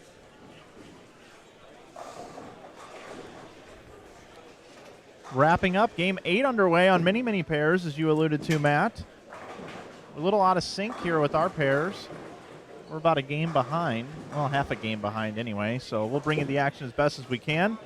Iggy Strode joins us until the end of the broadcast here. Lee Bedoris is also around. And Iggy, it's been fun calling some action here with you. Oh, it's been fun sitting with you guys. Yeah, 11 and 12 again, just starting their 8th game, and other people are in their 7th frame, 8th frame. I don't know what it is about 11 and 12, but yeah, it's been fun. Like I said, anytime I can come out and hang out with you guys and watch some good bowling, I'm all in. A lot of people showing up. We just saw Opie walk in. Yeah, I think he and Eric Samowski have a real opportunity to make a statement here. A couple of southpaws from the St. Louis market bowl in the late squad tonight. It's going to get busy in here. There could be a lot of adrenaline flowing. And I think they got a real opportunity here to possibly lead the tournament. And he's been bowling so well. Yeah, you can have some of those, Chris. Hey, Chris, how many over did you go? Me personally or my team? I personally went 142 over. And do you throw it with a right hand or a left hand? I throw it with the left hand. Okay, and why weren't you able to knock them down like some of the other lefties? Honestly, I think I played him too far in. It seems like the guys that can get it closer to 4-5 with a little bit stronger angle through the pins struck, and I was playing more around 8-9, and my ball week 7 every single time I missed in. Okay, and then the last thing I need you to do is say hello to Dave Wadka. Hello, Dave Wadka. You should be here bowling. This is your shot. Okay, there you have it. Chris Hester stopping by the booth. I failed to mention his name. Is Dave watching? Yeah, he is. I'm a big fan of Dave's and his girlfriend's. Maybe one of the best 1-2 combos in bowling right now. Yeah, they're definitely a power couple in bowling, that's for sure. I'm hoping Dave and Diana come out for the IB Open this year. I hope there's no conflicting events. Love to have them both there for sure. That'd be cool. Congrats to Dave. He was just drafted. I forgot what team he was drafted on. Couch's team, the Philadelphia Hitmen, I believe. Okay. Yeah, there was a lot of talk on social media, especially Facebook, with some of the guys who weren't drafted. I know Michael Hagen Jr. was very. I saw that too. Yeah. Yeah, he was very upset about not being drafted, and when you only have so many guys going to be drafted, and I know a lot of it has to do with ball reps and things like that, and they want the same guys they're drafting who use the same equipment, and but when you have that many great bowlers and those few teams, there's going to be guys that are left out that probably should have been drafted. There's a lot of new faces. Yeah. Too. Well, yeah. I mean, there's such an influx and there's such a part-time basis of bowlers on tour. A guy like Mike Fagan, he's going back to school. He's on a team. I don't have a problem with it whatsoever, but I can understand how some of these other people that bowl full-time that have better resumes, quote-unquote, didn't get picked for a team. But you take a guy like Matt McNeil, who just got his card. He got drafted on Chris Barnes' team with Mark Baker and those guys, the Atom Splitters. You know, they took a risk by taking McNeil, according to the numbers, because he doesn't have the credentials on tour. But if you watched him bowl the Fall Classic team event, he helped lead that team by communicating and working with Pepe and McEwen and the rest of the gang, Cavaniero and those guys. And he's a real leader. And he just won a collegiate national championship. And the guy keeps the ball in front of him, stays up the back of the ball, and never gets you in trouble, and is a great spare shooter. So he gets picked in the first round. A guy like Michael Haugen Jr., who I respect his game greatly, he's a guy that if you put him side by side on a PBA status only and put their resumes side by side, Haugen should get picked. But McNeil gets picked, and I understand why he did. And McNeil's going to do just fine. It's a team Baker format. You need people that are able to perform under pressure with just a couple shots a game, and McNeil's just removed from that. I believe the PBA should expand the league, which I think that they may end up doing, but it all comes down to sponsorship dollars, and the people that do get picked also, there is financial gain on the line. So there is some buddies picking their buddies so they can receive more money and get a salary, and I get that. I don't think there's anything wrong with it, but it does need to be tweaked, and they've tweaked it every year so far, and at least people are talking about it. And that venue they have up in Maine, you guys, I can't wait to go there this year. What a great group up there, and what an unbelievable atmosphere in Maine. Yeah, I get everything you just said, and I think it was last year they bowled for free, didn't they? You know, they found a little bit of money, but it wasn't what they were supposed to get. Yeah, I think that everybody's got something each year. I just don't know the amounts or any of that, but I know it's worth them to take the trip and to go. So, you know, it's neat. I'm glad. The one thing I'm glad is that they didn't bail on the idea. I like it that they're still doing it, and it's still there. And, you know, Jerome Bettis isn't involved anymore. T.O.'s not showing up and things like that. But at least they stuck with the whole concept. And I think you got to stick with something for people to get familiar with it and get around it. I think it's got a little bit of legs, and I wish them nothing but the best. And, you know, up there in Maine, up in the Northeast, there's a lot of sponsors up in that area, and things could happen. They picked up Wheaties, they picked up Bass Pro Shops, just to be part of the PBA League. So maybe, just maybe, it'll work. Yeah, it's all about revenue and generating dollars for the tour, and that's at this point that's what they have to do. And they have to fill up TV slots. And when you sign a contract with ESPN and you're going to carry so many events and you don't have enough events on your schedule to carry it, well, you do what you do. You get the league, and that's like five or six telecasts right there. Right. Not that anybody's watching it, but I did ask Jerry Anderson one of our burning questions, if anyone has ever shot 600 in this. He said there are at least two. Wow. One of whom belongs to Bob Marable. Bobby Marable. And Jeremy Hunt's next to us. He and Corey Young one shot 599 in this tournament. Wow. So the answer is certainly yes.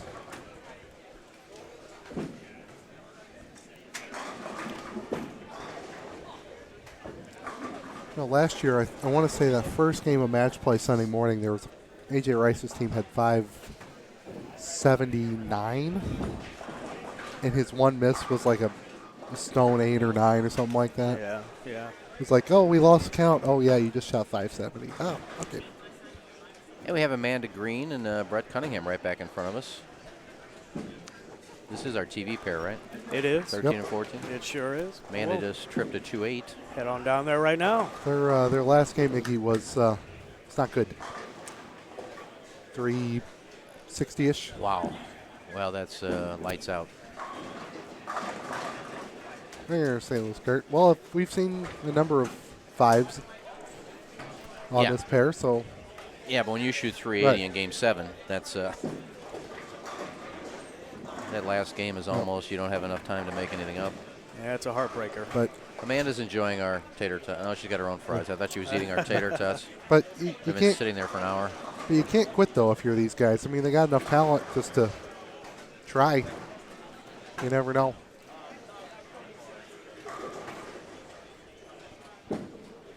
And see how if the horse has anything left for the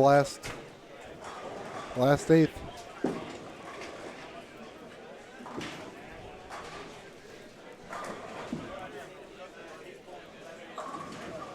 Shea has brought out his Cowboys jersey, and Justin Lynn has brought out his Jets jersey. So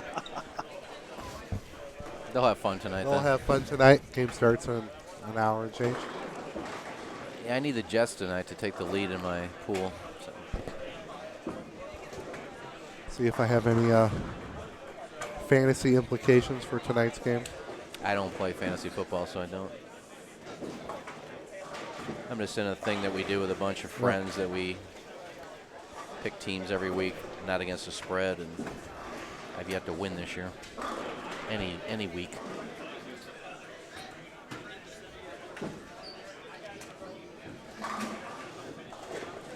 Yeah, you don't give up, but when you get to game 8, you know, both of you just shot $180. Basically, it's you know, I'm sure they're not really looking at the scores and updating everything to see what they got to do. You just go out and shoot the best game you can, but that's got to be demoralizing to shoot. Yeah. 360. It's really got to knock you down. When you know it's taking about, it's taking about 460 just to stay even with the field.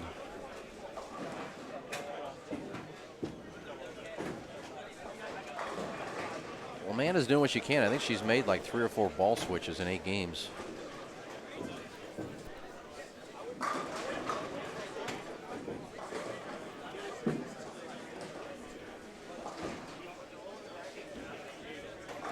Here's a nice game on 9 and 10. AJ Rice and his partner have 537 off the page. Do we have the 7th? Do we have the standings after 7 yet? We're not. There's still some 7s are probably still going, so probably not. Yeah. Would be my guess. Nothing yet. Oh, there can't be people still bowling game 7, is there? We have no idea at this No, point. there's a breakdown over there. Well, yeah, no, they are still bowling. 21 and 22. Really? Are in the second frame of the last game of 7. And they did have a breakdown.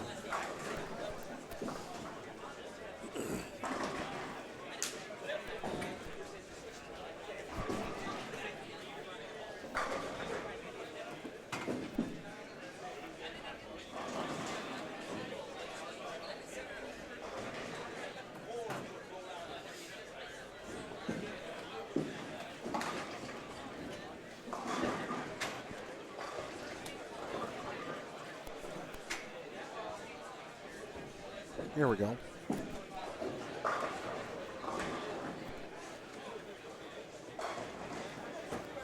Do have a player tonight. Chris Ivory of the New York Jets. Jets.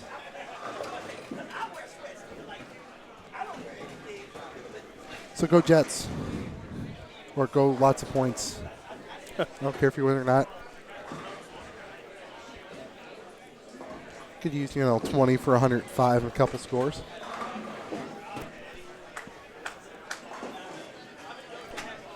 How many lefty 300s compared to righties? Well, we're at 6 and 6. 1, 4. Yep. Evenly split. Of course, 3 of those 300s belong to one guy. Person, yeah. He's hogging the rest of them.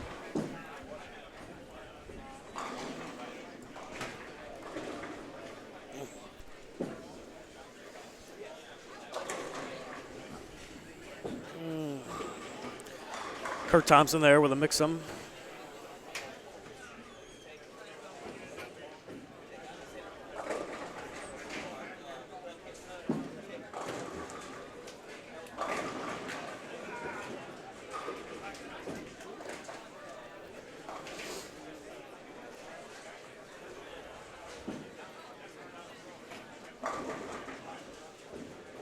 Cunningham with a flat 10.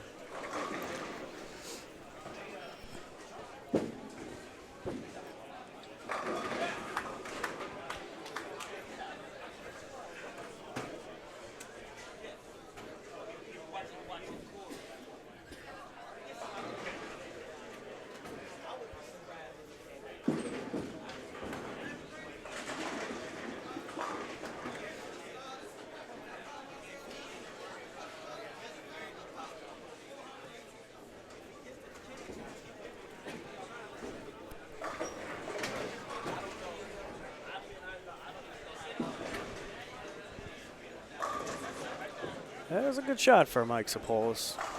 They had a tough outing in game number 7, both teams on this pair, actually. Okay. They were both sub 200 games, everybody on the pair. Ouch. In the 7th game. And so they're looking to bounce back and get as many as they can, I would imagine. Perky and Dwiggins are hitting that same pair now. Are they? They've been up near the top of the squad the entire way. Both have doubles already. Kevin's got a triple, I believe.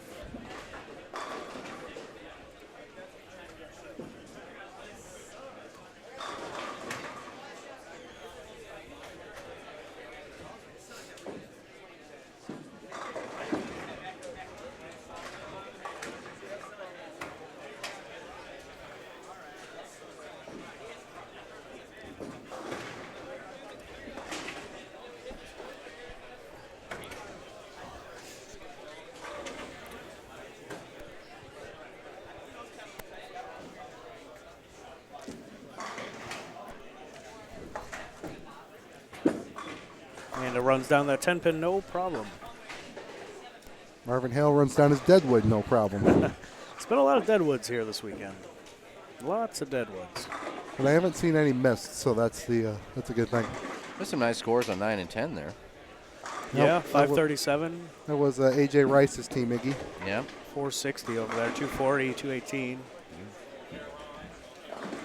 They were in 7th after 6. So that'll put them at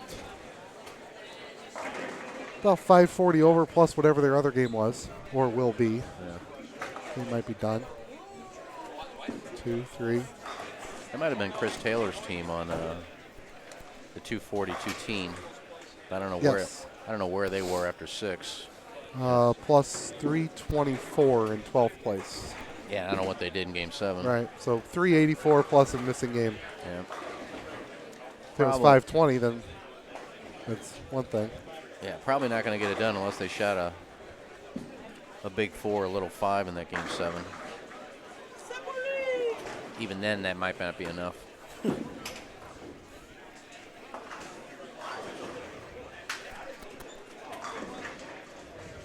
You never know.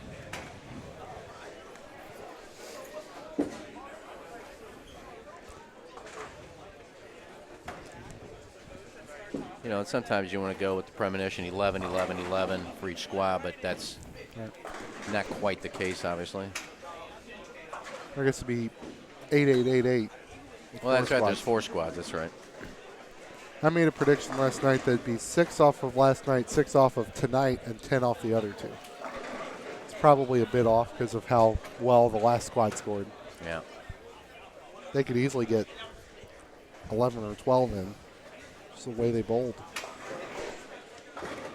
And the whimper this squad is finishing with as a whole. Yeah, that's true.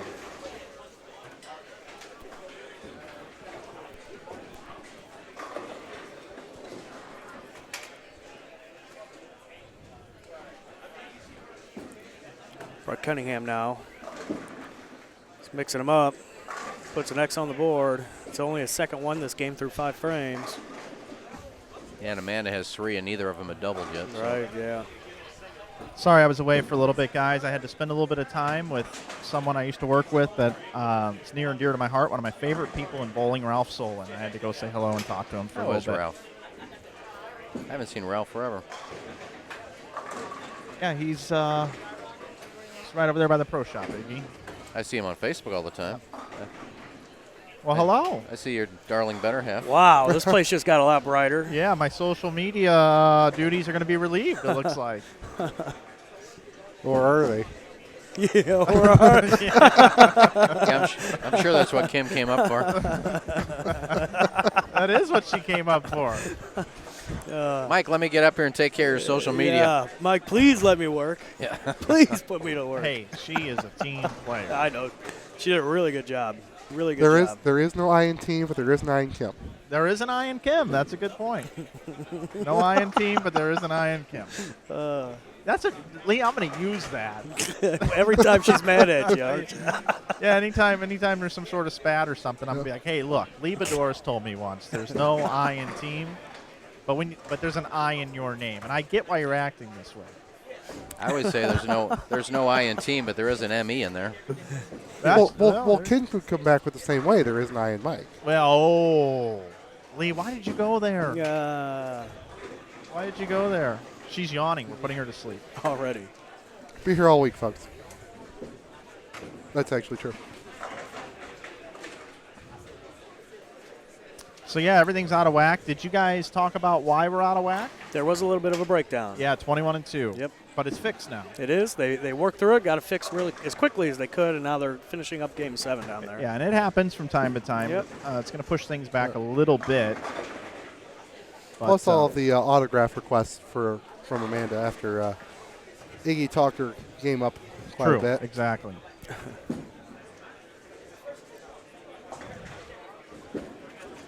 Hell, I wouldn't be surprised if this is an 11-12 7th game.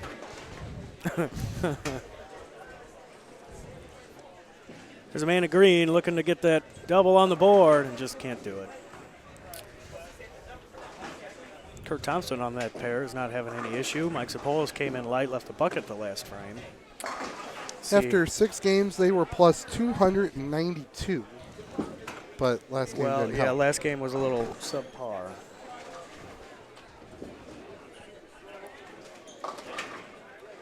Yeah, Amanda having a little trouble figuring out 14 here. She had a 2-pen, she had a week 10, and now a bucket.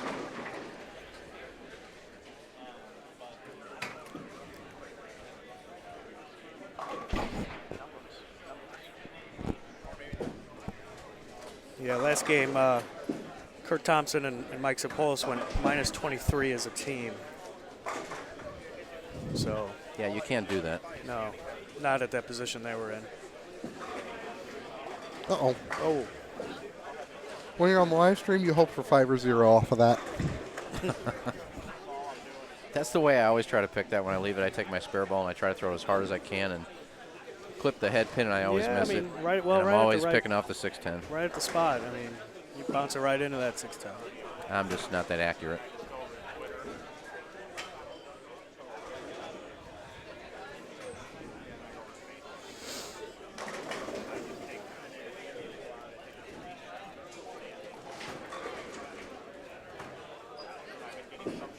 Brett Cunningham looking for his first double and gets it. First double, Brett Cunningham.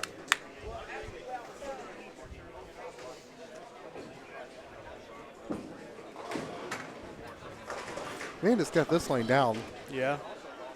Yes, she does. There's the week 7, though. Man, that's tough. Kurt's on a string. Let's see if he can keep it going. I'd be curious. I know how many 300s we have. I'd be curious to see how many 800s we have with either, that'd be game 1, 2, 3, or 4, 5, 6, 4, 5, right? and 6, yeah. I know there was at least 1 or 2. I think there was an 830 and an 80 something. And yet, Mike Gold couldn't do it with 790 or 590. Come on, man. Well, we can get Opie up here to talk about that.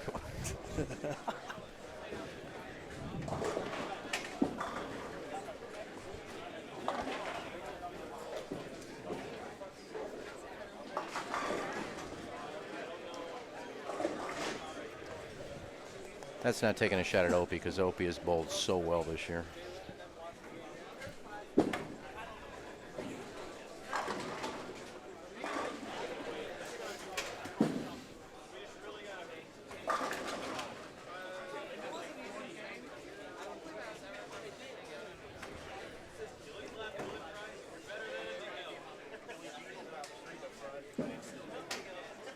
I don't see, I don't really see any big scores or strings anywhere. No, I don't either. Not in game 8.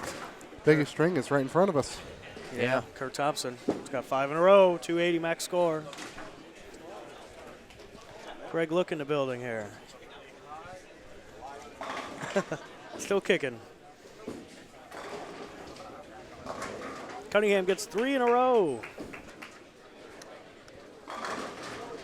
We're trying to cheer him on. Yeah, he's not paying attention. Well, he acknowledged you after the double. Yep. Well, he asked us what a triple was earlier because he just came from the World Series. He didn't know what that was.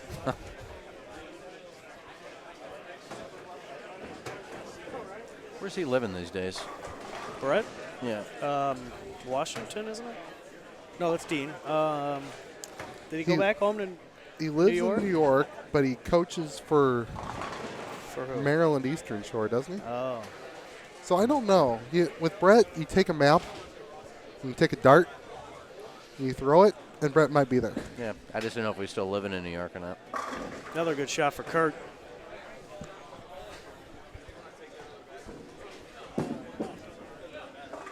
Do we have any cut implications here with these teams, guys? Sorry, I've been a little off air. Probably not. Looking for an update after Game 7. I'm going to run down to the tournament office, see where we're at on that. Aren't they still bowling on games? Oh, you're right. They are. That's why we haven't gotten it. Yep, you're right. That's because of that breakdown. I'm sorry, Matt. Stood corrected. Should have thought about it. Didn't Kurt just shoot his 100, 300 last week? 60th, 300. 60th, yeah. Thursday night. Let me ask your opinion about this, Iggy. When you go on Facebook, and I know you have a lot of bowling friends in the St. Louis area, and you see all these 300 games being bowled around town, what are your thoughts on when you see those? So you're like, oh, man, this guy's great, or you're just like, oh, man, another one, or? Yeah, I mean, it's pretty much every house has a house shot. You know, I'm not gonna say that they don't deserve to shoot 300. I mean, I don't care if you got a house shot or not. You still got to throw the ball good for 12 frames. But I go back to, we were talking about Bobby Grupus earlier, and to show you how bowling has changed, I actually kept score for Elvin Metzger's record-setting 26 300 game. Ah. That was the most in the world at the time, 26. And there's guys that shoot that every year. Yeah. I think Adam's up to 190, give or take. Yeah, I mean, so it's. Yeah, I mean, it's just ridiculous. I mean, what does Bob Learn Jr. have, like 200? I don't. Well, yeah. I'm not sure anymore. I think he's been overtaken. Gary Helferstay and Bob Marable used to be really high up there as well. Like 10 years ago, I think they were near the top. I think Gohagen's got a plethora of them as well. Yeah, so not to take anything away from shooting 300, but I mean, you know how, the USBC doesn't even give you awards anymore if you've already shot one. There's so many of them, so, I really don't think guys care about getting rings anymore, but it's just amazing now every week how many houses have 300 shot. Yeah, another example is the Swerve IB Open that we ran, and we talked about this earlier today. We had 165 entries, bowl 8 games apiece, plus match play, plus cashier's round, plus a step ladder. And we had some really talented players in that field. Not one 300 game. So in that particular event, if I'd have known the scoring would have been exactly that way, I would have probably had some sort of special award if somebody bowled a 300, a crystal pin or something of value. And they could say, hey, this is a 300 that I really earned. This many games were bowled, and I was the only one to shoot one. And that's a big deal. Well, and you didn't put a house shot out there either. No. No, I'm not saying it's easy to shoot 300, but it's, it's a lot easier on some of these house shots. I mean, if you get on a pair where, in every pair, especially on a house shot, the characteristics of the pair. And they're not going to break down, or you maybe have to move 2 boards left by the end of the night. If you shoot 300 and you haven't moved a board. Do have a good game on our banner pair. This is Matt Anderson. He's going to throw one more strike for 260. His partner's got 247. I believe that is, assuming there's only one Anderson on the squad, that would be Mr. Justin Crosby. Mr. Anderson. And after 6 games, these guys were in 3rd place at 464 over. Hey, so also we'll see them want to tomorrow. tell you, Lee, over here on 15 and 16, John Heath right now just threw a big double in the 10th frame. They are at plus 448 with this 8th game left right now. He can bowl 247. Marvin Hale can bowl 221. That would get you to 68 over with 48. That's about 516 they can get to, which is very, very important. I agree.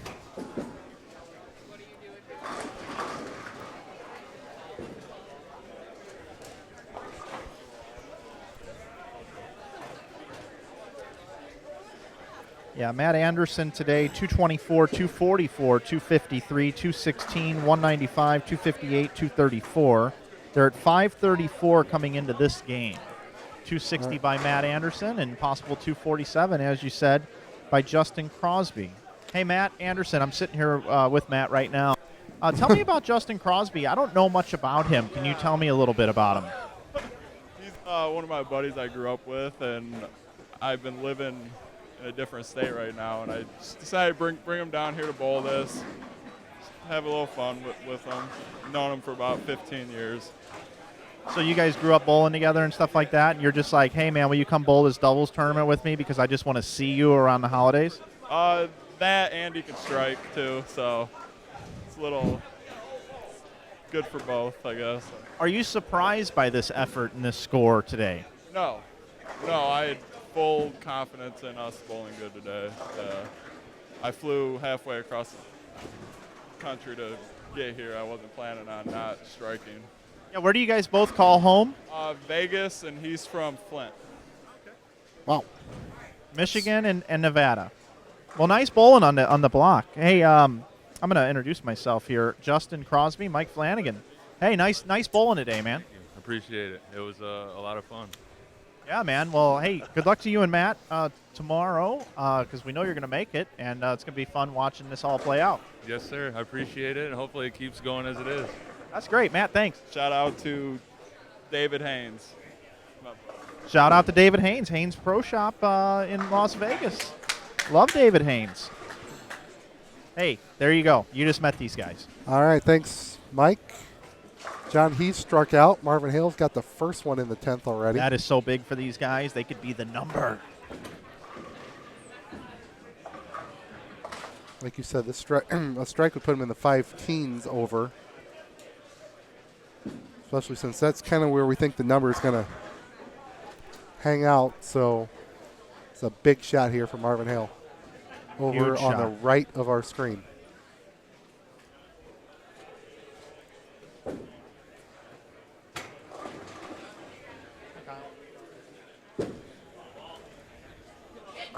Got it. Yeah, these guys know where the number might be. Oh, they do. Yeah. Every shot is huge right here. These guys, if they knew if they could throw the last 6, they're going to have a chance. Yeah. And John Heath went up, and he got his 3, and now Marvin Hale gets his first 2. So this is, like I said, they were at 448 coming into this game. So 68 on top of that puts them at 516. Right now, where would that put them, Iggy, after A and B squads combined? Where would 516 fit in? Well, I'm looking at A and B right now. Yeah, so 516, put that in that number. Where are we at? 516 would be in 16th place. See, that's a critical number. That is a critical number right there. Yeah, that's right at 32 after 2 squads. Or if you put them, if that's what the premise you're going to go on, 16 and 16. You know, and right above them. Yeah, so you got Timmerman and Hubbard at 527, and you got Queen and Adcock at 41, and then Shea Bitt and Robar at 542. Right. Yeah, I'm going to talk to these guys real quick. That's a big finish. Hey, Marvin Hale, big finish, buddy. You guys think you got enough to get in on the number? Dupree said we probably got to get to 499, so we'll cross our fingers and toes. Just a grind. I started off bad in the beginning to get the jitters out, and John told me to go a different ball and had better ball shape. He was pretty consistent the whole time, so it helped me out. We just try to stay resilient, be patient, let it come to us. Yeah, hey, it's cool to watch, and I knew you guys were going to get some strikes there at the end because that's just what you guys do. Hey, we try. Well, the pattern helps. All right, man. Well, hopefully you hold on and you get in and then have a big block in the morning and get in the top 12. Thank you, sir. Appreciate it. Marvin Hale. Thanks, Mike. There's one pair left going. It is pair 21 and 2. Yeah, or and 2 pairs. And we are not going to be able to cover that. Nope. Yeah, we'll have to throw it up here to the booth. Yeah, we're gonna let's all have a seat and we'll bring it in real quick. And they're just starting that 21-2 game, so the whole building will be watching them unless you're watching us online. Mike Flanagan? I don't think that'll put them behind because they already started oiling the lanes, and by the time they get down there, they'll probably be done. So. That's a great observation, Iggy. Hey, Mike Flanagan, Iggy Strode, Lee Bedoris, and Matt Turek here wrapping things up for this C Squad qualifying. We've got 24 games now that we've called the action on, gentlemen, and sold out field. Now the crowd's starting to come in. We got a football game going to be going on in the bar. It's a Might great start to get exciting back there. It's a great atmosphere. It here. sure is. We got a cut number going to be around 500, we think, and just looking forward to tonight's action. Iggy, thanks for being with us. Your takeaways? It was fun watching. There's so many good bowlers in this area, and guys coming, as we just said, from Vegas, from Michigan, Liz Johnson coming from New York. They're coming from all over, but there's so many good bowlers in St. Louis and Illinois that you get to come out and watch, and you see all the people here tonight watching. So, yeah, it's fun hanging out with you guys, talking a little bowling, but it's good to see all the people out here watching and all the St. Louis people getting involved. For sure. And you, Lee? Had a great squad, only 300. Yeah. But still lots of good scores, lots of good bowling. We'll see probably at least 6 to 7 teams, I think, off of this group, if not more. Yeah, I think you're right. And we'll be back about an hour. About an hour. Yep. Matt. Yeah, I wake up, buddy. I'm tired, first of all, but I'm getting ready to actually down this. I thought that the scores were actually really consistent. There wasn't in B squad there was lots of 300s, but there were also lots of 170, 180 games. This squad there were some low games, but it was mostly a range of between 210 and 250. Yeah. There's a lot more consistency on C squad, so we'll have to see how D squad fares, once they come in and bowl. Well, gentlemen, of course, thanks for sitting in the booth with me. We couldn't make this happen without you guys. All the fans that are watching, and without Hammer, this holiday doubles wouldn't be possible. So we want to thank Hammer. Make sure when you consider your next bowling ball purchase that you consider a Hammer product. So on behalf of the entire tournament team as well, Jerry Anderson and April and the folks in the tournament office and Dan Beeman and his staff here at Concord Lanes, I'm Mike Flanagan. These guys here, we'll be back in about an hour with D Squad qualifying. And, of course, join us tomorrow for continuing coverage as we crown a champion. Thanks so much. We'll see you in about an hour.